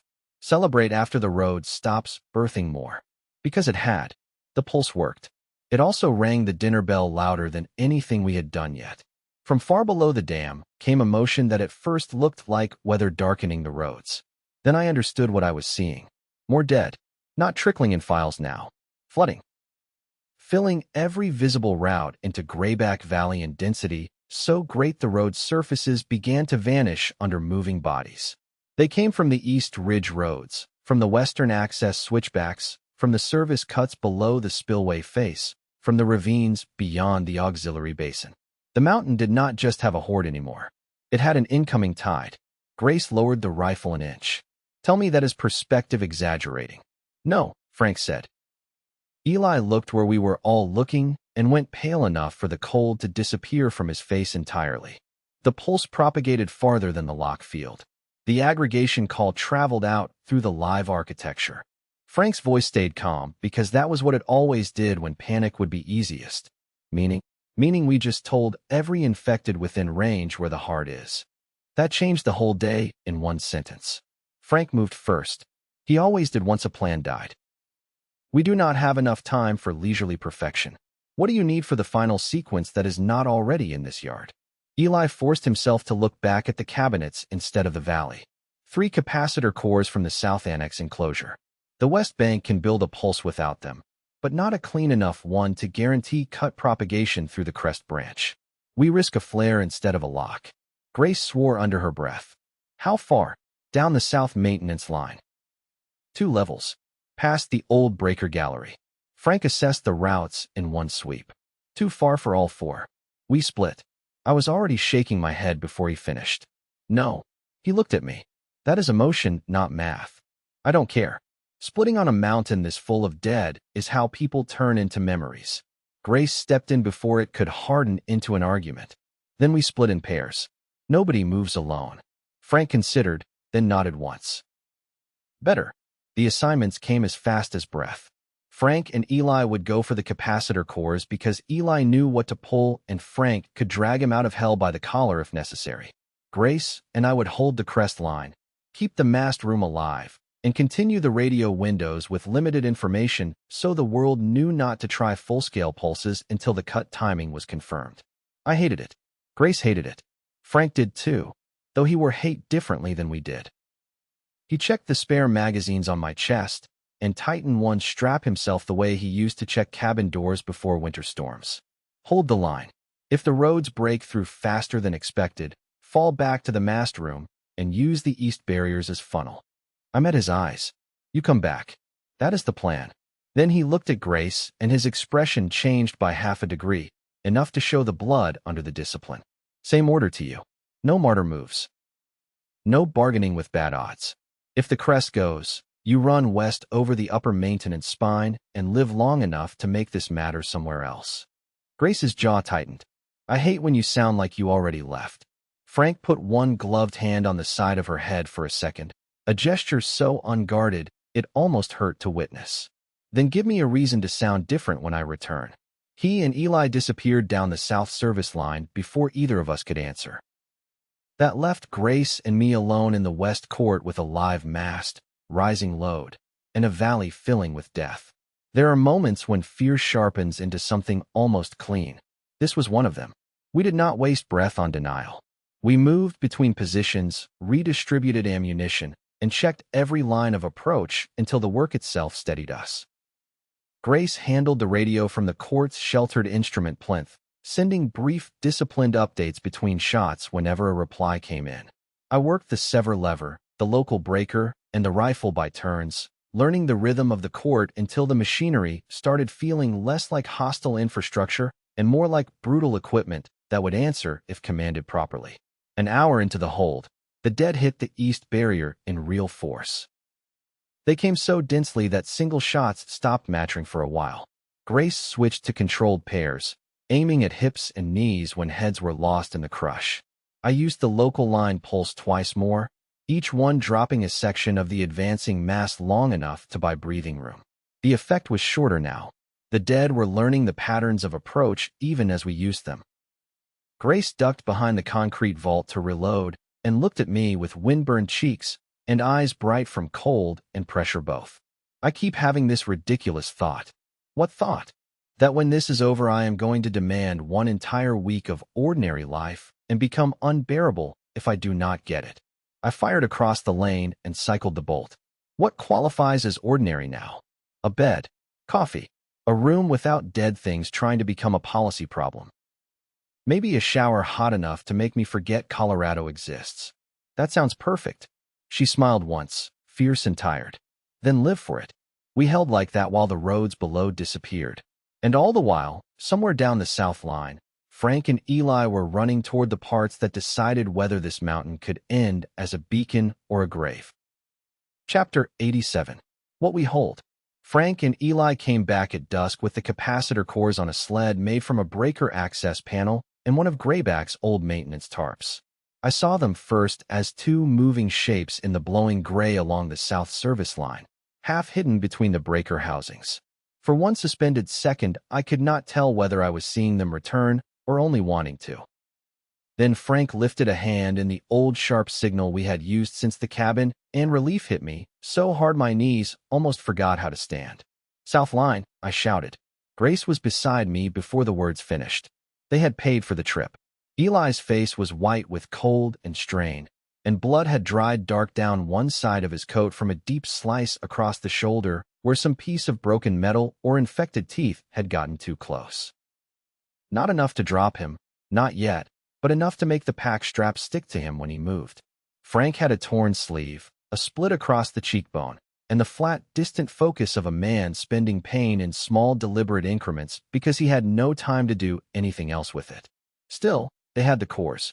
3 heavy cylindrical units wrapped in foam and cable mesh, the exact size of Hope, becoming inconveniently portable. We hauled the sled inside the West Instrument shelter and barred the door while the dead battered the outer walls and fences in relentless waves. Eli braced both hands on the workbench and breathed through his teeth.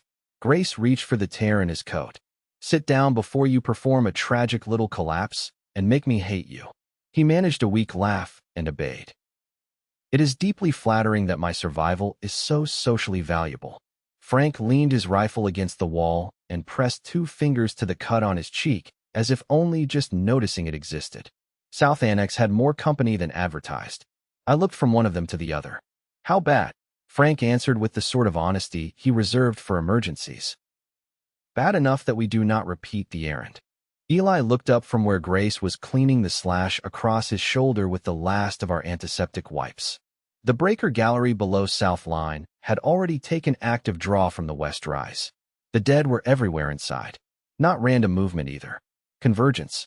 We also found one more Drex holdout trying to haul the cores out with a handcart in very poor judgment. "Mercer?" I asked. Frank shook his head. "No. Younger. Scared. More honest because of both. Said Mercer had gone for the upper spillway route after losing the crest room. Said he believed there was still a chance to cut us off from the mast, and then bargain from there." Grace taped the dressing down across Eli's shoulder and looked over. "Did the holdout say where Mercer was headed exactly?" "Not in a way that still matters," Frank said. I knew that tone. The holdout was dead, and Frank had no energy left for ornament around the fact. Eli sat straighter once Grace finished securing the bandage. "The important thing is the cores. With these tied into the West Reserve and the crest cut line, we can widen the release envelope and sharpen the sever edge. Not full certainty, but enough to move from theory to execution." Grace wiped her hands on a rag and stared at the 3 cores on the bench. "That sentence should comfort me more than it does." "It comforts me exactly the wrong amount," I said. Frank pushed off the wall. "Good. That means we're awake." The next hour belonged to preparation. Eli integrated the cores into the West Reserve staging rack, while Grace updated the broadcast script with the new caution language and trigger sequence. I moved ammunition and equipment between the West Court and the mast room, because by then the final plan needed both locations alive at once. Frank turned the crest approaches into a defense in depth using whatever Grayback and Mercer had left behind: portable barricades, cable spools, broken fence sections, one abandoned service truck we rolled across the narrowest road pinch, and the last of the charges wired into 2 switchback choke points below the crest. Watching him work always taught me something, even when I was too tired to name the lesson. He did not build defenses out of hope. He built them out of time.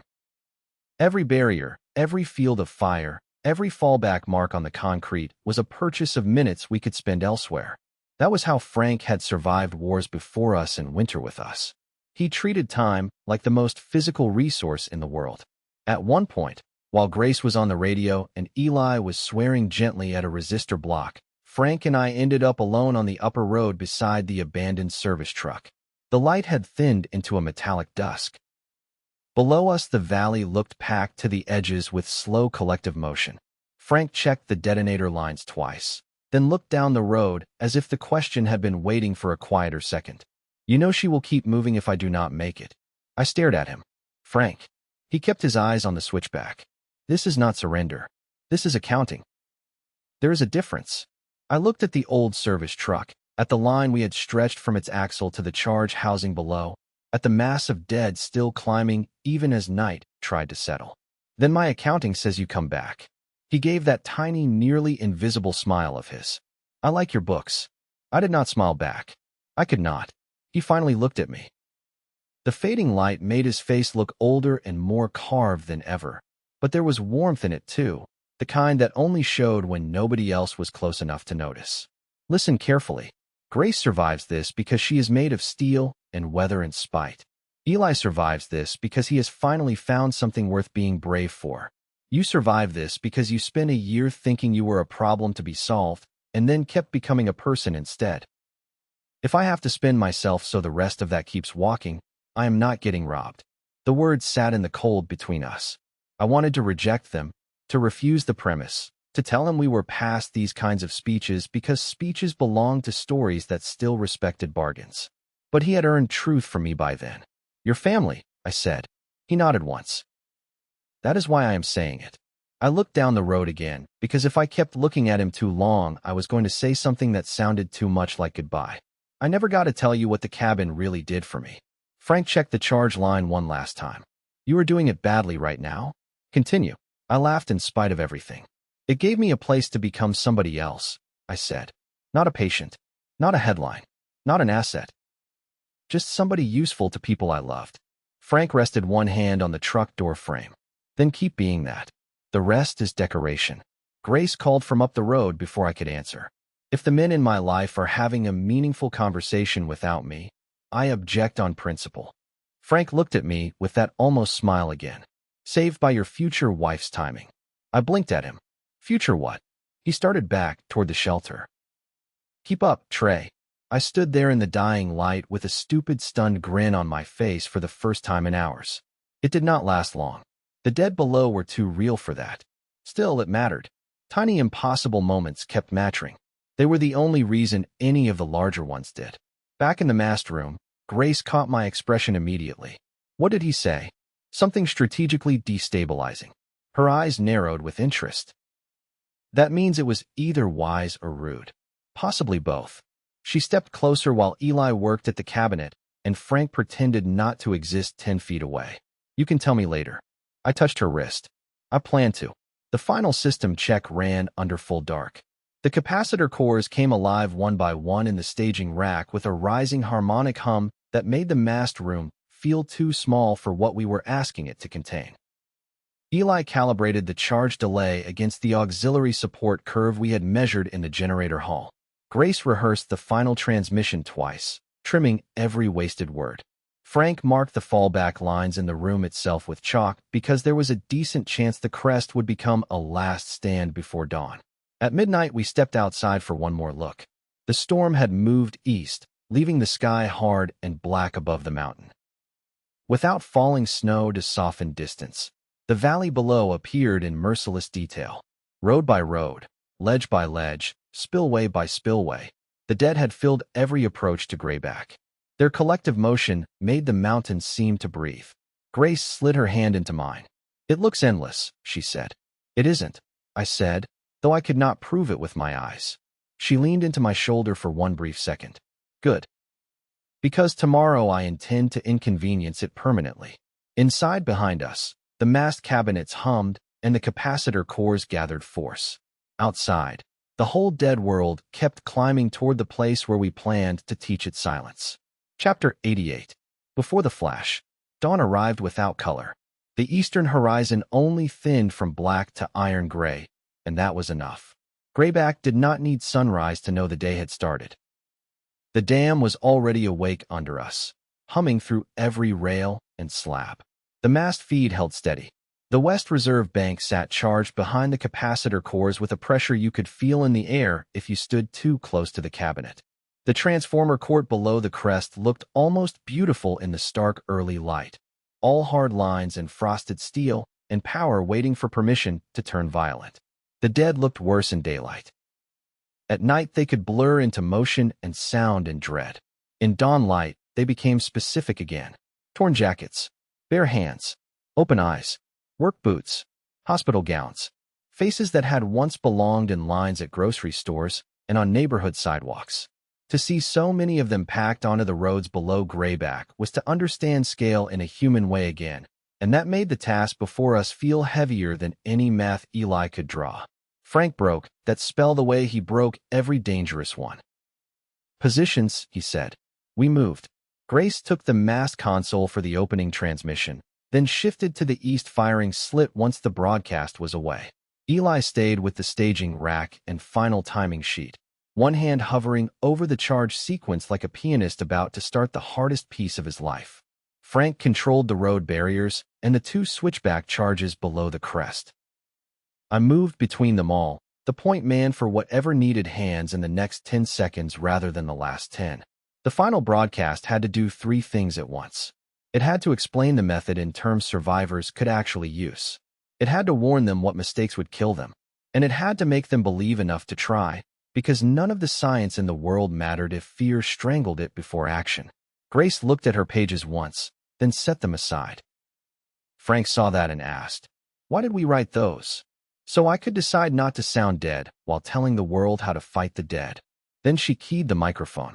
"This is Grace Murphy at Grayback Dam in western Colorado. If you are receiving this, record and repeat on any working frequency. We are confirming a repeatable anti-infected lock event through existing electrical infrastructure. The method is dangerous. It is also real. You need 3 things. A live power source with enough scale to attract infected movement. A way to concentrate that load through transformer or substation architecture. And a clean hard sever timed after the rise, not before it. Natural lightning can produce the same pattern, which is why many of you have seen unexplained lock events during storms. Do not attempt large-scale pulse work without a physical cut plan. Remote control lag may kill you. Do not stand in exposed bus fields. Do not assume one pulse clears an area permanently. Use the current as bait. Let them mass. Then break the field hard. We are preparing a full demonstration now. Listen for follow-up after the event window. Grayback out. She released the key and every person in the room stayed still for one breath. Then the replies started. Not dozens. Hundreds would have been impossible through the old bands and patched gear, but enough to change the emotional weight in the room all over again. Denver North was ready with 2 substations and a transit capacitor bank. Provo had built a cut lever out of salvaged switch hardware and wanted a timing confirmation. A refinery team somewhere in Louisiana said they had an entire dead harbor moving toward their active yard and needed to know whether water proximity changed the sever pattern. A mountain county in northern New Mexico had 1 hydro plant, a half-trained lineman, and a priest who had spent 3 months telling survivors that lightning belonged to God until Grayback convinced him otherwise. Grace answered what she could. Eli shouted short confirmations over her shoulder when a technical detail mattered. Frank did not react to the widening world of voices at all, at least not visibly, but I saw him glance once toward the valley and then back toward us with a look I knew by then. We had become responsible. That was the hardest thing hope ever did to a person. The first crest barrier broke 7 minutes after the broadcast. You heard the sound before you understood it. Not one impact. A layered failure. Metal strain, snapping cable, a rolling scrape as the switchback truck barrier shifted under too much dead weight at once. Frank was already at the detonator block before the final anchor gave. "Switchback 1 gone," he said. Grace snatched up her rifle. I moved to the west slit. Eli stayed at the rack with both hands trembling and still somehow precise. Frank waited 1 second longer, eyes on the lower road through the spotting scope. Then he triggered the first charge. The lower switchback vanished in white dust, broken concrete, and a bloom of bodies thrown sideways off the road shelf. For a moment, the whole western climb disappeared behind debris and shock. When the air cleared, the road had become a collapsed notch full of ruined rail and dead piled 3 layers deep. It bought us time. Not forever. Time we could spend. Frank came back inside, shut the door, and checked the sequence sheet by Eli's forearm. Count it. 22 minutes if the east line holds, Eli said. Less if the west breach reroutes them through the spillway ladders. More if the second barrier lasts. Then we behave like men who like 22 minutes. The next stretch of life narrowed to labor. I ran cable from the mast room to the exterior cut point while Grace covered the east approach and answered the radio in clipped bursts. Frank reinforced the upper door with a breaker brace and redistributed our last magazines to the positions that would need them most. Eli tuned the capacitor delays 3 times because he trusted fear less than he trusted numbers, and himself least of all. At one point, while I was locking the external cut line into the shielded conduit, I looked down across the face of the dam and saw infected climbing the maintenance ladders in vertical lines, hands and feet finding metal with that awful tireless purpose.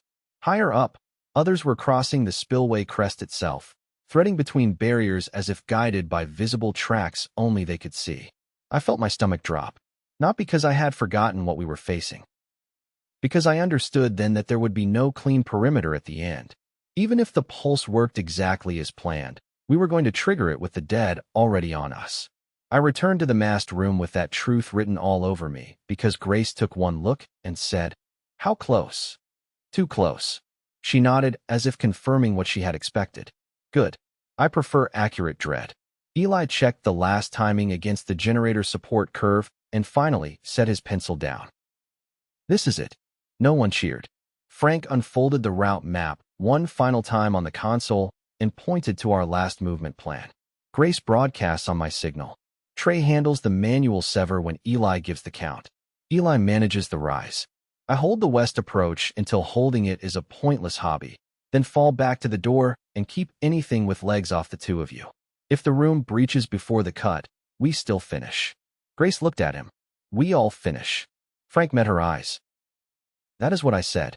Outside, the second barrier began to fail. You could hear the service truck grinding sideways under the pressure of too many bodies. Shots from lower on the east line told us a few surviving deadfalls from the earlier collapses had found alternate paths. The mast room itself shook in small, hard pulses as the crowd on the crest thickened around it. Grace stepped toward me then, close enough that the rest of the room receded for one impossible human second. "You still have that face?" she said quietly. "What face?" "The one that thinks sacrifice is a clever idea." I almost smiled. I promised to plan on coming back. Then keep the promise.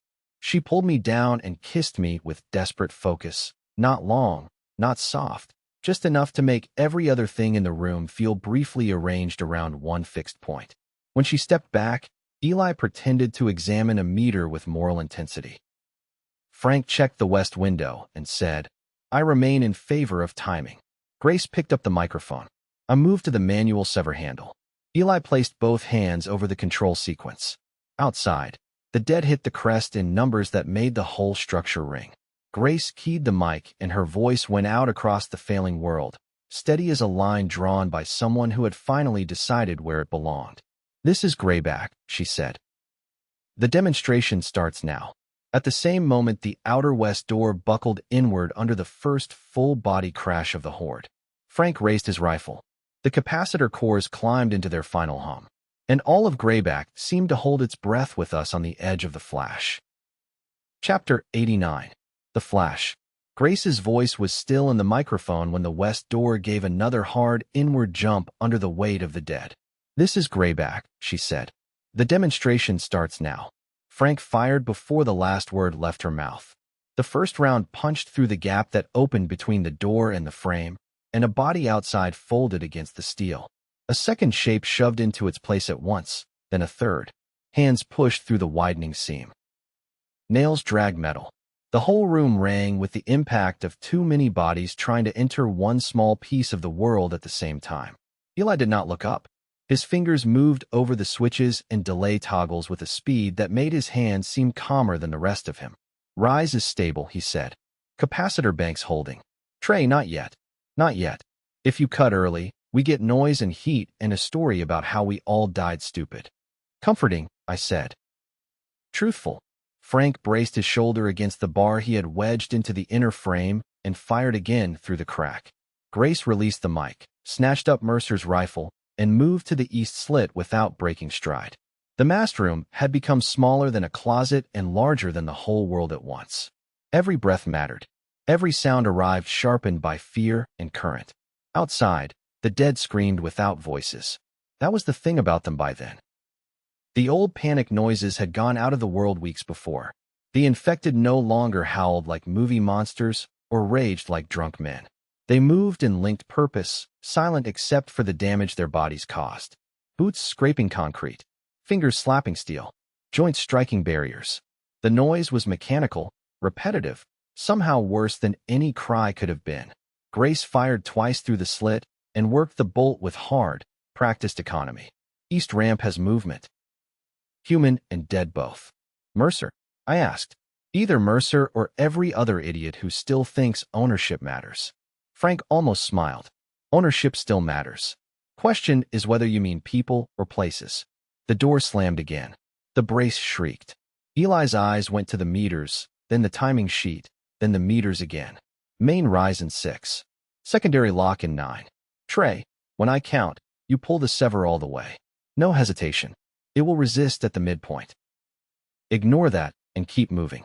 Frank, if the room opens before then, I suggest emotional violence. I already committed to that approach. I took both hands on the sever handle and tried not to think about anything after the next 10 seconds. The handle was cold enough to hurt through my gloves. It sat beside the conduit wall like an ordinary industrial lever.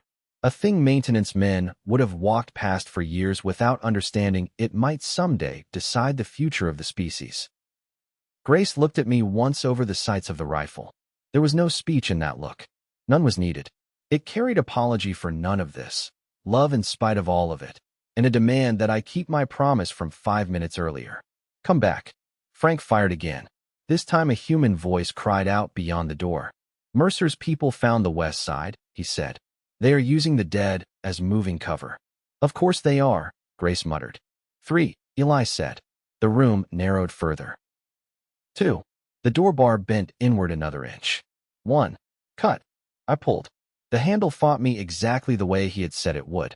Resistance hit at the midpoint like a second person grabbing the lever from the other side of the wall. I put all my weight into it. For one horrible fraction of a second, nothing happened.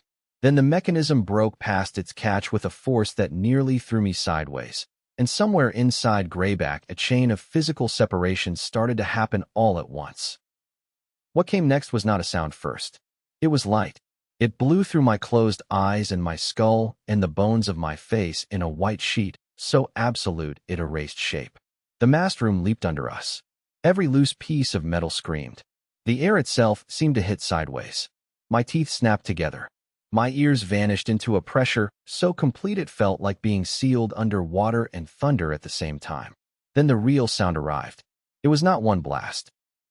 It was a ripping, layered collapse of electrical order. Buswork snapping out of phase.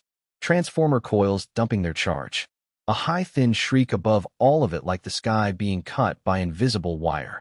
I dropped to one knee without meaning to, one hand still locked on the sever handle, and smelled hot insulation, concrete dust, burned oil, and the copper stink of current spending itself. The room went black. Not dark from weather or distance. Black from everything electric and reach dying at once.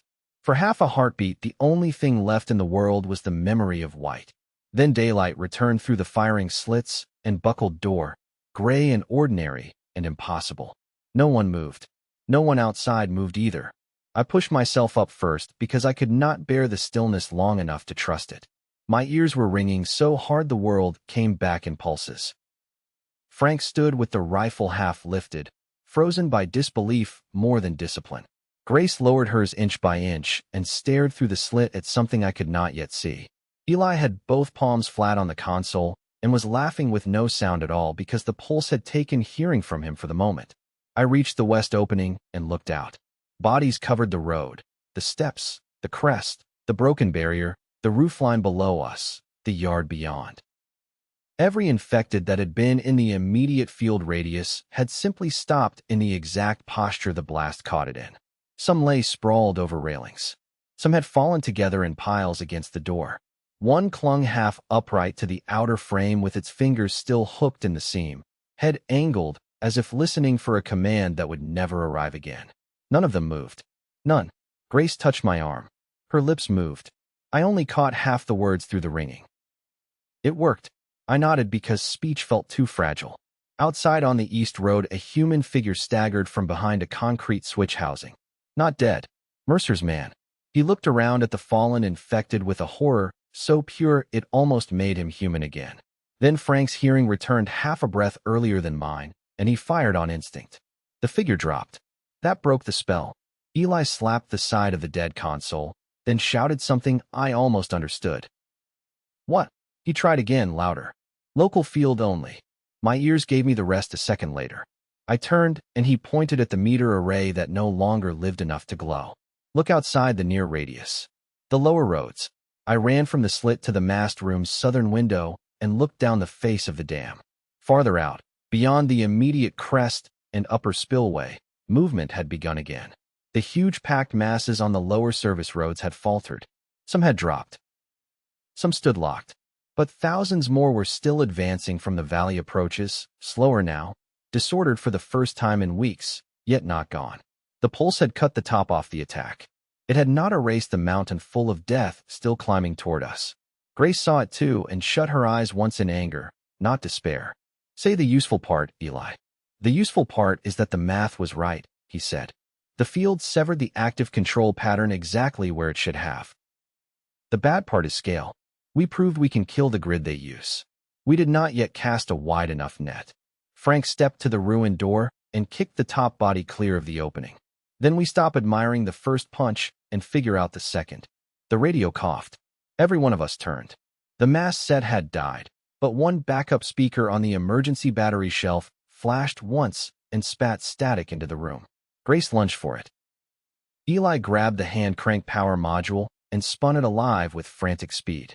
A voice came through in bursts. Grayback. Repeat. Saw lock event from Lower County Substation. Dead dropped on bridge approach. Need confirmation. Another voice cut across it. Transit yard north of Provo. We copied part of your sequence. Local event successful. Repeat. Successful. We need step timing. Then another. Baton Rouge River team here. Harbor line dropped. They are down in the shipyard. We need the safe standoff distance. Grace looked at me with tears standing in her eyes from blast light and relief and exhaustion. We gave them something. You gave them everything, I said. Frank reloaded while listening to the battery speaker, as if hope were one more threat vector he needed to understand. And in about 10 minutes, every dead thing below us will still be coming. Eli nodded sharply. There is one route left.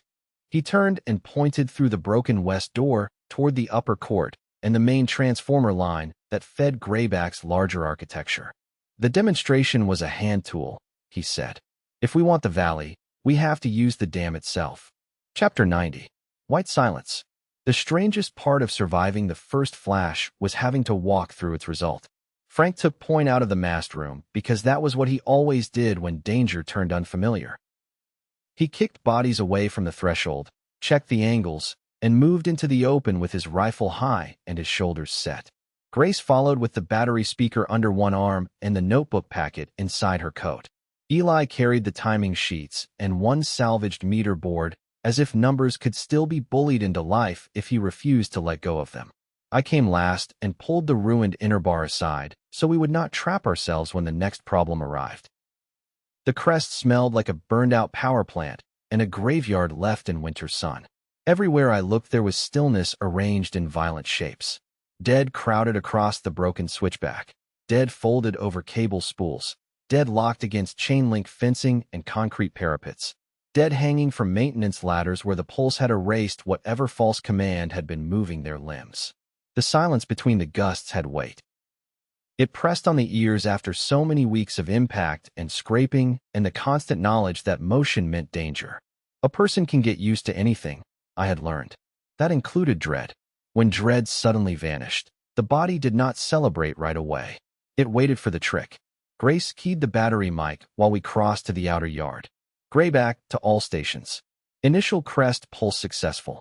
Repeat, successful. Local field severed active infected control within limited radius. We are assessing expansion options now. Do not overscale without a manual cut plan. Static answered first, then voices. Not one or two. Enough to make the air feel inhabited again. A woman from an air guard facility somewhere in Wyoming reported a dead zone around their east fence after they copied the simplest version of the sequence. A refinery team asked whether their capacitors would explode if they pushed too hard. Someone from a hydro station in British Columbia came through in broken pieces, calm as a weather report, asking for exact lag between rise and sever. An oil platform in the Gulf said they had rigged 3 generators together and watched a whole maintenance deck of infected collapse like unplugged tools. Grace answered with a steadiness that made me love her in painful new ways. She had started this story by putting my face on television and helping to destroy the only anonymity I had left. Now she was the voice pulling order out of a dead world. She did not sound like a reporter any longer. Reporters described. This was different. She was guiding. Frank led us toward the upper spillway access because Eli wanted line of sight on the main step-up yard. Halfway there, he stopped so suddenly I nearly ran into him. Human footprints crossed the frost in the lee of the west shelter. Fresh, not ours. Frank crouched and touched one mark with 2 fingers. 3 people, maybe 4. One dragging a left foot. Mercer, Grace said at once. Or what is left of him, Frank answered. Pulse took his dead cover away. That makes him either sensible or dangerous. Since it is Mercer, I vote dangerous. We moved faster. The upper spillway gatehouse sat above the main court like a square old bunker built by engineers who trusted concrete more than prayer. One door hung open. A dark streak marked the threshold. Frank flattened beside the frame and angled his head just enough to read the inside. He looked back at us. One body. Not Mercer. He went in low. I followed and found one of Mercer's men collapsed behind the entry desk with his chest open to the cold and a pistol near his hand. He had not died from the pulse. Blood had frozen across his coat. A second man lay farther in by the ladder well, neck twisted at a bad angle, as if he had missed his footing in a hurry. Mercer kills his own when they slow him, Grace said softly. No, Eli replied, studying the floor. This one slipped after the pulse. Look at the rail smear. The first one is different. Frank found the casing near the desk. Execution. Close range. He stood and looked deeper into the room where old control boards lined the walls under dust and emergency maps. Beyond them, a narrow hall led toward the turbine oversight gallery. A cable cabinet stood open there, not broken but searched. Mercer had been here after the flash. He is looking for the same thing we are, Eli said. Then tell us before he finds it, Frank said. Eli moved to the big laminated system map bolted onto the wall and ran a shaking finger across the faded routes. The crest pulse used reserve architecture and localized yard geometry. To clear the valley, we need full dam generation into the main step-up network, then a coordinated break at the east and west bus tie with synchronized spillway load release. That will produce a field change large enough to sweep the whole basin. Grace stared at him. In English. In useful English, he corrected automatically. We wake every major part of Grayback at once. We let the infected gather under the biggest electrical signature this valley can produce. Then we snap the system in a way that turns their own linked control pattern into a kill field. Frank absorbed that without changing expression. Cost. Eli took a breath. Most of Grayback dies with it. Maybe all of it. The battery speaker hissed on Grace's hip. Grayback, this is Denver North. We repeated your event at reduced scale. Interstate approach dropped clean inside the substation fence. You may have just saved the city. Grace closed her eyes for 1 second and keyed back. Then save it the rest of the way. Listen carefully. While she spoke, I crossed to the hall and looked through the gallery glass toward the interior turbine floor 2 levels down. Grayback's heart stretched under us in dark industrial grandeur. Massive housings, silent catwalks, Cranes frozen over channels of black water, conduit racks as thick as tree trunks.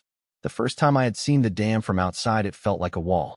From here, it felt like a machine designed by a civilization too confident to imagine losing. Movement flickered at the far catwalk.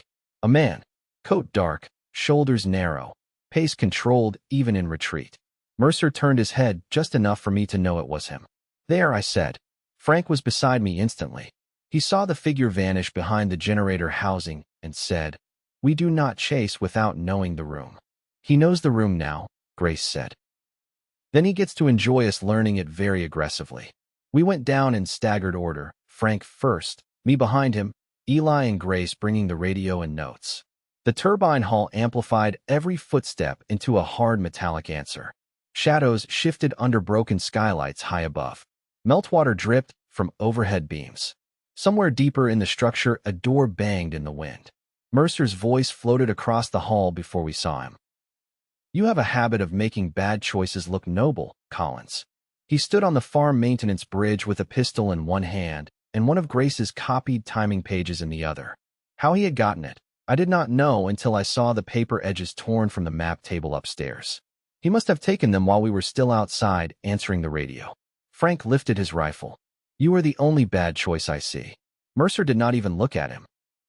His attention stayed on me the way men like him always preferred. He wanted the person he thought was central, the variable, the one he could own if he framed the moment as a negotiation instead of what it really was. "You proved the concept," he said. "Congratulations. Now stop improvising history and come build it with someone capable of scale." Grace laughed once, cold and tired. "You just watched your pet apocalypse fall over a fence line, and you still sound like a board meeting." "It is not my apocalypse," Mercer said. "It is an event. Events are shaped by structures. Drex still has mobile records, shielded hardware, field teams, and distribution routes. Give me the full sequence in Collins, and I can produce an ordered survival." "Ordered for who?" I asked. "For those who can maintain it." Frank shifted half a step, working the angle. Mercer saw the movement and smiled without warmth. "Please do try. The rail line you need is rigged." We all went still. Mercer lifted the pistol slightly toward the bridge supports. "I lost enough people in your charming demonstration to become practical. Shoot me, and the charges go with us. Then no one gets the larger pulse." Eli went pale. "You do not know how to wire those safely." Mercer glanced at him at last. "No, Mr. Varela. That is why you are still alive." Grace lowered the battery mic and looked at me. In that glance, I saw the next hour of our lives take shape. There would be no clean rescue from this part. No easy solution. We were going to have to outplay a man who still believed control was more important than human beings, inside a dam full of dead systems and half-lived current, while an entire valley of infected kept climbing. Frank said what all of us were thinking in his own spare way. "Fine," he said. "Let's go take our dam back." Chapter 91. The Spillway Man. Frank's answer to Mercer's threat was not to freeze. It was to become more patient. That is a harder thing than courage, I think. Courage can be hot. It can run on anger and shock and the fear of looking weak. Patience in a killing place has to come from somewhere deeper. Frank had that depth in him. It was one of the reasons Grace trusted him before I met him, and one of the reasons I had started to trust him in a way I had never trusted any older man in my life. He lowered the rifle a few inches as if accepting the standoff, then asked Mercer, "How many charges?" Mercer gave him a thin look. "Enough. That answer tells me you are guessing. That answer tells you I do not owe detail to a man standing in my acquisition path." Frank nodded once. "There it is." "What?" "The reason people want to shoot you before you finish sentences." Mercer's mouth tightened. "Good. Small reactions matter in bad rooms. They reveal where a person's vanity is wired." Grace leaned toward me without taking her eyes off the bridge. "He wants conversation because he has not finished setting everything." Eli heard and murmured, "Agreed." Mercer's gaze flicked to him. "You are smarter than the rest of them, Varela. Do not die among amateurs." That did it for Eli more than a threat would have. He stepped forward with a sudden raw anger that stripped 10 years of careful reserve off his face. "I watched Drex turn dying people into distribution models," he said. "I watched your company hide the failure mode, then build containment plans for the ones who survived the treatment as if they were assets.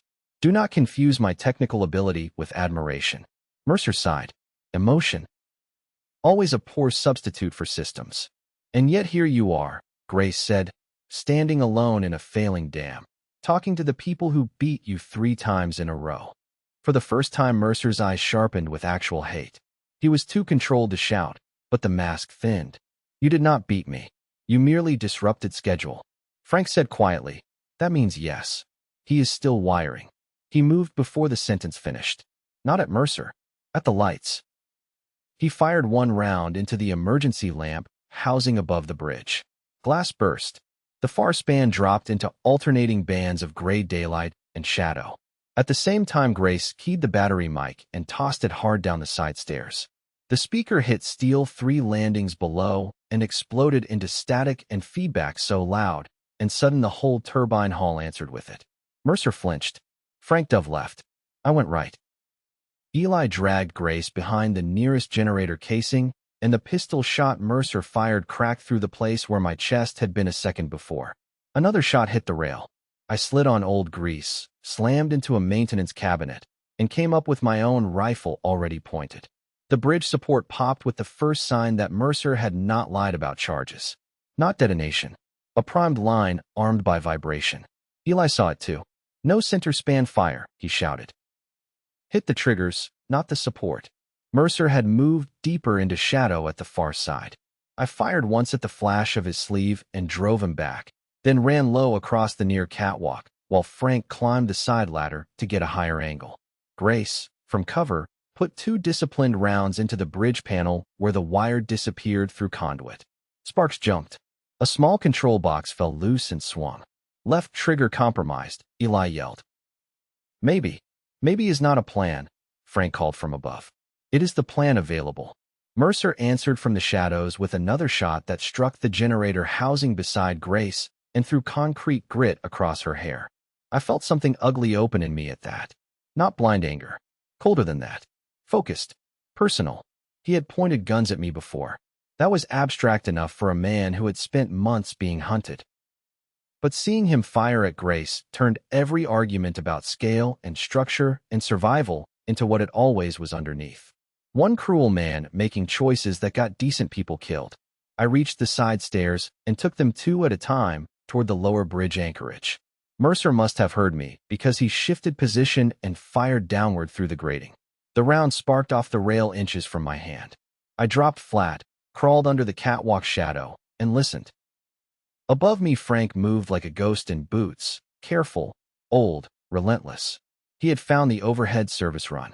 Mercer could not watch both of us at once. That was the point. Grace saw it next. Talk to him, she shouted. So I did.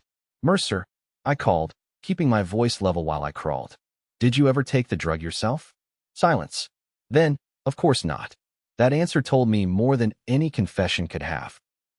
You sold it to dying people and never touched it. I sold a treatment model built under conditions of urgency. You sold hope you never believed in. He fired toward my voice, and that was all the answer I needed.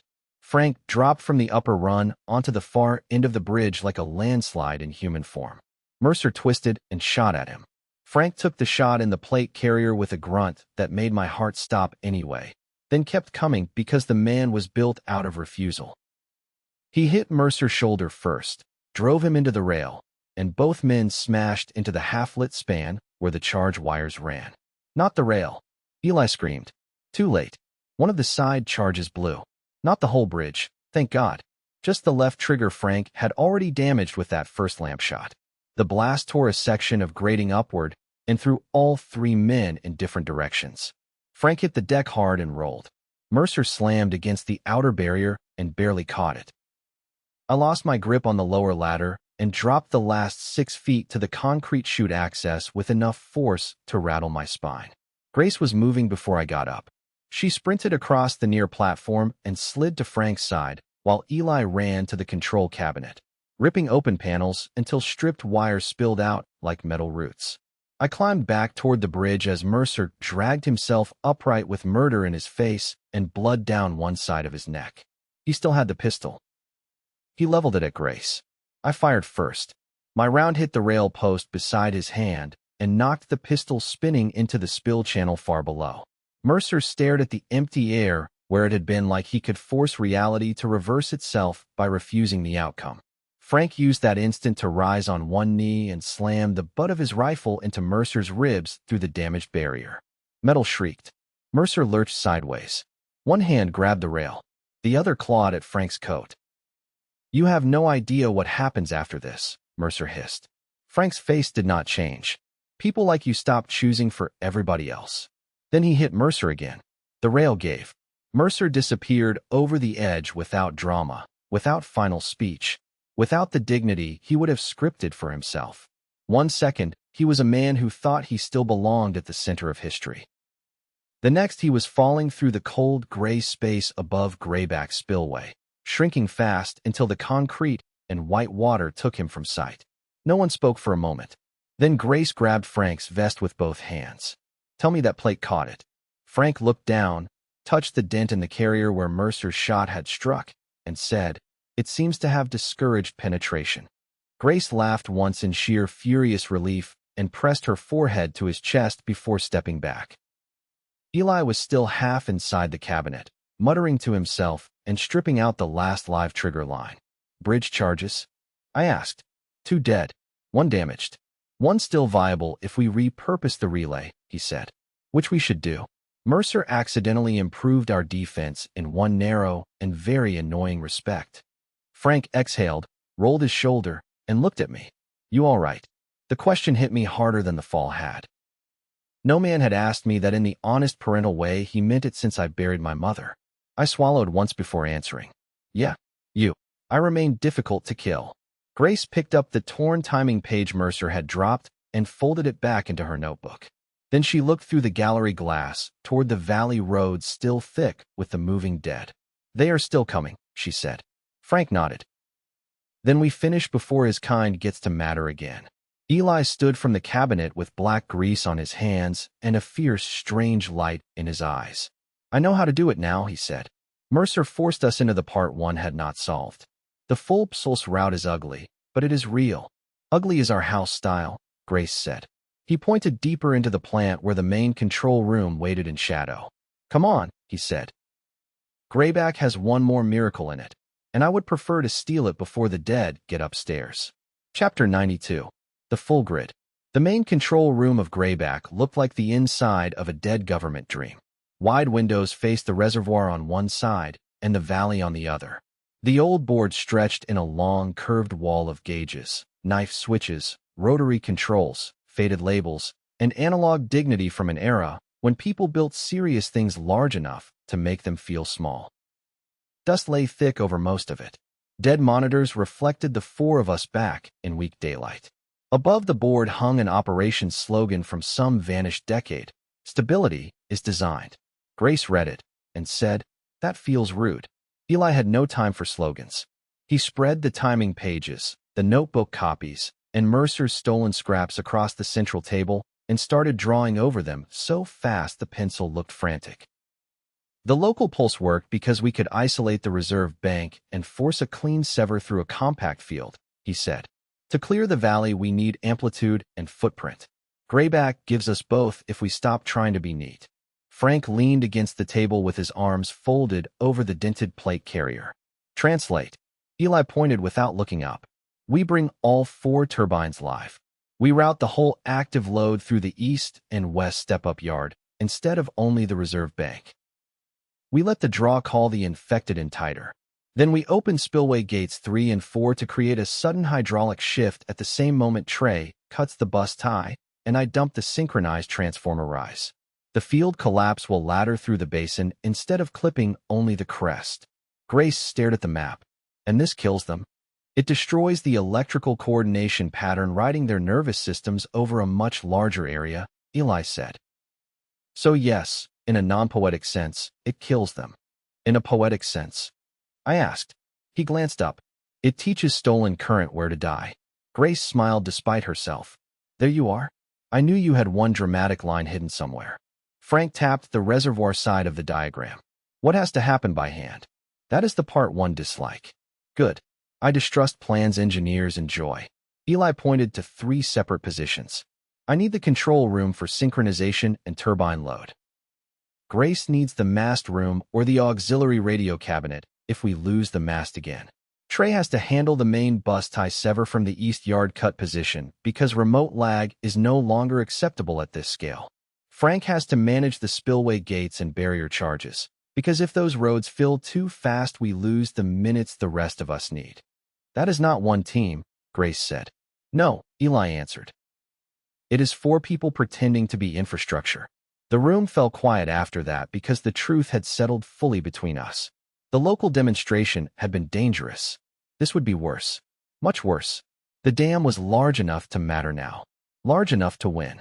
Large enough to kill us with a single mistimed movement. Grace walked to the reservoir window and looked out at the water, black under cloud and wind. How long until the dead mass close enough? Eli checked the curves he had sketched from the first pulse and the current load response. If we start all 4 units and hold the yards live, 20 minutes for the first major compression, 35 for maximum concentration, 40 if the weather interferes. Frank said, we do not want 40. No, Eli said. By 40 we risk losing every path we need. Then we build for 30. He started assigning tasks with the same clipped force he used in firefights. Ammunition moved to the East Cut Station and Spillway platform. The surviving bridge charge got repurposed into a last choke defense on the upper approach. Cable braces came out of storage and got carried to doors that had survived the first pulse better than the mast room had. Grace tested the auxiliary radio in the control room and found a narrow frequency band that still reached the hand crank booster she could set at the mast if the main set died again. Eli woke what systems Grayback still had with a mixture of genius, violence, and deeply disrespectful language directed at antique relays. I took the East Yard route with Frank first because I needed to learn it in daylight before I had to run it with the mountain collapsing around me. The yard sat lower than the crest line, a maze of fences, breakers, porcelain towers, and oil-dark transformer banks spread along the outer shoulder of the dam. The local pulse had dropped infected across the first terraces, but beyond that the lower service roads were already moving again. Bodies in hospital scrubs and parkas and work coveralls climbed over their dead companions with the same tireless intent, drawn toward the increasing electrical hum as Grayback woke piece by piece behind us. They feel it, I said. Frank checked the angles to the cut handle station, then the ladders, then the fallback steps.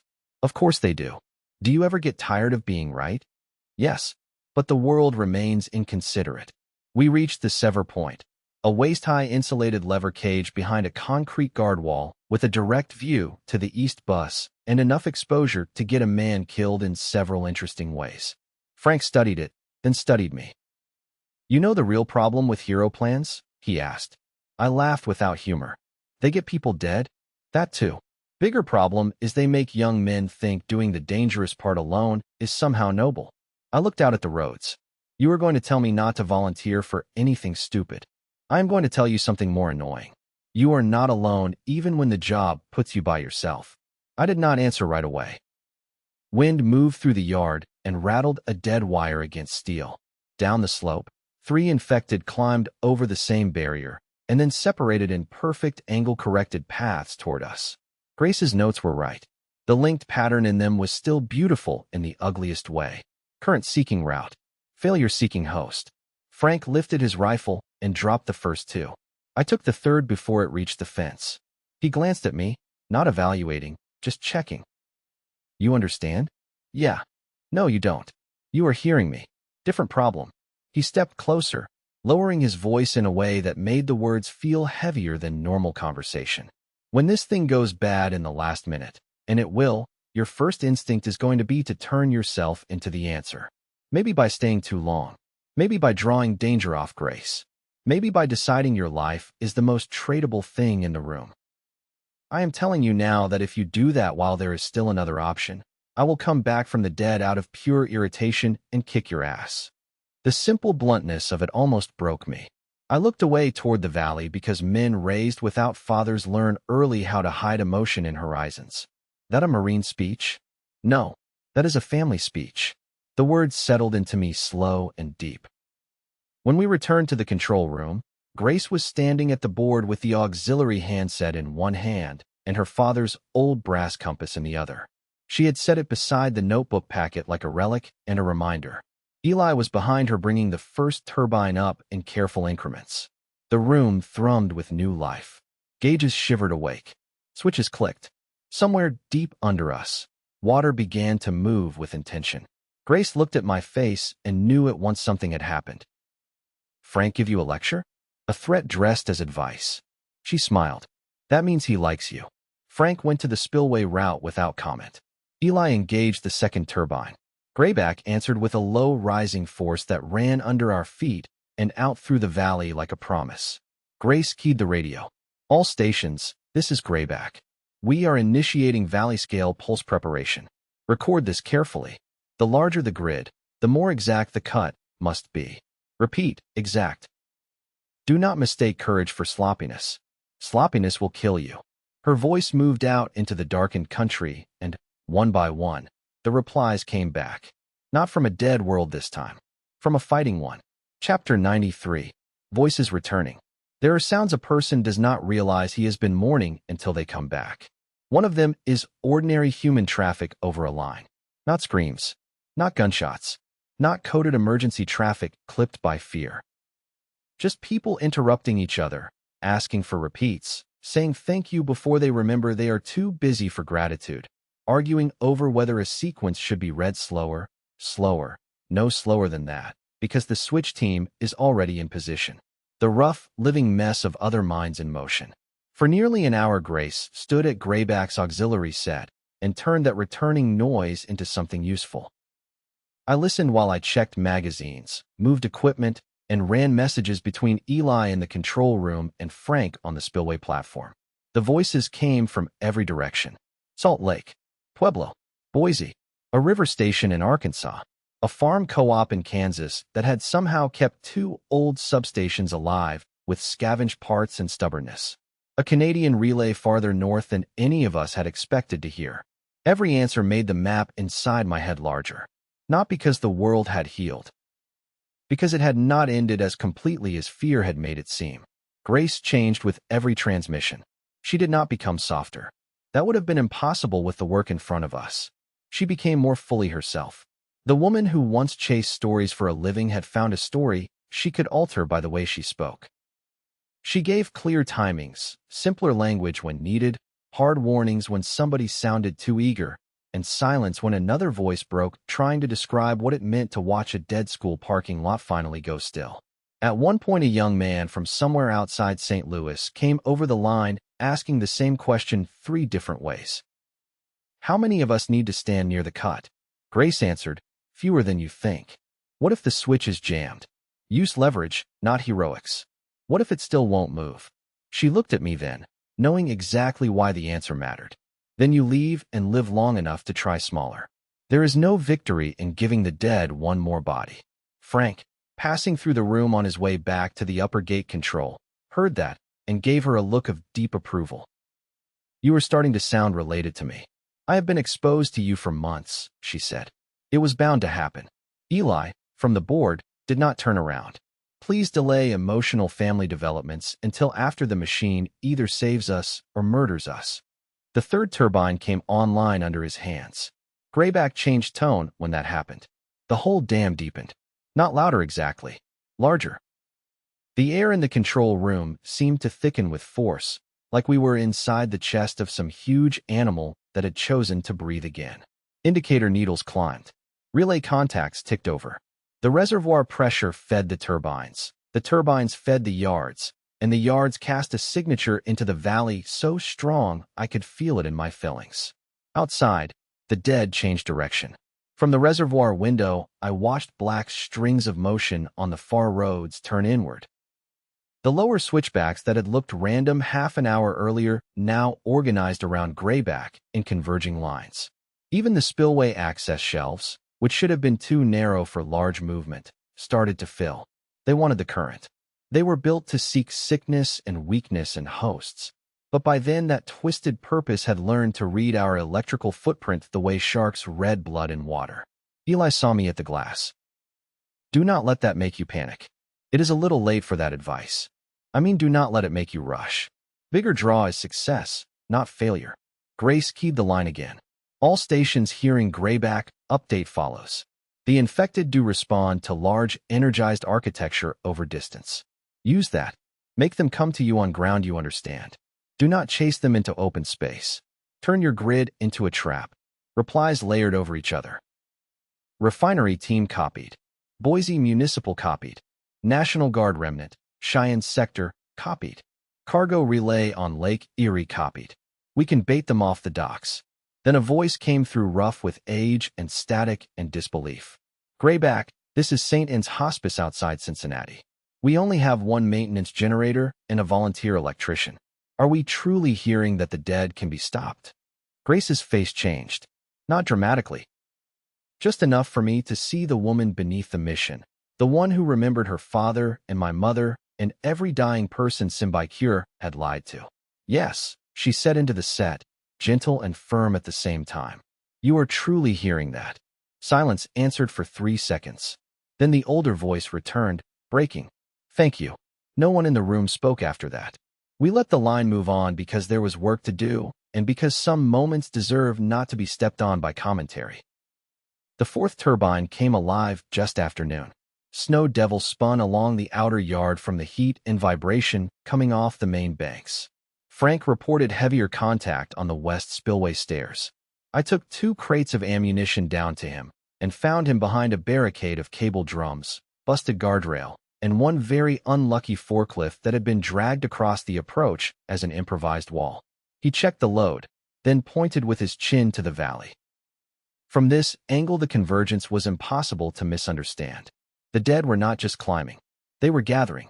Compression lines had formed on the old county road, the east shelf, the lower annex paths, and the half-flooded service terrace by the river mouth. Thousands of them. Maybe more than that. Human scale goes useless after a while. You ever think about how none of this was in our plans? I asked. Frank snorted. Son, in my experience, almost nothing worth living through starts in the plans. The word son hit me almost as hard as the family speech in the yard. Maybe he saw it in my face, because he looked away on purpose and busied himself checking the detonator wire to the repurposed bridge charge. Frank was not a man who liked making emotional scenes out of emotional truths. He preferred to hand them over plain and let you decide what to do with them. Grace good? He asked. Yeah. You good? I thought about lying because men do that out of habit. Instead, I looked down the spillway where bodies kept climbing under a white winter sun and said, I'm scared enough to taste it. Frank nodded. That means your head still works. He handed me one of the spare flares from his pocket. If you lose the yard path and need the East Cut station cleared for even 10 seconds, throw this into the old oil trench. Whole side of the platform will light up like judgment. That was your solution? It was one of several. The others involved more hauling. When I returned upstairs, Grace intercepted me in the corridor between the control room and the mast relay closet. She had radio grease on one cheek and exhaustion in her eyes, and she was still the most beautiful thing I had ever seen. You all right? She asked. It was not the same as Frank asking. Frank's version was structural. Hers was intimate. She wanted the answer, not the performance of one. I'm standing, I said. That was not what I asked. No, I said. I guess I'm trying to understand that this might actually work. She leaned against the concrete wall and looked at me as if committing my face to memory. I had a moment on the radio just now. Hospice in Ohio. Older woman. She asked if the dead could really be stopped. And you told her yes. I did. I stepped closer. You were right. She let out a breath that trembled at the edges. Do you know how many things people said yes about in the first months? Yes, it is safe. Yes, it is contained. Yes, the drug works. Yes, we have control. Every liar in a suit stole that word. I touched the side of her face with 2 fingers. Then we take it back. Her eyes closed for one beat. When they opened, the fear was still there, but it had shape now. Direction. Purpose. Grace Murphy had always been dangerous in the best way. She could turn emotion into movement. She could turn grief into action. It was one of the reasons I had fallen for her before I admitted it to myself. She kissed me once, quick and fierce, then stepped away and handed me the extra headset battery. Go help Eli. If he explodes before the Transformers do, I am not explaining that on the radio. I found Eli hunched over the synchronization panel with 6 pencils, 3 clipboards, and a look on his face normally associated with saints in paintings and men about to commit crimes. He did not look up when I came in. "Tell me the human beings are behaving," he said. "Grace is saving North America. Frank is building a wall out of junk and bad intent." "Excellent. That means the machine and I can continue having our private disagreement." Outside the windows, the gathered dead kept closing in. Inside, the voices kept returning. Hope, I decided, was not bright. It was busy. Chapter 94. The last lineup. The first real hit on the full-scale plan came from the weather. Not lightning this time. Wind. By mid-afternoon, it had shifted hard across the reservoir and come down the valley in cold, violent sheets that shook every loose panel on Grayback and filled the outer yards with spinning grit, snow, and shredded insulation. Visibility on the east-cut path dropped to fragments. Sound moved strangely. Sometimes you could hear the dead at the lower fence as clearly as breathing beside your ear. Sometimes Frank's voice on the line turned thin and far even though he was only 3 structures away. Eli hated it on sight. Wind changes heat profile on the breakers. Wind changes line sway. Wind changes my ability to trust anything I cannot physically hit with a wrench. Grace, headset on, did not look up from the radio log. "I am sorry the mountain refused to coordinate conditions with your preferences. My preferences include survival. They are shared." He was 1 minute away from snapping back when the West approach charge relay blinked red on the improvised status board. Frank's voice came through the hall line at once. "West stair compression. I count at least 200 on the upper shelf and more stacking behind. Human movement mixed in. Might be scavengers. Might be Mercer leftovers. Hard to care." I grabbed my rifle. "I'm coming." "No," Eli and Grace said together. Eli pointed at the east yard chart. "Your job is the cut. If you waste strength playing second rifleman every time pressure rises, then when the timing comes I am trusting the valley to a man who has already run himself empty." Grace touched my arm. Frank called to report, not to ask for rescue. She was right. I hated it, and she was right. So I stayed and helped Eli bring the transformer rise to its final stable plateau while the dead packed tighter onto every route leading up to Grayback. The gauges crept. The floor shook. Out in the valley, the moving lines had turned into blocks. Whole roads disappeared under crowds of bodies. The dam was doing what it needed to do, making itself irresistible. That was when the east yard fence alarm died. Not electronically. We had long since lost the luxury of proper alarms. This one was analog. A bell tied to a tension wire Frank had rigged across the lower fence line. It clanged twice from outside the control room and then stopped. I met Grace's eyes. She was already up. "I know," she said. Eli swore and checked the timing board. "You have 8 minutes before I need both of you back in reach. No heroics." Again with that word. The day was determined to make a sermon out of my worst instincts. I took the east stairs with Grace right behind me. Wind slapped us sideways the moment we reached the outer platform. The yard had gone half white under blowing snow and transformer steam. The lower fence line bell lay on the concrete with the wire snapped. For infected were already inside the first corridor, moving with the jerked precision of things that had learned to compensate for terrain and obstacle alike. And behind them, crouched low behind a breaker housing, was a living man with a Drex patch still on his sleeve. He fired at Grace. The shot went wide because the wind pushed it, and because panic always ruins marksmanship at the exact moment a person needs skill most. Grace dropped to one knee and fired back, so quickly it looked like instinct more than choice. The Drex man folded behind the housing. The infected kept coming. I shot the first in the face and the second through the throat. Grace took the third. The fourth reached the inner gate and began hammering it with both palms in a terrible patient rhythm. "More on the lower run," she shouted. She was right. Shapes moved through the steam and snow below, not a wave yet, but the front edge of one. The live draw from the yards had made the east corridor hotter than we expected, and Mercer's last surviving people had apparently found just enough discipline to cut the fence and help the dead close faster.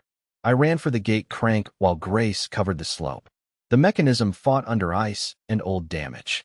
I put my shoulder into it and got the barrier halfway across just as the fourth infected slipped through the first opening and lunged. Grace fired too late to stop the body reaching me. What saved me was the same strange biological refusal that had followed me since Boston. The infected hit the barrier line, jerked in mid-motion, and recoiled just enough when it caught the smell of blood already dried into my gloves and jacket from the morning's fighting. Not fear exactly. Aversion. Confusion in the parasitic system where it recognized some chemical pattern in me as wrong for transfer. Wrong for cure. Wrong for propagation. That hesitation lasted less than a second. It was enough. I put the rifle muzzle under its chin and fired. The body went backward through the gate tracks and jammed them. Grace dropped beside me and helped wrench the barrier the rest of the way shut. Still doing your weird miracle thing? I prefer to call it disgusting science. Say that again when it saves your life. The lower slope darkened with more movement. Not dozens. More.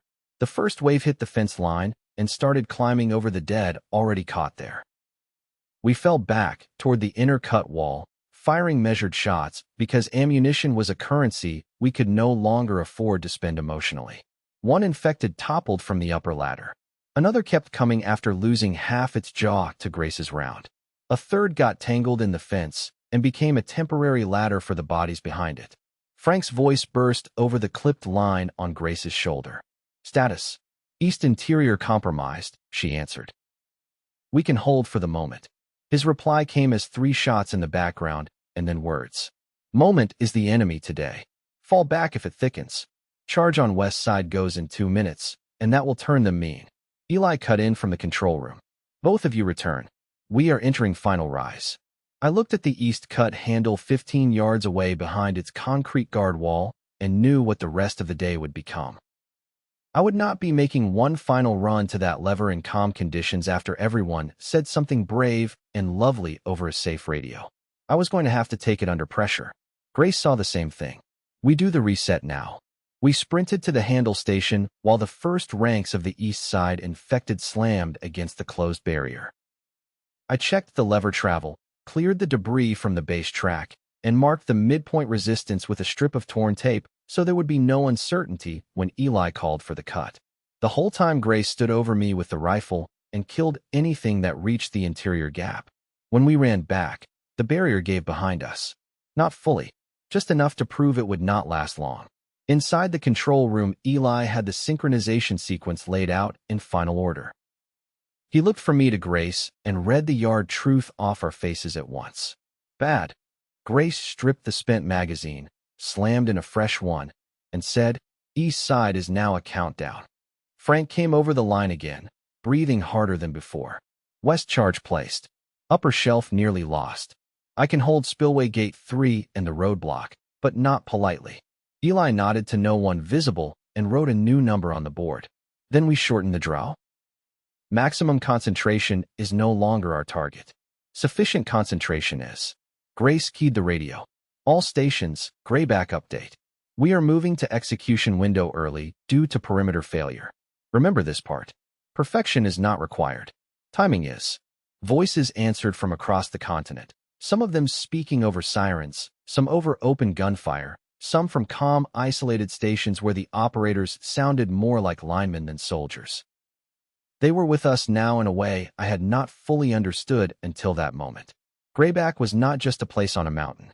It had become the center of a lesson other people were trying to live long enough to learn.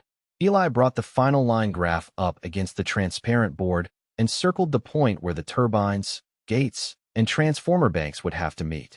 31 minutes is gone, he said. We have 12.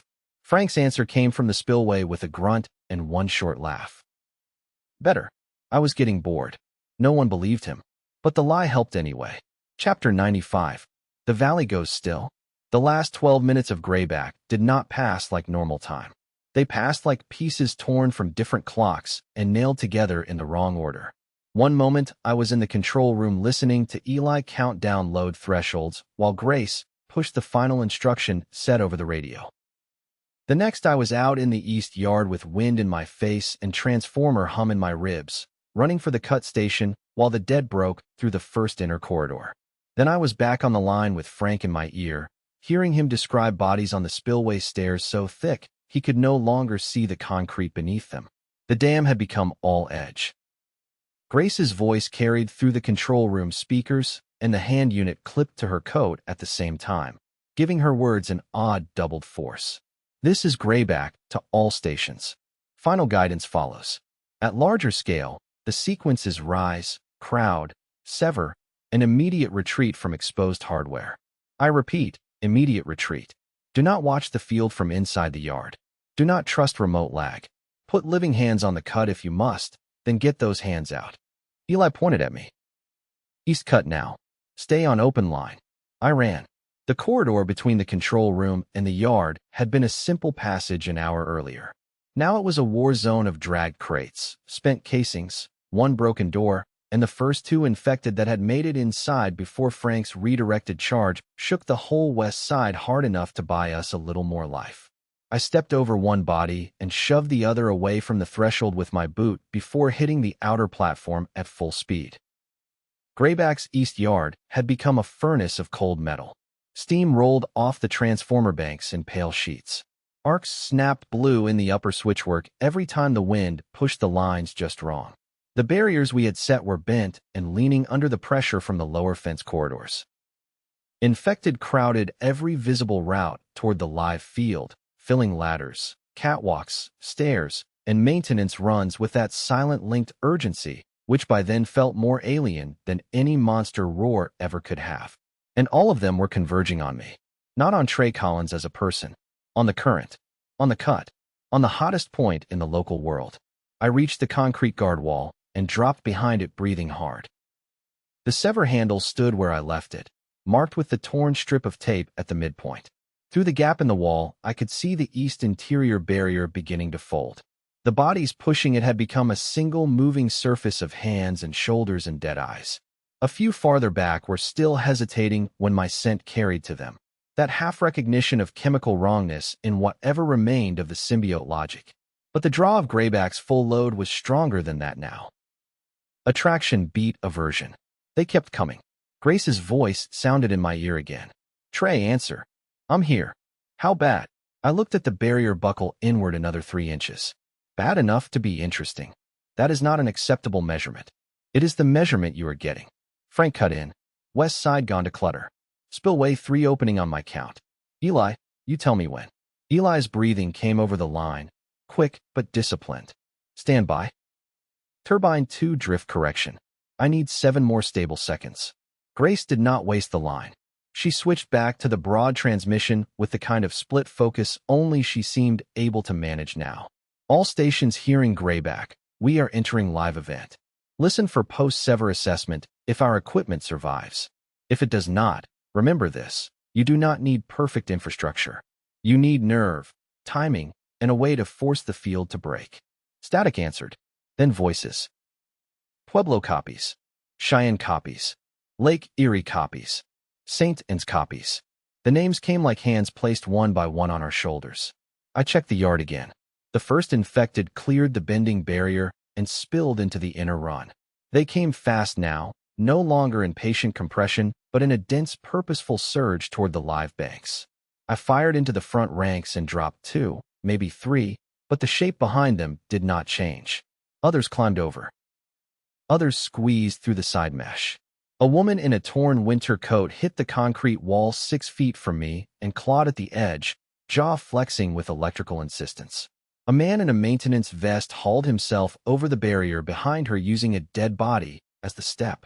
I fired until the first magazine ran dry and changed it with fingers that had started to lose subtle feeling in the cold. Eli, I said, and hated how thin the word sounded. Almost. Then Frank's line came alive with gunfire and one sharp curse from him that I had never heard before. The kind men save for moments when pain arrives faster than thought. Frank. Grace snapped. A beat. Another shot. Then his voice again, tighter. Still employed. One got close. That was all he allowed himself. Grace knew him well enough not to waste time demanding more. She switched frequencies, blasted the global line with one last exact repetition of the sequence, then came back to us. I'm leaving the board. Eli answered instantly. No.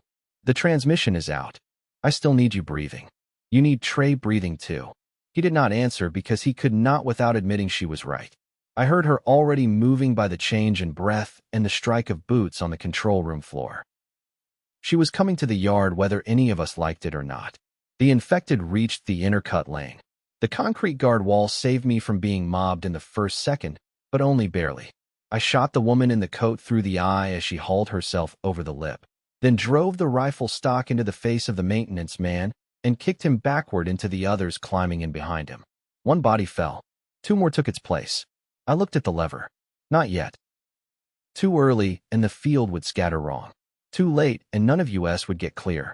That is the kind of decision people write hero fiction about after the fact, as if there is some noble clarity in it. There is not. There is math, fear, training, and the horrible knowledge that the right second does not announce itself with music. Eli did. Now, he shouted. At the same moment, Frank roared over the line. Gates. I grabbed the sever and halt.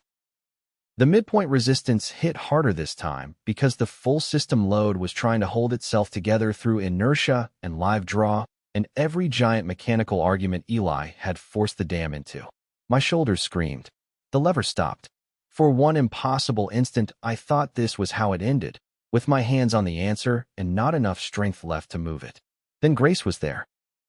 She came over the wall like a force of nature, dropped beside me, jammed her shoulder against mine, and put both hands on the lever without a word.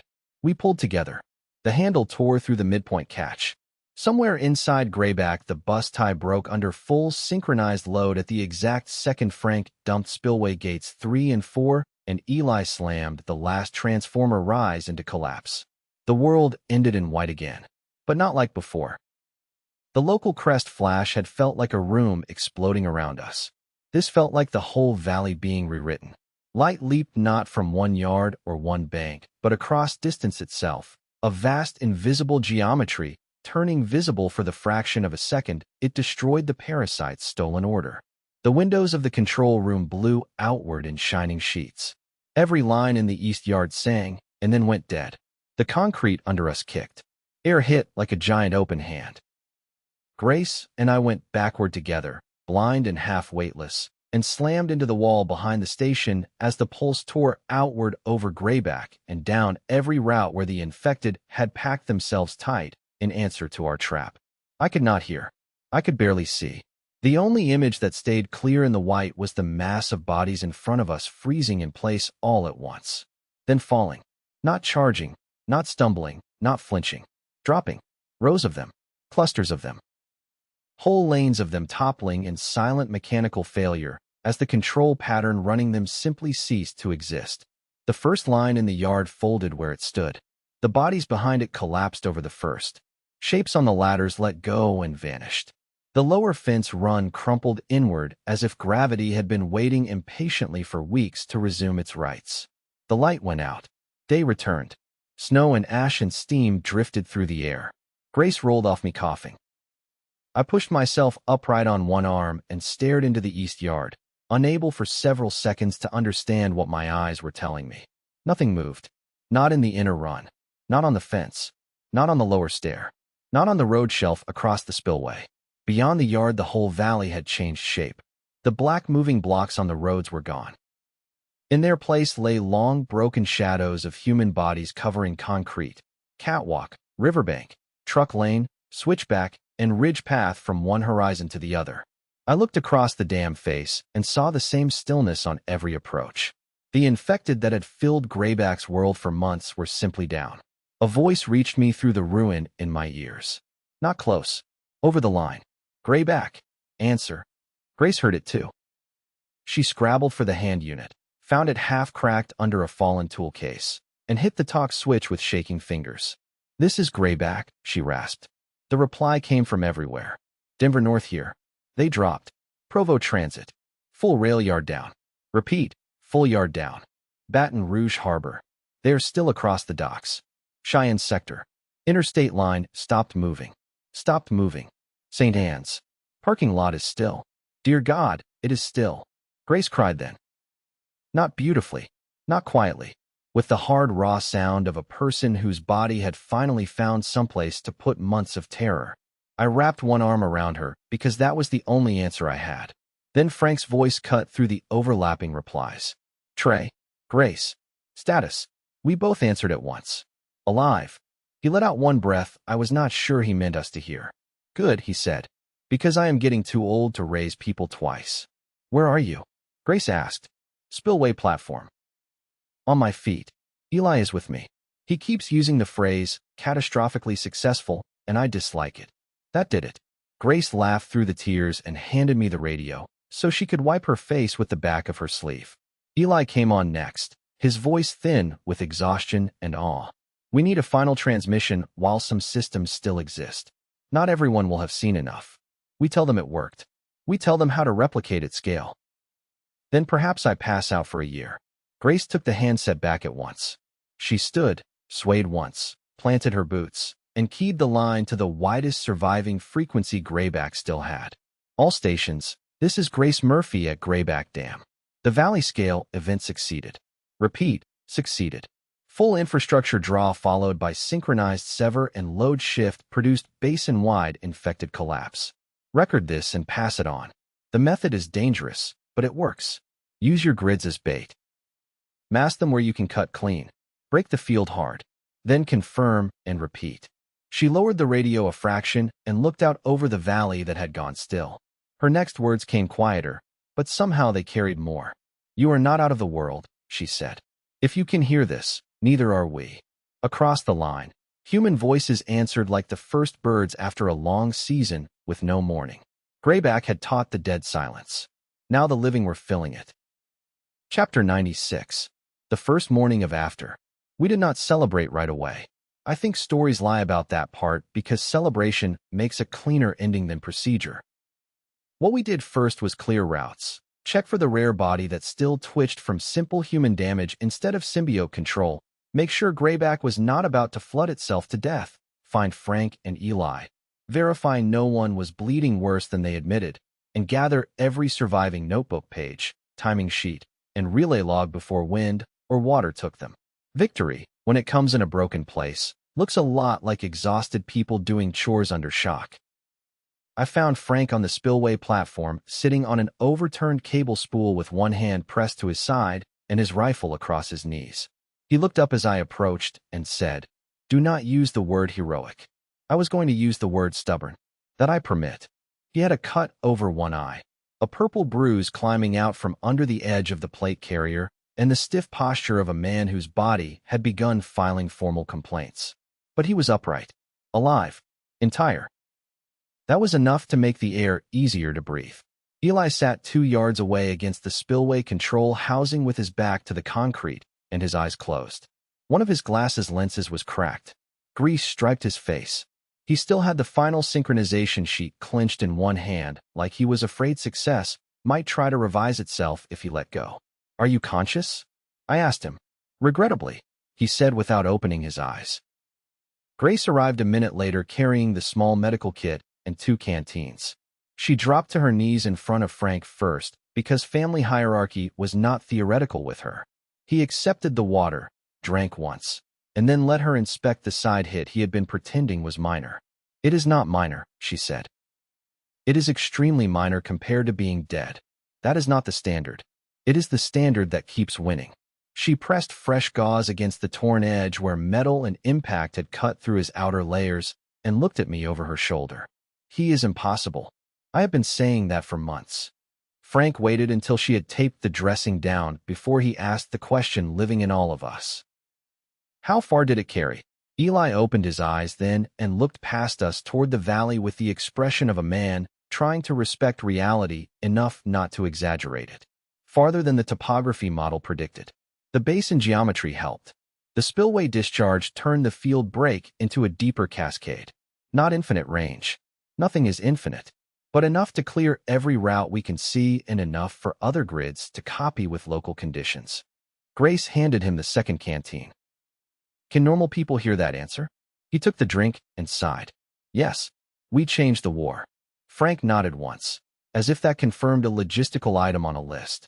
Then he looked at the valley again. "Good." Only later did I realize that one word held all the dead he had carried already in his head. Not just the infected on the slopes. The people who had not made it to the cabin. The ones we could not save on the road west. the ones Drex had used up by calling catastrophe innovation. Frank was not built for speeches after a fight. He honored things by continuing. So we continued. The next 6 hours vanished into necessary labor. Grace kept the auxiliary radio alive in rotating intervals, gathering reports, clarifying the sequence, telling people how to scale down when their infrastructure could not match Greyback, reminding them to keep distance from live yards and to plan retreat before the cut instead of after. The replies grew steadier as evening moved in. More sites were succeeding. Not all. Some grids were too damaged. Some teams were too small. Some attempts failed because panic ruined the timing. But enough were working that the pattern became undeniable. A shipyard near Norfolk reported the dead dropping between cargo cranes after a carefully staged transformer break. A highway service district outside Albuquerque turned an old maintenance depot into a trap and cleared 3 approach roads. A rail team in Ontario used 2 linked substations and said the yard had gone quiet as church after a storm. The refinery crew in Louisiana came back on and said they had lost a man to arcing because he stood too near the wrong housing, then went silent for 10 minutes, then returned to say they had tried again smaller and the harbor lanes were finally still. Every transmission mattered. Every surviving voice made the planet feel less empty.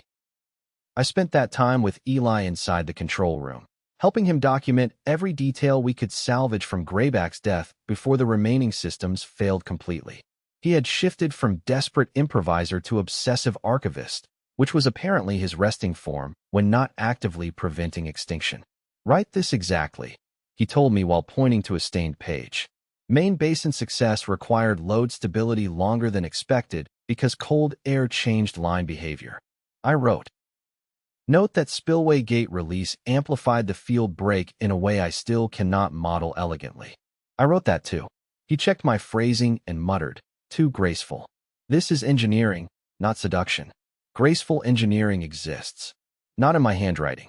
After a while he stopped pretending he was speaking only to the paper. You know, he said, still bent over the board. Mercer thought the answer to this would belong to whatever institution could monopolize it first. Yeah, he was wrong in more than the moral sense. The method propagates better if it escapes ownership. It improves through use. More field reports, more local adaptations, more chance of survival. I leaned back against the dead console and looked at him. You sound proud of humanity. That has to hurt. He adjusted his cracked glasses. It is a condition I hope proves temporary. But he was proud. I could hear it.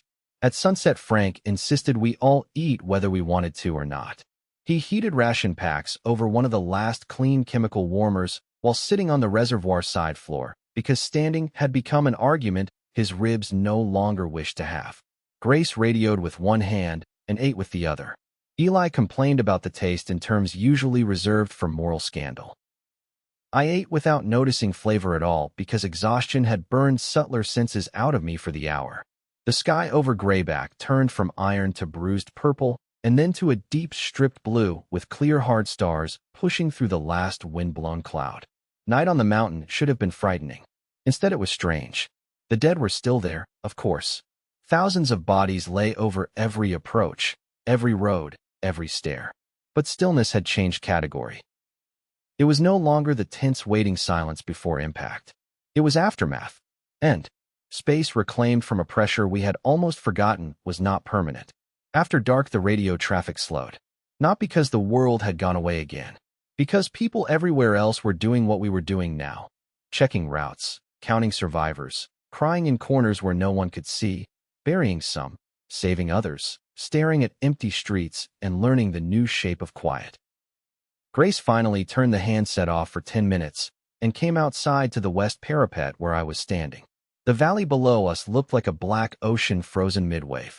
She slipped both arms around my waist from behind and pressed her face between my shoulder blades.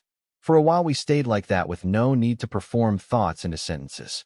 Then she said, "Do you remember the parking lot in the first town out of Boston?" I smiled despite myself. "You pulling a pistol and telling a stranger I was your husband? You make it sound unreasonable." It was unreasonable. It worked. I turned and put my arms around her. It absolutely worked. The smile faded from her mouth, though not from her eyes. I keep thinking about how close I came to never getting into that car. You mean because I was yelling at you? I mean because I almost convinced myself apology was enough. Moonlight caught the side of her face and the tired red around her eyes. Grace had never looked more human than she did then. Not polished, not performed, not television beautiful in the old, unreachable way. Just real. Alive. Worn down by history and still standing inside it. I'm glad apology wasn't enough, I said. Her hands tightened against my coat. Me too.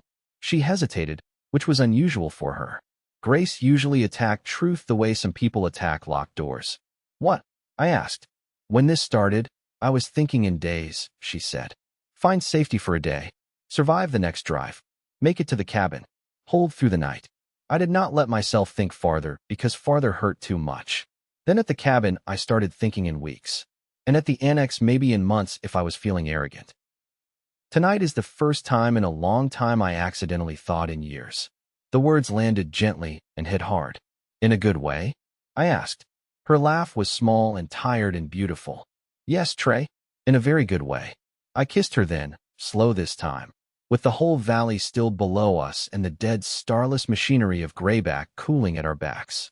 There had been desperate kisses on roads and in rooms that might break open at any second. This was different. Not safer exactly. The world was still broken. But there was future inside it now, and future changes the texture of touch. Frank interrupted by clearing his throat from 10 feet away with the moral weight of a church elder pretending not to notice romance, while clearly noticing it in detail. Grace did not move away. She only called. You could have coughed somewhere else. I wanted to preserve standards. You have never once demonstrated standards. I have demonstrated several. Most of them useful. He walked up beside us and looked over the valley. The moon showed the roads in pale lines and the bodies in darker ones. From this height, the whole basin looked like an immense chalk drawing of catastrophe crossed through by some divine hand. Radio traffic from the west coast? He asked Grace. Patchy but real. A port team south of Seattle says they cleared their lower docks. A utility crew outside Sacramento thinks they can scale the method tomorrow if they can keep generators running. Frank nodded. Good. He used that word the way other men might use prayer. We stood together a while longer until Eli, from the doorway, announced that the backup batteries had exactly enough life left for one more broad transmission, and then Greyback was done speaking for the night. Grace straightened at once. One more, then. We returned to the control room because endings deserve witnesses. The old board glowed weakly under the last surviving emergency cells. Eli brought the carrier line up with a tenderness he would have denied if accused. Frank stood beside the door like a guard even now. I stood at Grace's shoulder with my hand on the back of her chair. Outside the windows, the valley waited in the most complete stillness I had ever known. Grace keyed the mic. This is Greyback Dam. Final transmission for the night. Her voice was tired now. Softer. It carried miles anyway. We will repeat the full timing notes when power allows, but hear this first. The dead can be stopped. The method is dangerous and local conditions matter, but it can be done. Share what works. Improve what fails. Do not hide good information behind fear or rank or ownership. Too many people died because other people wanted control more than truth. If you hear this and you are alone, keep calling anyway. Someone will answer. If you hear this and you are not alone, stay that way. The world after this is not going to be rebuilt by lone heroes. It will be rebuilt by crews, neighbors, families, and the stubborn people who refuse to let silence win. This is Grace Murphy for Greyback. We are still here. She released the key. For a second, there was only static. Then the answers began. Not all at once, not cleanly, but enough. A transport yard in Utah. A church relay in Ohio. A hospital basement outside Tulsa. A maintenance dock in Nova Scotia. A farm radio in Nebraska. A mountain repeater farther west than the line should probably have reached. Human beings saying copy, received, understood, thank you, we are here too. Grace listened until the battery gave out under the load, and the board went black. No one spoke for several breaths after that. Then Frank said, well? There it is. Eli leaned back in his chair and shut his eyes. If anybody needs me, I have decided to expire for 6 hours. Grace laughed softly. I squeezed her shoulder. Frank gathered the notebooks and set them in a dry cabinet with the care of a man storing ammunition and scripture in the same box. Near dawn, after we had checked every lock and every route one last time, the four of us climbed out onto the western crest above the transformer yard and sat on the concrete facing the valley. The cold bit through every layer. The stars thinned. The eastern horizon took on that first pale edge which always looks like forgiveness if you are desperate enough. Down the mountain the roads remained covered with still bodies. Farther out, beyond what our eyes could separate into detail, tiny scattered fires and signal lamps marked the places where other survivors were already at work in the world we had cracked open for them. Grace tucked herself against my side. Frank sat on her other side with his rifle across his lap and the patient posture of a guardian who had finally allowed himself to rest without disarming. Eli sat to my left, wrapped in a blanket and looking personally offended by sunrise. The radio, running now on a stripped-down hand-crank set, gave one soft burst of static. Then a voice from somewhere far away said, "Grayback, if anyone is awake, this is Denver North. The traps are working across the grid." Another answered before Grace could key back. "Cheyenne Sector. Confirmed here too." Then another. "Baton Rouge Harbor. Quiet water for the first time since August." Grace looked at me with tears in her eyes and a smile she no longer had to borrow from courage. It belonged to hope now. Frank stared out over the valley and said the final truest thing in the calmest voice. "Looks like morning."